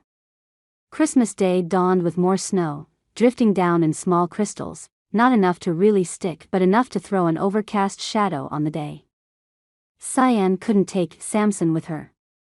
Where she was going was potentially dangerous, and she didn't want to accidentally get him shot. Kettleson wouldn't miss when he aimed at her. She had no doubts about that man's intention to uphold his right to shoot trespassers on sight, even if he wasn't provoked. Had she not known Jareth, she would have suspected he'd been sent out to shoot her. She'd been raised by parents who believed the world was out to get them, while at the same time believing everything that was advertised on infomercials was gospel. What a weird dichotomy. She tiptoed down the stairs, her camera, tape recorder, and some water tucked into the small pack on her back. Slipping onto the deck, she carefully slid the slider shut. Laughter from the hot tub area on the back deck carried to her, and she blew out her pent-up air on a whoosh. Her dad's small fiber polyneuropathy from the fibromyalgia must have calmed enough during the night, or he'd never be in the jacuzzi. She treaded carefully down the steps, stopping by the kennel to pat Samson's head and toss him some treats. "I can't take you this time, boy. I'll be back as soon as I can." If she came back. The seriousness of what she was about to do wasn't lost on her, if the nausea roiling around in her gut was any indication. The hike passed too quickly for someone who wasn't even sure she wanted to be there. But Kettleson had to be stopped. He had to be put in his place. The man was doing illegal things and making money off it. She didn't know which was worse. The fact that people paid him to hunt on his land, even trespassed onto Burns' property, as well as the National Forest land, which bordered the opposite side of his property, made her even more infuriated. He didn't care where they shot, they just shot. The trees created a natural divider between the two properties. Where Kettleson had logged his land to create easier travel for his guests, the Burns had left things alone, relying on nature to develop the forest as necessary. Cyan's boots sank deeper and deeper into the banked snow as she got further from game trails where the snow was packed better. A twig snapped to her left. She stopped, breathing hard. An image of the mangy wolf sprang to her mind. She forced herself to control her breaths, counting slowly as she opened her clenched hands. What was she doing? Why did she always run off half-cocked in search of justice, without even a complete plan? What if she didn't even find Kettleson, but he found her? She would be so screwed. A shot rang out and Cyan ducked, dropping to her hands and knees in the snow. She wasn't hit, thank goodness, but what if they saw her? Where were they? The group could be anywhere. Barking laughter drew her attention to her right, through the mass of trees she'd ignored as she searched for a break in the foliage. They were over there. She had to get through. Cautiously, she edged into the branches and snarly pine needles, clutching and clawing at her camouflage beanie. Her heart rate thrummed wildly, and she flinched with each crunch of her boots in the snow. "Turn back, Cy. Turn back." But she pressed on, ignoring her caution. Ignoring her intuition. The already dim lighting darkened even more as she pushed further under the thick canopy. A breeze hit her face before she realized she reached the other side. She jerked to a stop, backing up into the shadows. The scene before her sent bile rushing up her throat. She gagged it back, looking to the side for a moment to try to accept what was happening. As silently as possible, she withdrew the small compact camera from the side pocket of her pack. She'd chosen that one because it took pictures without noise. Focusing was her only concern. She snapped multiple pictures of Kettleson handling a fallen bald eagle, its white feathers ruffled and splattered with red. Another man quartered a large bull moose, his skin already removed and the wide-based antlers hefted on the back of a four-wheeler rack. A separate trio skinned 4 wolves, the thin, hideless carcasses tossed to the side of the clearing about 30 feet from where she hid. The scent of evergreens surrounding her did little to hide the smell of death on the air. Cyan bit her inner lip. She snapped picture after picture, grateful for the investment her parents had made in the digital camera. A man rode up on a horse, his voice clear as it reached all the corners of the makeshift camp. "There's a herd of elk up this way." "Is it yours, Kettleson?" "Nope, mine are over on North Pike Point for the winter." "They must be wild." "Go ahead and pick off what you want. Leave a couple of the males for breeding this spring." "Can't have my herd going to twist, now can we?" He elbowed the man next to him, who chortled with glee. "On my way in, I saw a fleet of sheriff's cars and trucks pulling into the Burns place. Did you want me to check on them?" Common neighborly behavior in the wilds of Montana. Cyan's eyes jerked to Kettleson. He didn't have a history of taking care of his neighbors. This was her parents, though. He had to have a shred of decency in him, somewhere, for his neighbors. His smile broadened. "Nah, they're fine. Going to jail for possession and growing marijuana, but that's nothing we need to concern ourselves with." He laughed again, the sound deep but with a high-pitched nasally after effect. "We get to enjoy this day and our hunt. Let the real criminals get their justice." Her parents were getting arrested? There wasn't any pot in the house, but there were only feet to the greenhouse and anyone could see the plants in there through the glass walls and ceiling. How had they known? Cyan backed up, replacing her camera in her pack as she snuck back out the way she came in. On the trail, she broke into a sustainable trot. She had to get home. Had Jareth turned her parents in? He didn't like them, that wasn't a secret. But would he destroy their lives? Was he that type of man? If so, he wasn't the type of man she wanted to give her heart to. Her breath puffed before her and she pushed through it, ignoring the stitch in her side and the snowflakes melting on her cheeks. They had to be snowflakes, even if snowflakes weren't salty or warm and it wasn't snowing.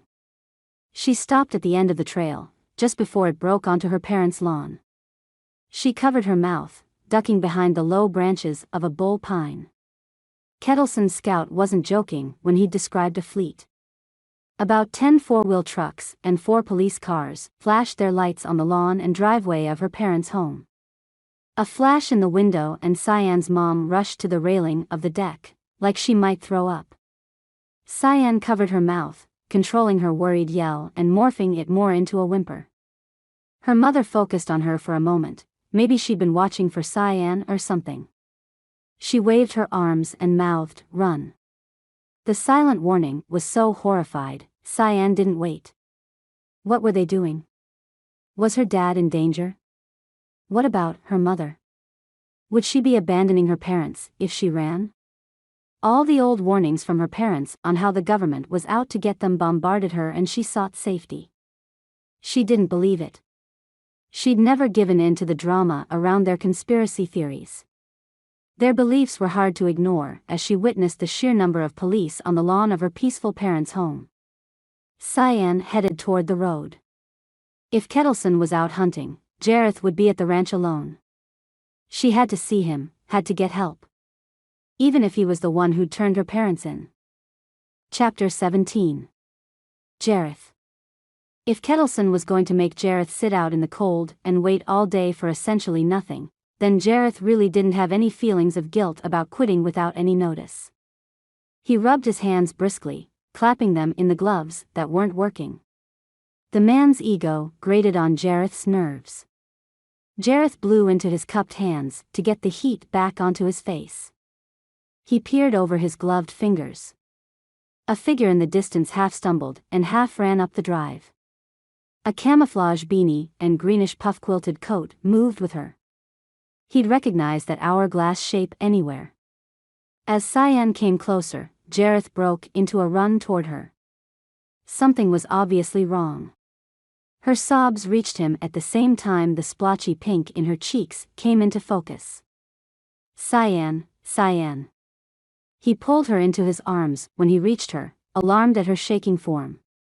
"What's going on? Are you okay?" She couldn't be on Kettleson land. He had to get her out of there before Kettleson came back. Jareth looked around him, wrapping his arm around her waist and gripping her chilly fingers. Her gasping sobs shook him to the core, and he couldn't focus on anything until he knew she was okay. "Cyan, I need you to breathe, honey. Take a minute and then tell me what's wrong." He moved her over to lean against the split rail fencing lining the drive. She sank onto the round fence rail, staring at their boot prints in the snow. After she controlled her sobs, she hiccuped between words. "Did you say something about my family to anyone? Like Kettleson?" Panic squeezed his chest with an iron clasp. He didn't want to lie to her. At the same time, she'd never forgive him if she knew just what he'd told Kettleson. He shrugged it off. "Sure, I've mentioned you to my friends and cousins." He laughed, disregarding the frantic panic growing in his chest. "If I didn't tell people where I was going every day, they'd think I was off doing something I shouldn't be." She lifted her sparkling sad eyes, narrowed to search his face. "Are you sure? No one else? Why?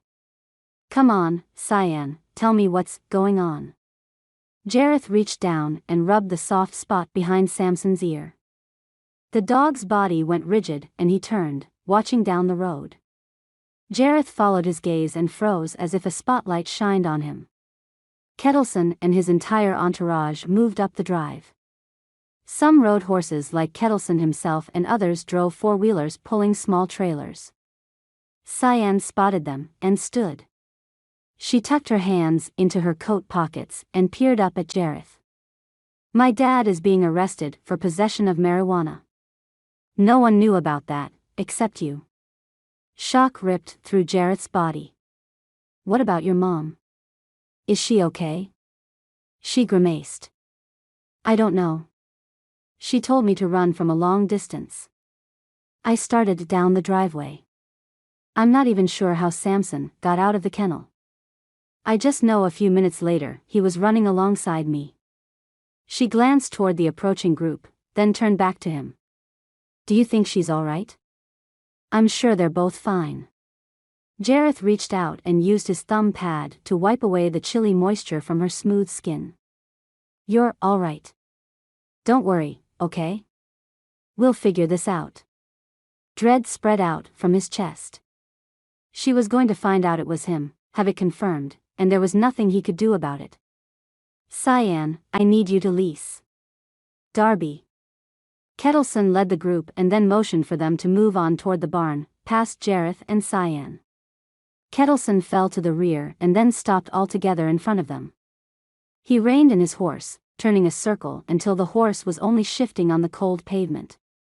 Kettleson crossed his gloved hands and rested them on the pommel of his saddle. "She's on my land. She's not supposed to be. I'll get her home."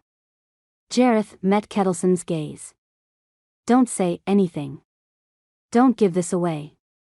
The man had actually turned in someone else on illegal activity and he was neck deep in it. Laughing, Kettleson eyed Jareth, his tone mocking. "That's fine, you do that.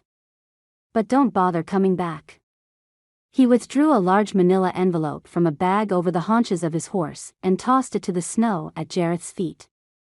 "You have 20 minutes to get your things. Tell your group not to bother coming back." "What?" Jareth was going to quit anyway, but he didn't think Kettleson would punish the whole group after their arrangement. Yet again, why wouldn't he? The man didn't have any concern for anyone but himself. Jareth ignored the packet while he waited for Kettleson's reply, but Cyan reached down and lifted the packet. Sweat beaded Jareth's forehead under his hat.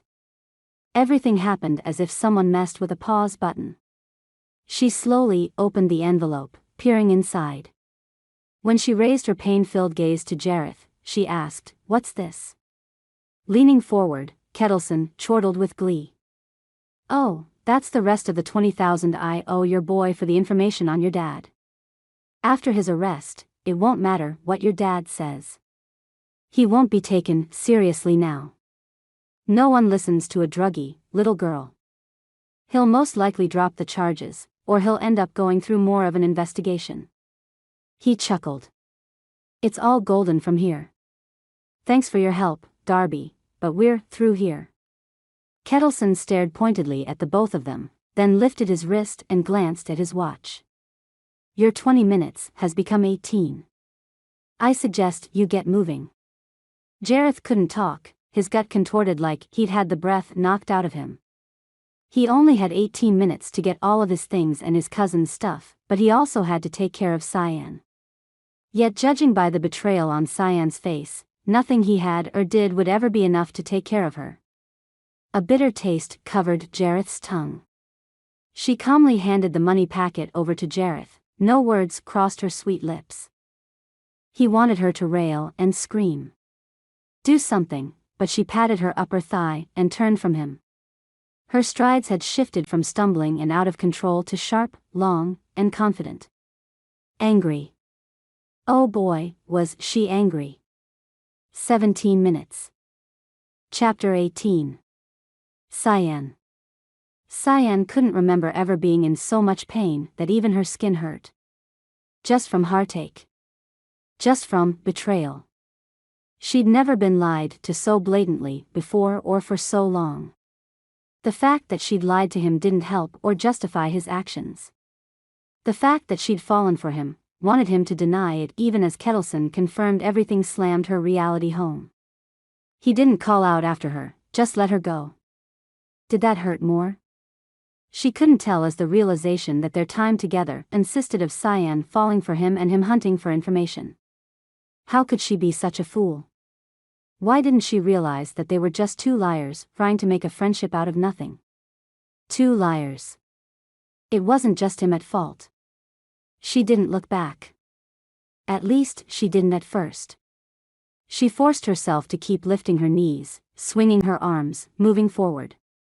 But she reached the end of the drive and couldn't help it. She turned back. Maybe he watched her, maybe he was chasing after her, maybe he was killing Kettleson, anything for her. Anything that would save her from the noose of betrayal as it tightened around her throat and shut down her core. She couldn't even swallow. Her lies? Of course, they were bad. Of course, they weren't just limited to him. She seemed to lie to everyone. She'd lied so long to her parents, she didn't know if she'd ever escape the mold she'd formed for herself. Cyan's lies with Jareth, though, hadn't been about her or him.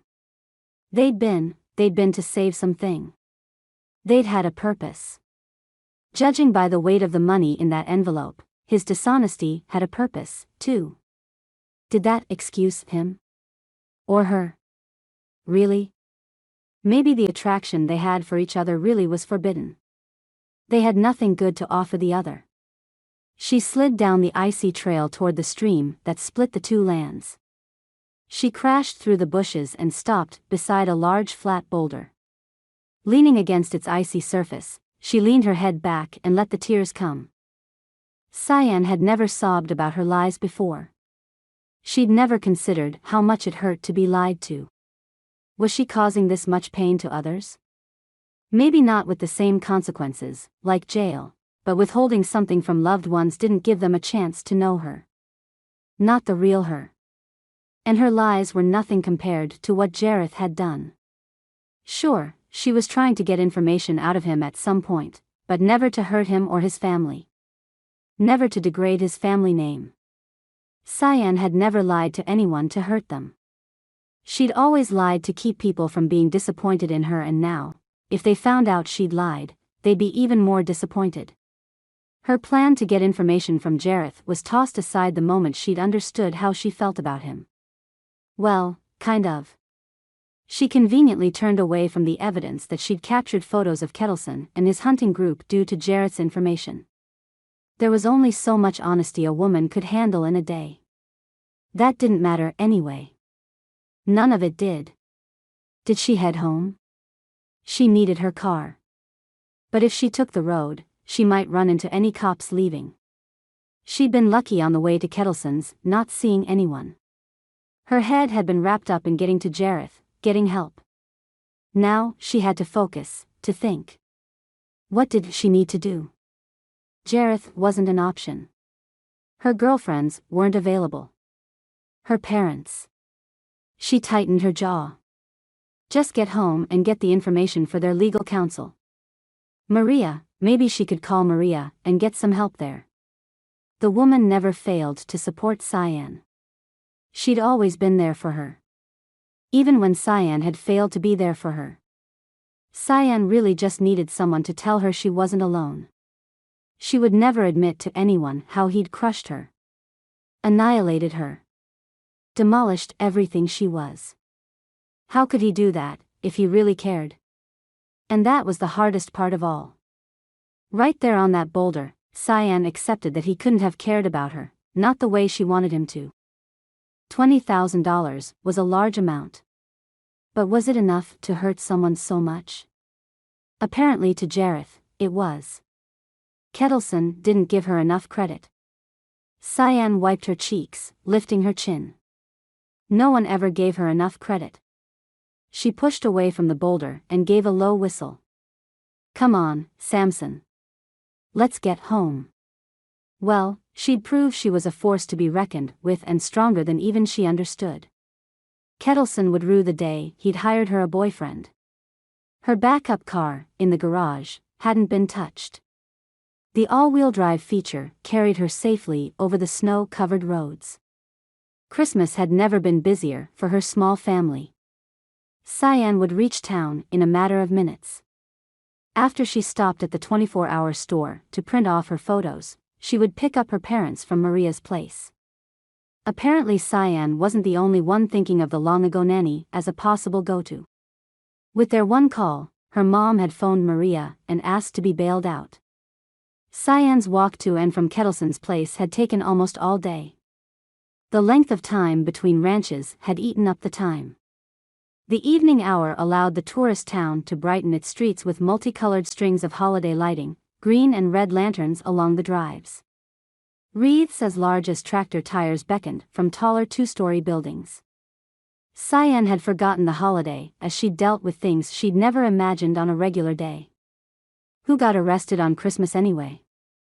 The gas station and 24-hour Walgreens manned the North Street corner just as town started. Cyan pulled in, anxious to print her pictures and deliver her envelopes. Once they were out of her hands, she could feel some level of vindication. Nothing would happen that week. All the field offices had messages on their voicemails saying they were closed until the following week. At least she'd have the information delivered. For once she felt like she was doing something. Someone had to do something.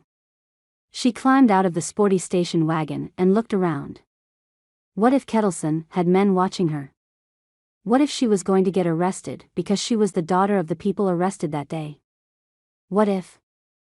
No, she shook her head and gripped the camera in her hand. No one was out to get her. She would be fine.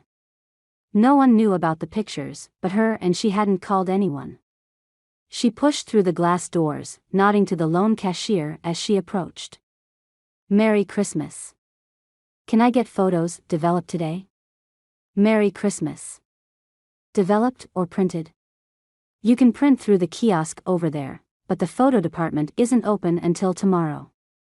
The woman pointed at the ATM-style machine manning the far wall beside a display for chocolate-covered cherries and stocking stuffers. Thank you, I'll print them. I'm glad you guys are open. Cyan called over her shoulder as she approached the machine. Yeah, well, resort town, you know? Holidays are our biggest money days. The woman shrugged and glanced at the television set above the door. Their biggest money days? The entire store was empty but for Cyan and the woman whose name tag read Melinda. Following the directions on the screen, Cyan plugged in the SD card from her camera and clicked the photos she wanted developed. She selected 3 copies of all and turned to wait after she pressed complete. A cell phone display beckoned to her. She crossed to the glass case. She needed one of those. Everyone had them on campus, but she'd never wanted to be pinpointed to one spot or reached whenever anyone wanted her. Today, a cell would have been helpful.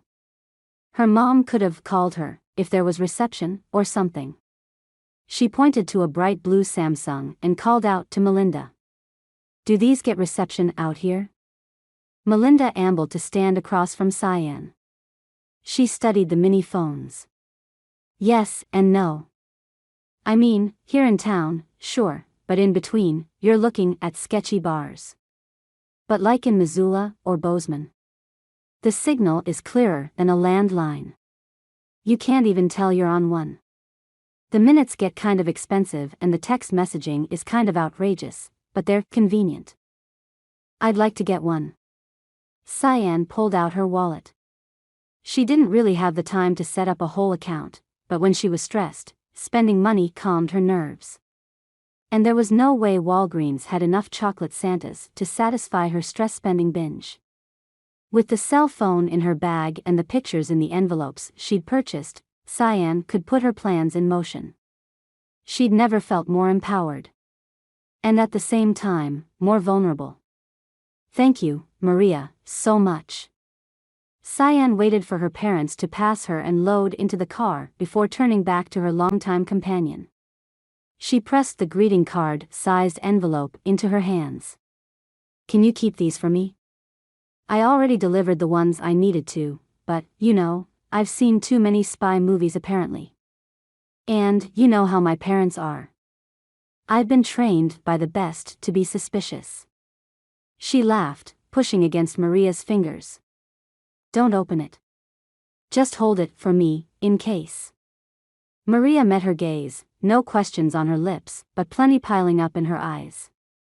She peeked over Cyan's shoulder. Be patient with your parents. Your dad is freaking out. The police took all of his plants. He's in a lot of pain. He's always in a lot of pain. Cyan bit her lip, ashamed of her snarky comment. I'm sorry. That was rude. It's not really how I feel, it's just, she sighed. It's been a long day. I'll call you. Maria reached out and pulled Cyan into her arms. You better, girl. Don't make me wait so long again. Her warm scent surrounded Cyan and filled her with a brief glimpse of peace. She squeezed Maria back with extra vigor. In the car, she turned up the heat and studied her parents through the rearview mirror. Are you guys okay? Her father shivered, his skin pale and clammy looking. Stroking his hand, her mom met Cyan's gaze with her own. We are. Can we just go home? She spoke softly. You bet. Cyan didn't say anything more. She didn't need to add that her parents didn't have anything else to worry about. Jareth was out of Cyan's life. For good. Hopefully in the next few weeks, Kettleson would be, too. Chapter 19. Jareth. Jareth didn't want to knock, he wanted to run. But he knocked anyway. Maybe her parents wouldn't be home. Maybe she'd forgiven him already, as she had with the gunshot, but that had been an accident. He could still hope they'd greet each other with open arms. He clenched his teeth so hard his jaw hurt. Mr. Burns opened the door, his eyes narrowing when he recognized Jareth. What do you want? He held up his hand, shaking his head. You know what? I don't care. I'm sure it has something to do with my daughter. He stepped outside, pushing into Jareth's space and forcing him to step back with his hands lifted. Closing the door, Mr. Burns thrust his finger into Jareth's chest. You stay right there. He half-limped to a standing cabinet on the deck in the same area as the fireplace and outside furniture. Jareth held his breath, waiting to see what kind of a gun the man would surely produce. Jareth didn't know how to apologize to the parents until he'd apologized to Cyan. He was glad Mr. Burns wasn't in jail still. Maybe that would mollify Cyan's anger enough she would listen to him. Mr. Burns withdrew a full brown paper bag and labored back to Jareth.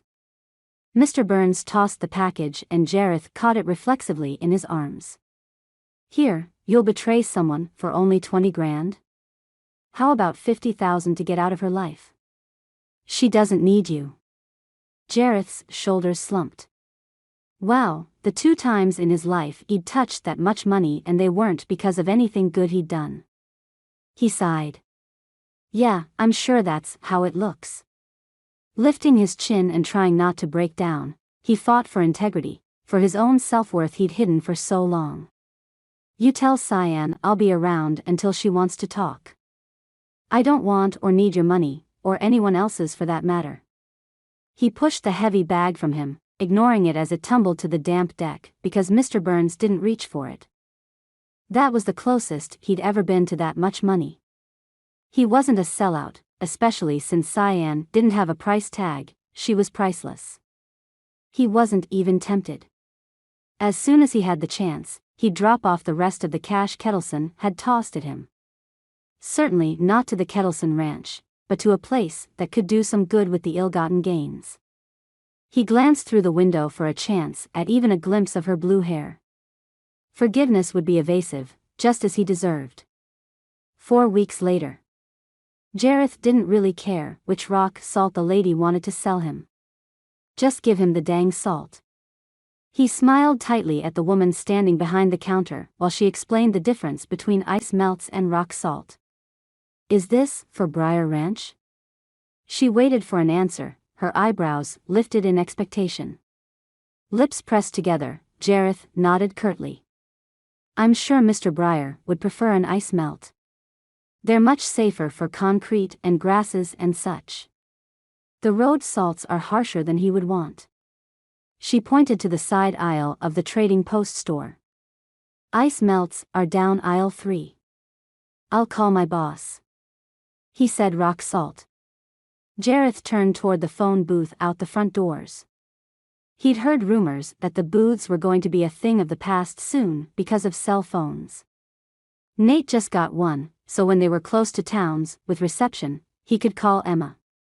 Outside, Jareth dug through his pockets for change.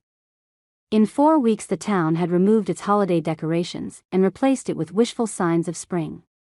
For the end of January, it was extremely hopeful, maybe even ridiculous, to display green signs and have flowers painted in windows.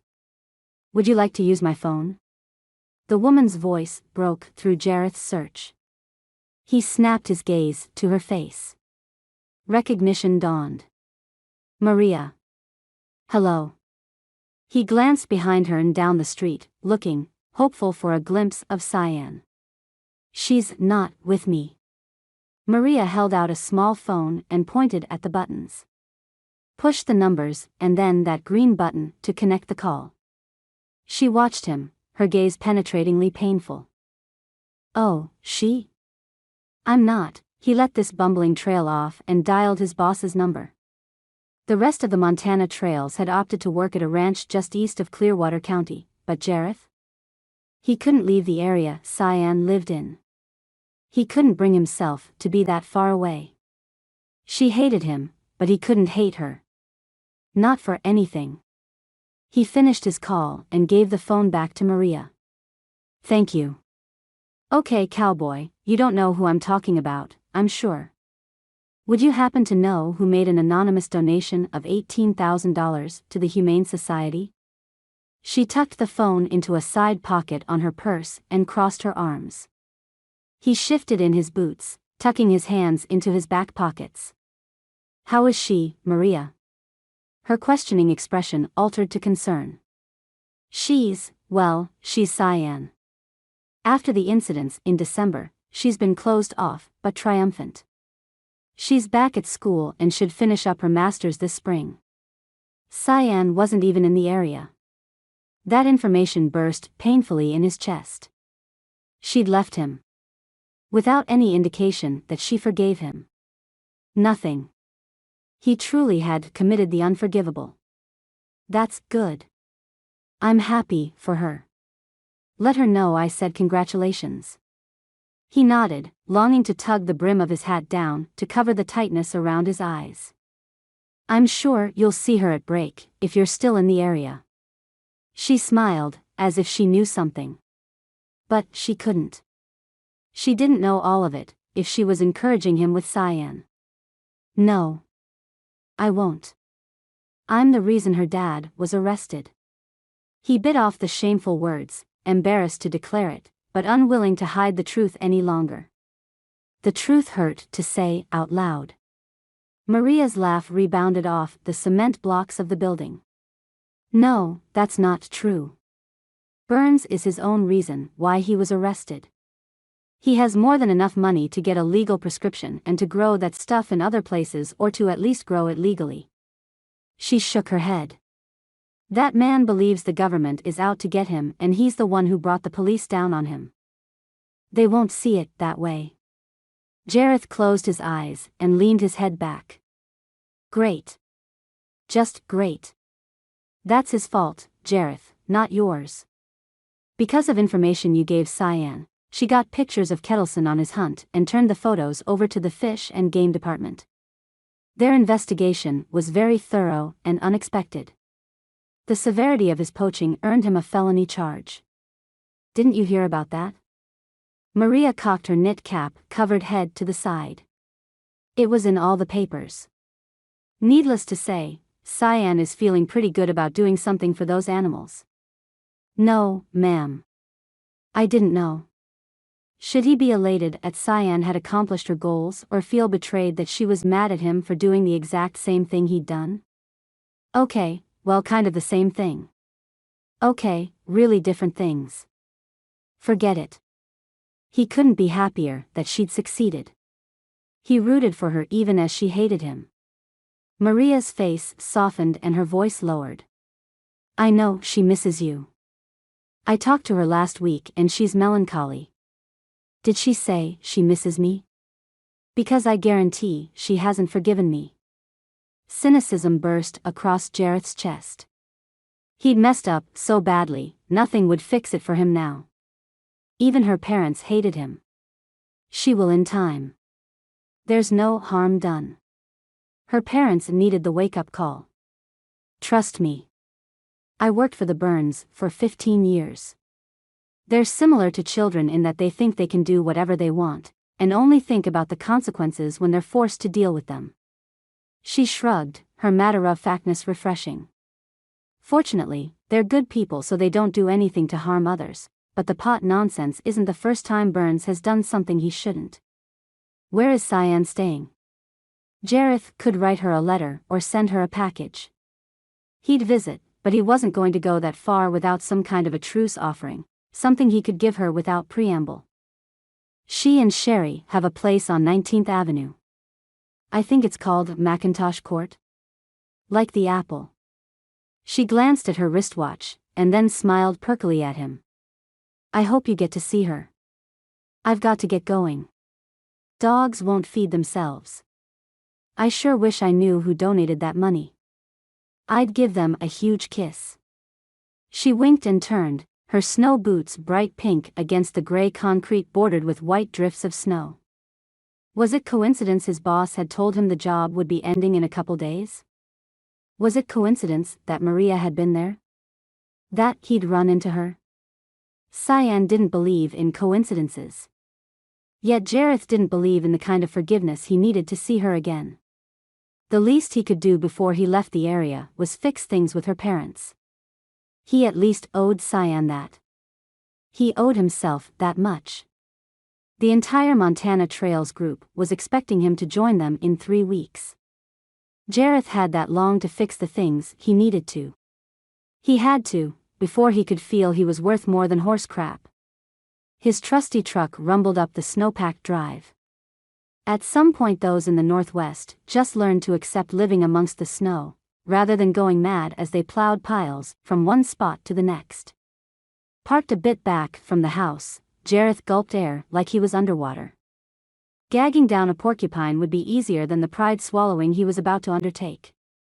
If he ever wanted to beg Cyan for forgiveness, he had to clear things up with her parents. A man would do it. He wanted to be that man. Sliding from the cab, Jareth tried to prevent the sensation of the last walk wash over him. Eyes downcast, he climbed the steps. Halfway up, he turned at the sound of his name. In the yard, the Burns had sprayed brightly colored paints or dyes outward in a spiral, creating a winter wonderland tie-dye project. They stood in the center and stared up at him on the wide steps. Mrs. Burns waved him down. How had he missed them when he'd gotten out of the truck? Was he so locked into distraction that he didn't notice something so important? When he reached the bottom though, the snow bank from plowing the drive reached his hat brim. Lost in thought as he'd been, no wonder he'd missed them. Around the steps and under the deck like a tunnel, Jareth wended his way past the empty kennel and onto the decorated yard. His leather boots would stain in the dye. Dirt he didn't mind, but wearing Easter eggs on his feet wouldn't gain him any respect on the ranch hand circuit. Stopping at the edge of the swirling color, Jareth smiled. "Hello, Mrs. Burns, Mr. Burns." Cyan's mom glided gracefully in her full skirts to join him at the edge. Her husband took a little longer as he ambled, walking between splotches and splashes of blue, yellow, and magenta. "Please, call me Cindy." She turned and pointed at the deepest blue curves. "We named Cyan after the blues of the earth. Her personality would have been better suited to a fuchsia or a tangerine." Jareth hid his wince at the thought of Cyan being named anything other than what she was, especially if it was tangerine. Her mom reached up and twisted a short lock of Jareth's hair between her fingers. "Although the perfect complement to blue is a burnt orange, and I suspect in the summer months, you're more of an auburn. Am I right?" He nodded, captivated by the ease she fell into around him. Her husband's heavy-lidded eyes didn't waver as he watched Jareth. "What did you need?" "Cyan's not here." Jareth cleared his throat, tucking his hands into his pockets. He nodded. "Yes, sir, I know." He paused, a sheen of sweat cooling the back of his suddenly hot neck. "I actually came to apologize to you and your wife, sir, about what happened on Christmas Day.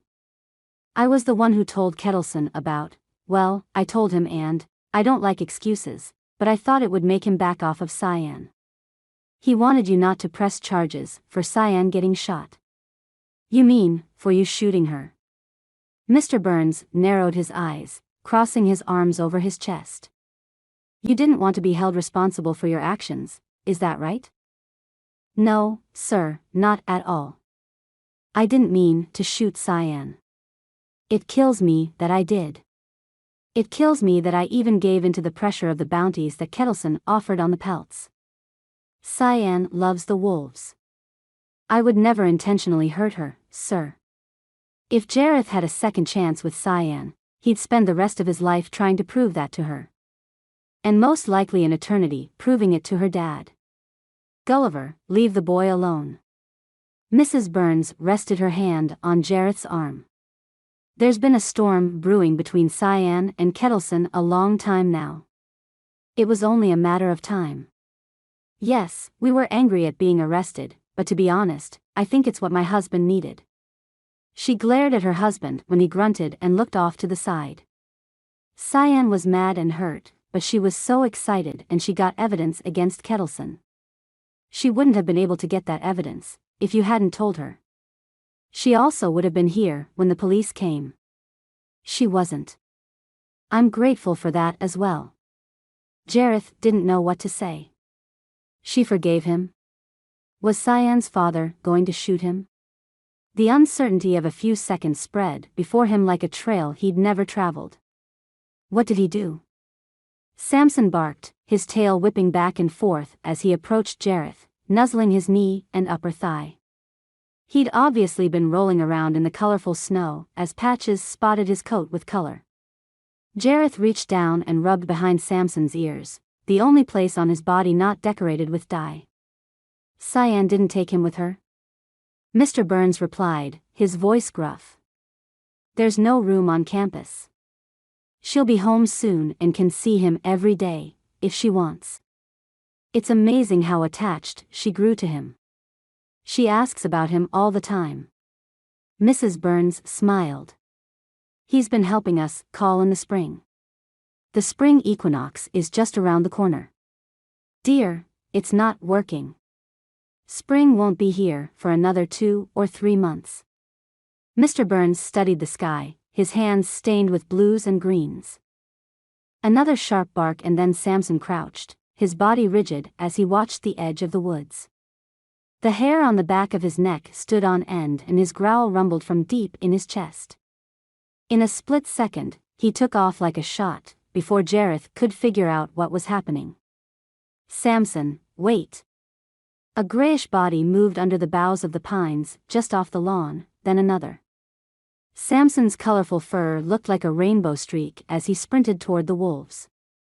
He didn't pause as he launched himself at the front one, their snarls and barks loud as their bodies smacked into each other. Mrs. Burns gasped, pressing her hands to her mouth. Running to help Samson, Jareth pulled out his revolver and held the muzzle pointed down as he moved. He stopped 20 feet from the struggle and didn't hesitate as he shot the other wolf trying to slink toward him to attack. He couldn't get a bead on the one fighting Samson. They moved like a knot, intertwined, and rolling, growls emanating from the center. Jareth stayed on the balls of his feet, watching the perimeter for any others from the pack, hoping and praying Samson would break free. He needed a clear shot at the wolf. A sharp yip and a crunch and the wolf bolted back from Samson, who drooped to the ground. Jareth pulled the trigger and the wolf dropped where he had hunkered to watch his opponent. Blood marked the snow around Samson, mixing with the rubbed-off paints and dyes from his fur. Bright red mingled with blues, yellows, and greens in a symphony of color that almost hid the gruesome scene in its effects. Nothing could hide the simple whimpering coming from Samson. The whites of his eyes were bright as he searched for someone, probably Cyan. Mr. and Mrs. Burns approached, hands wringing cautiously.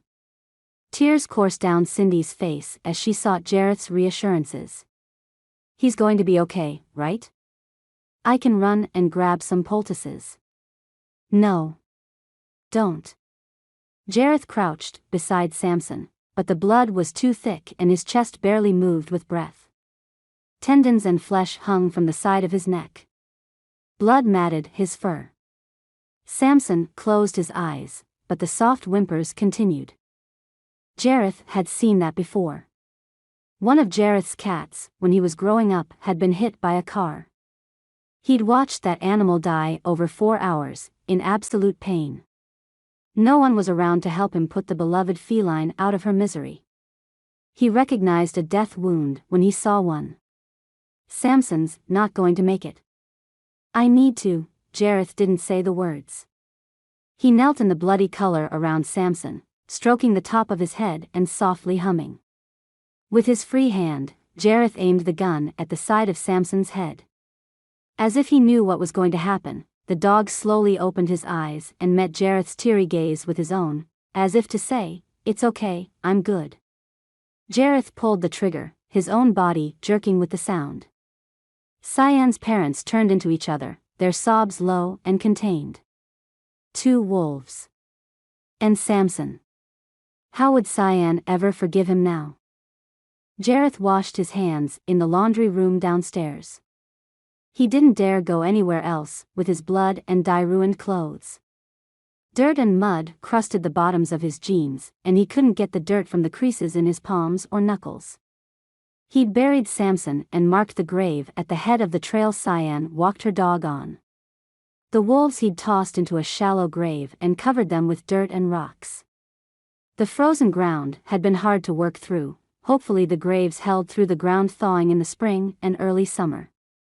Jareth probably would never know.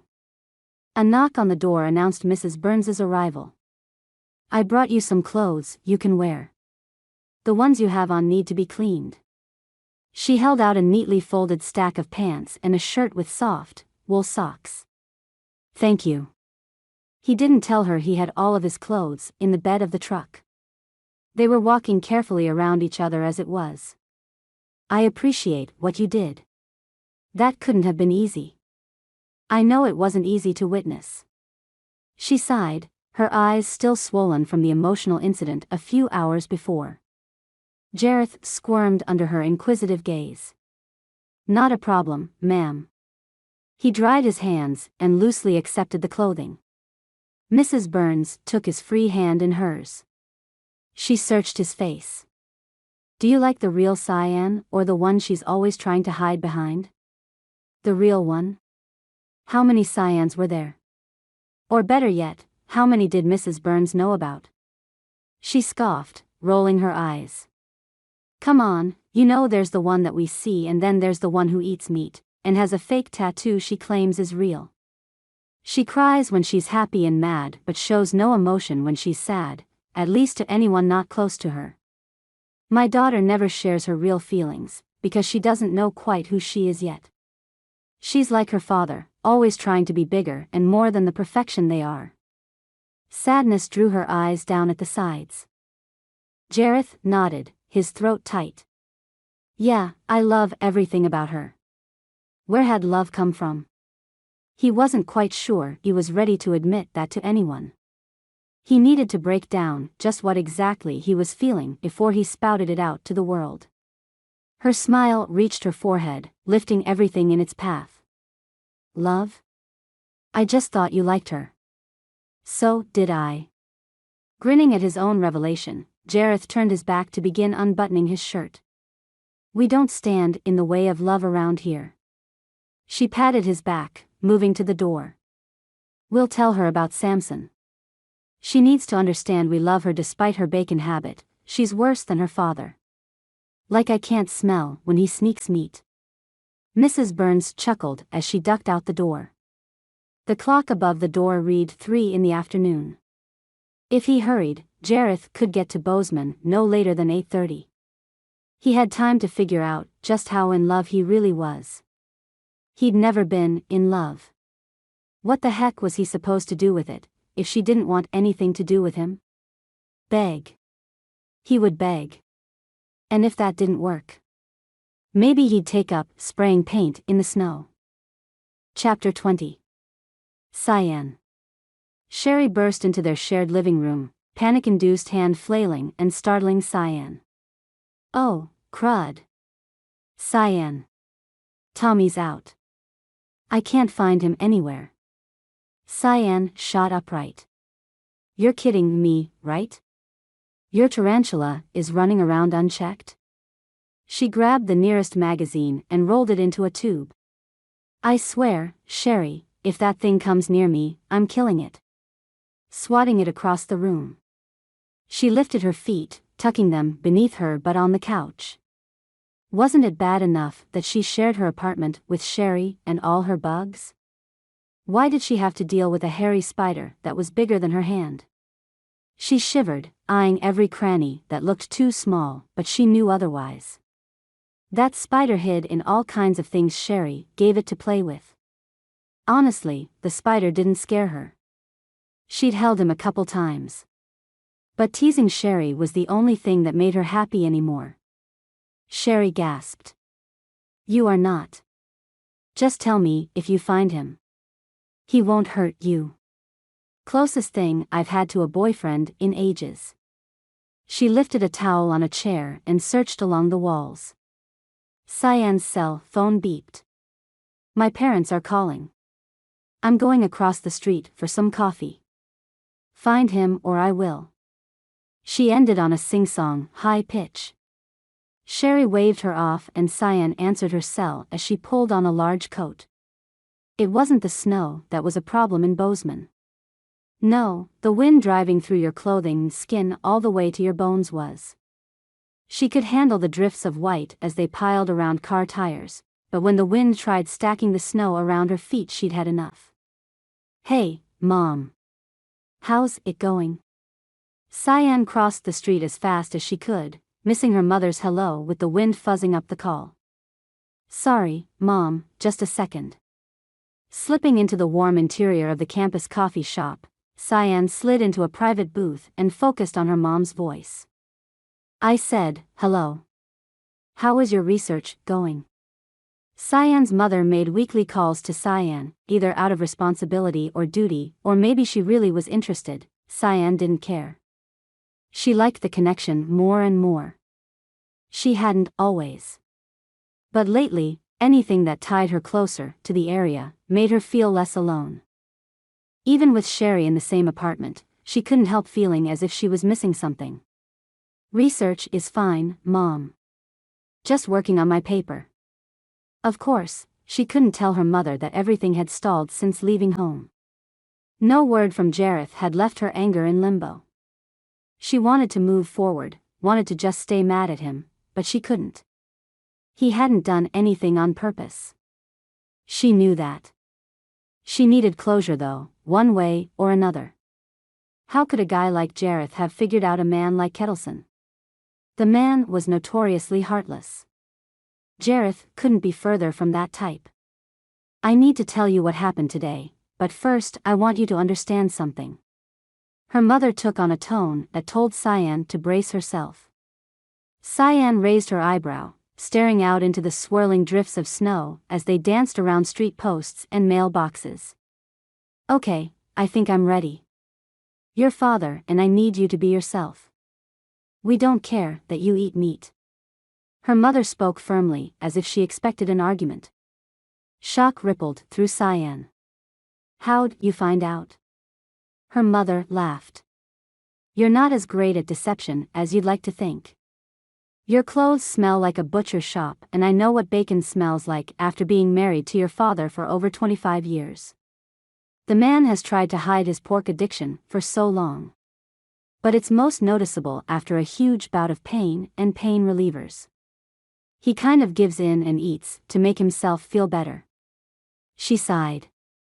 My point is, stop hiding things, because you think I'm going to be disappointed. Cyan looked at the grains of the wood in the table in front of her. She rubbed one long line that turned into a whirl. Are you disappointed? She wouldn't be surprised if her mom was, but a huge part of her desperately wished she wasn't. In how you eat? No.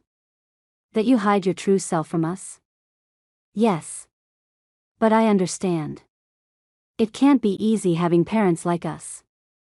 How many more fake tattoos do you have? Her mom's revealing questions were going to shock Cyan's hair white instead of blue. Cyan closed her eyes and rubbed her forehead with her free hand. You know it's fake. Oh, heavens, girl. It's shinier than the wax on a bent rose petal. Is your blue hair fake, too? Her mom wasn't angry sounding, more inquisitive, with strong curiosity. No. I mean, no, my blue hair is real. She couldn't think of what else to add. She must be so disappointing to her parents. She couldn't even pull off a fake tattoo. She didn't like tattoos, but hadn't known how to say so. The self-apply versions seemed like the best answer whenever she went home. How long had they known? She didn't know, so she sat in silence, waiting for more. Her mother's tone lengthened, each syllable lilting and sad. I want to tell you that we saw Jareth today. Cyan stilled, dropping her hand to her lap. Okay. He came and apologized to us, which was unnecessary, but your father appreciated it. We owe him and you one. She paused, and then continued. Your father and I pride ourselves on believing in freedom of choice and loving who we choose. Yet we still try to control you and your heart. I'm not disappointed in your choosing to be unreal with us. I'm disappointed that we made you feel it was necessary. I know your father was worried, but I don't feel he needed to be. Cyan interrupted. Jareth didn't keep Kettleson's money, Mom. I know you guys thought he was a sellout, but he isn't.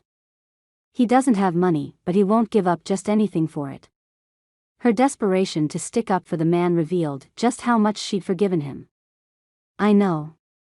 Dad tried buying him off too when he came by after Christmas looking for you. Jareth turned him down. Another truth Cyan hadn't expected. Something twisted in Cyan's chest. Why didn't you tell me? You'd already left for Sherry's. I didn't want to bother you. Sorrow colored her mother's words blue. I have more to tell you. When Jareth was here, some wolves attacked Samson. Cyan gasped, pressing her fingers to her lips. She didn't see the wood in front of her, or the lights, so focused on the conversation. Jareth had to put Samson down. He then buried your dog for us and got rid of the bodies of the wolves. He shot 2 of them. She lowered her voice, tears evident in the hitch to her syllables. I'm really sorry, Cyan. It's okay. Cyan stared straight ahead. She wouldn't let herself absorb what her mom said, any of it, until she was alone tonight. Maybe she'd cry, maybe not. But she wouldn't break down right then. Couldn't. She didn't want to face the pain building inside her.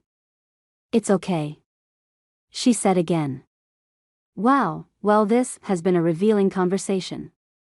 I'm sorry, I've lied to you both, Mom. Can you tell Dad for me? I need to help Sherry find her tarantula. Can I call you later this week? I do appreciate the call, Mom. Of course. They hung up and Cyan stared at the vinyl-padded seat across from her for another drawn-out moment. She pushed her way out of the booth, pocketing her phone before running back across the street. Her dog was dead. Jareth had put him down for her. Samson had been a constant reminder of Jareth and their time together. He'd connected them somehow. And now he was dead. She didn't blink. She wasn't ready to cry. She thrust the apartment door closed behind her, shoving her back against the panel and gasping for air. Are you okay? Sherry stood from her search on the living room carpet, studying Cyan's face. Cyan stepped into the room, staring at the floor. Thank goodness the spider was lost. It would keep the focus off Cyan and give her something mindless to do. I'm fine. If I find Tommy first, I'm stepping on him. You're evil. Horrified, Sherry spun from Cyan and crouched down on the ground again. Tommy. Tommy, where are you? But Cyan wouldn't kill the tarantula. Especially now that she knew how much it hurt to have a beloved pet die. Too bad she didn't have anyone to talk to about this stuff. She didn't want comforting from her friends. She longed for a chance to talk to Jareth, but she shook her head. Following that train of thought was even more painful than Samson. Cyan would have to suck it up and get through it. Nobody was going to fix anything, so she'd have to learn to deal with it on her own. Chapter 21. Jareth. Once Jareth found the campus, he slowed down. Every mile he'd driven had sent his heart rate a little faster. He was closer to Cyan. Closer. Closer. Now that he was there, and had found her apartment complex, he didn't want to breathe. What if she sent him away? What if she hated him? What if her parents told her about Samson and now she blamed him? What if she hated him? He'd come to grips with the fact that for the first time in his life, he loved a woman. And she wasn't just any woman. She was spunky, and sassy, and loyal, and driven. And beautiful, without pretense. She was exactly what he wanted, and he didn't want to lose her. He was so terrified he'd done exactly that. Jareth dropped down from his truck, wind pushing at his door and whipping the tails of his duster around him. Man, what he wouldn't give for some kind of a clue on how she felt. Maybe that's what faith was all about. He had to just give it an honest go.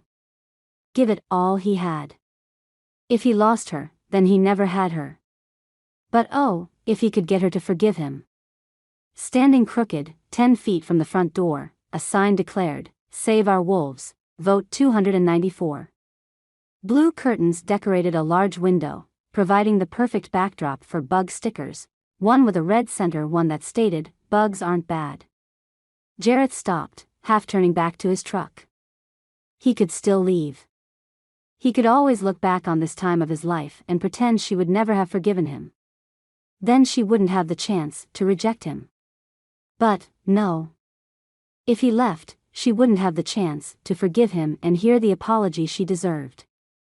Jareth wouldn't keep that from her. Even if she might not accept it. He had to man up.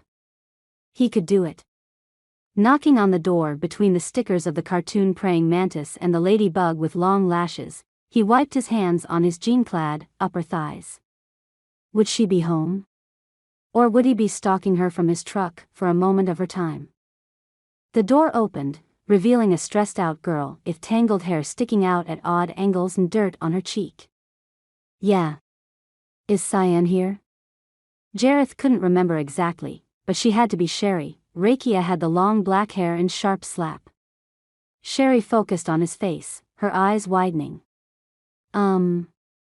She glanced behind her into the dim apartment and back at Jareth. Yeah, I need to get something from, well, the coffee place. She slipped her coat from a hook by the door and ushered him inside while she switched places. She's in the living room. I'll be back in a bit. She winked and closed the door, leaving Jareth more nervous and unsure than before. He turned, pulling his duster off and draping it over a chair in a front reading room. He passed a kitchen nook and followed soft lighting to a finely furnished area with leather couches and alpaca knit blankets. Cyan lay curled in the fetal position under a brightly dyed blue and yellow blanket. Jareth just watched her, taking in all that he could before she decided one way or the other where he was going next, to hell alone, or heaven in her arms. He cleared his throat, rounding the end of the couch, to stand in front of her. Cyan opened her eyes, blinking before lifting her icy gaze to him. Slowly, almost painfully, she pushed herself to a sitting position and watched him. Cyan, Jareth knelt beside her, helpless as her shoulders shook and she covered her face with her hands. He moved to sit beside her as she cried. "Sh. It's okay. I'm here." After a few minutes, her racking sobs subsided and she lifted her sparkling gaze to his face.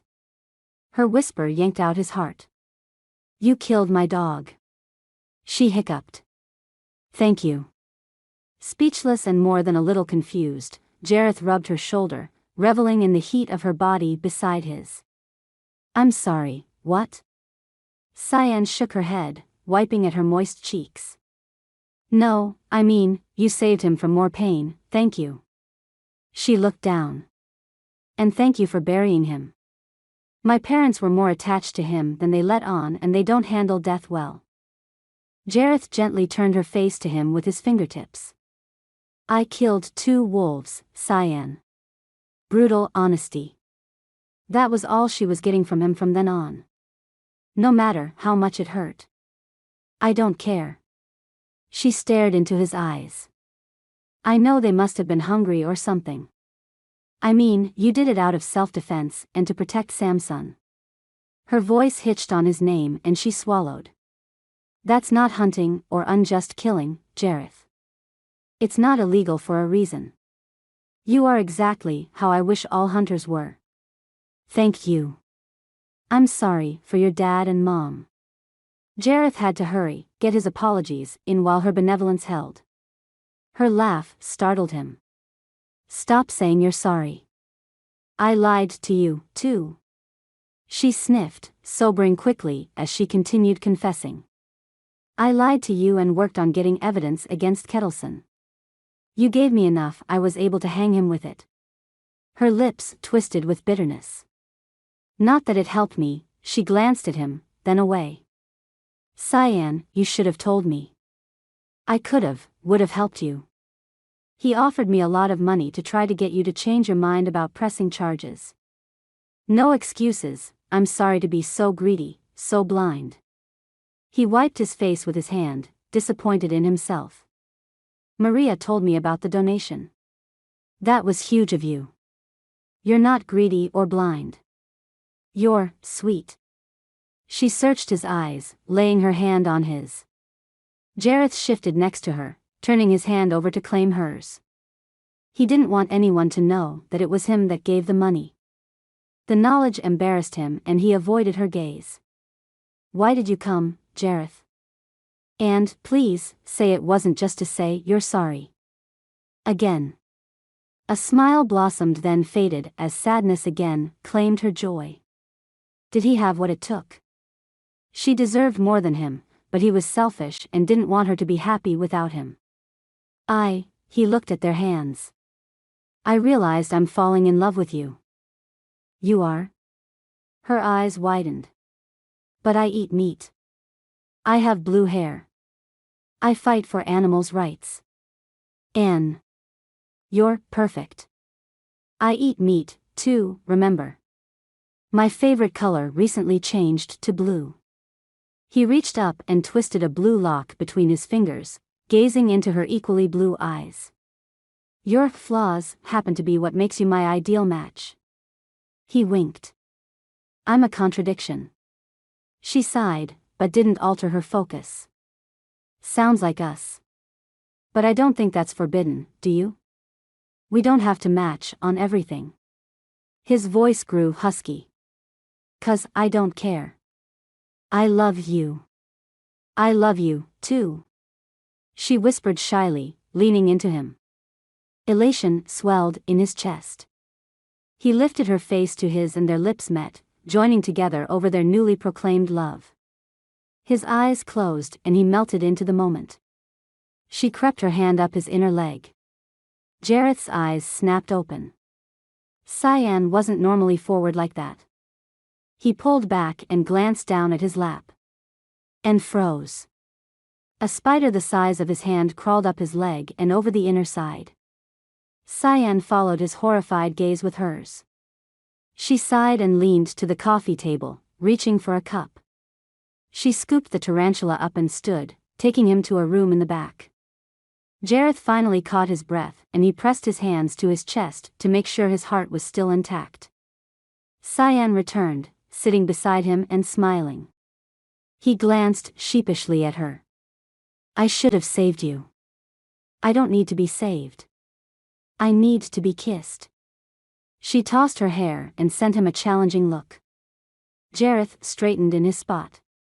How could he be so lucky to get her? She'd forgiven him and wanted to be with him.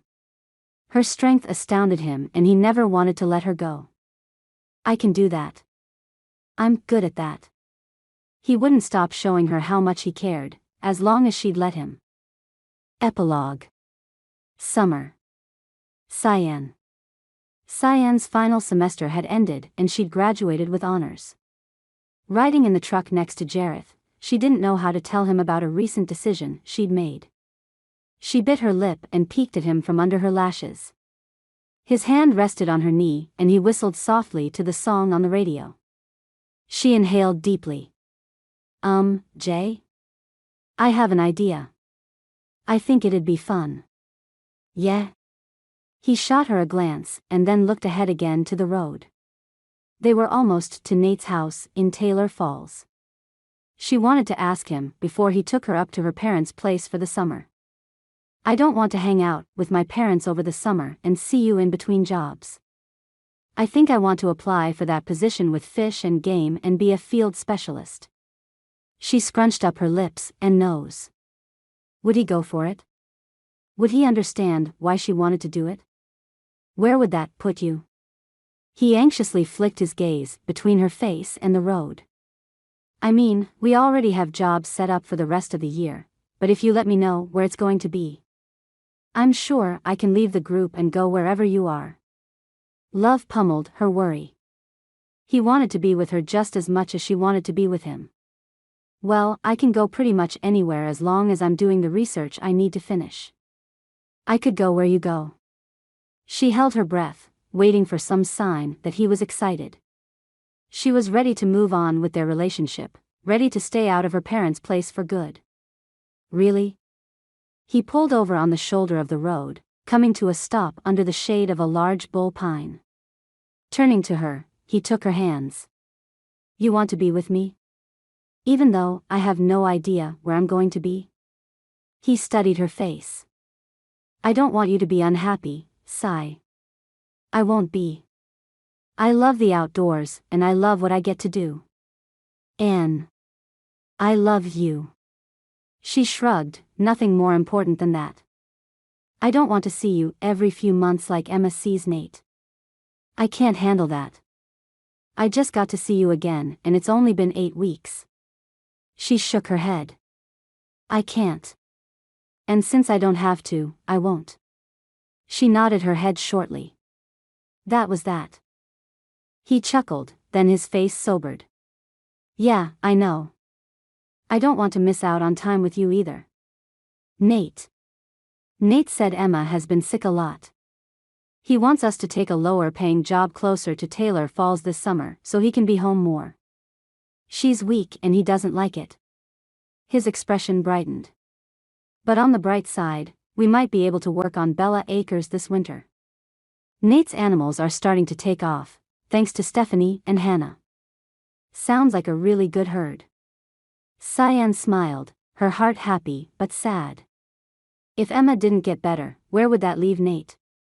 She was quite fond of the family and each person was quickly claiming a piece of her heart. Emma had to get better. Nate wouldn't survive losing her. The family wouldn't survive. She squeezed Jareth's hand. I'm so glad I have you. She blinked back the tears. She never wanted to be without him. The thought of not having him with her, for any reason, made her heart cry. He pulled her close and kissed her with a comforting pressure. He leaned back and rested his forehead against hers. I'm grateful for you, too, Cyan. They'd be fine. Everyone would be fine. Cyan would buy happy ever afters for everyone if she had to. She just hoped she'd be able to find one for her friends as well. Sherry, especially, would be a hard one to match. Her obsession with bugs wasn't exactly a selling point. Maybe Cyan would start there. She had to be able to see everyone she cared about in love and happy. No matter how forbidden they might be.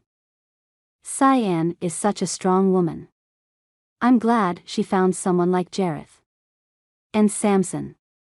I cried. Listen to Unbridled Trails, Book 3 of the Montana Trail series. With Sherry and Kyle, there are more opportunities for that girl than I ever thought possible. Find out more about Nate Rourke and Jareth Darby and their cousins, and what can make a cowboy lose his heart. Dear reader. Wow, Jareth didn't realize how lonely he was. And poor Cyan. I love that she's discovering her strength in herself and that she has nothing to be ashamed of. The spider was not my favorite part. Grin. The rest of this series is full of twists and turns and emotional turmoil. I do hope you'll continue with me. The Montana Trail cousins have tough times ahead, but I promise they will each get to be happy. I love them and I wouldn't leave them without a happy ending. But then again, this is me, so who knows what's going to happen. Thank you so much for spending so much time with me. Don't forget to sign up for my newsletter. I love hearing from you and I hope I get to see you at some of my upcoming events. Don't hesitate to drop me a line and let me know what you think. Please leave a review wherever you are able. Authors need reviews more than you know. Until the next book, if you'd like to see more of me, follow me on social media and sign up for my newsletter. Hugs and blessings. Bonnie.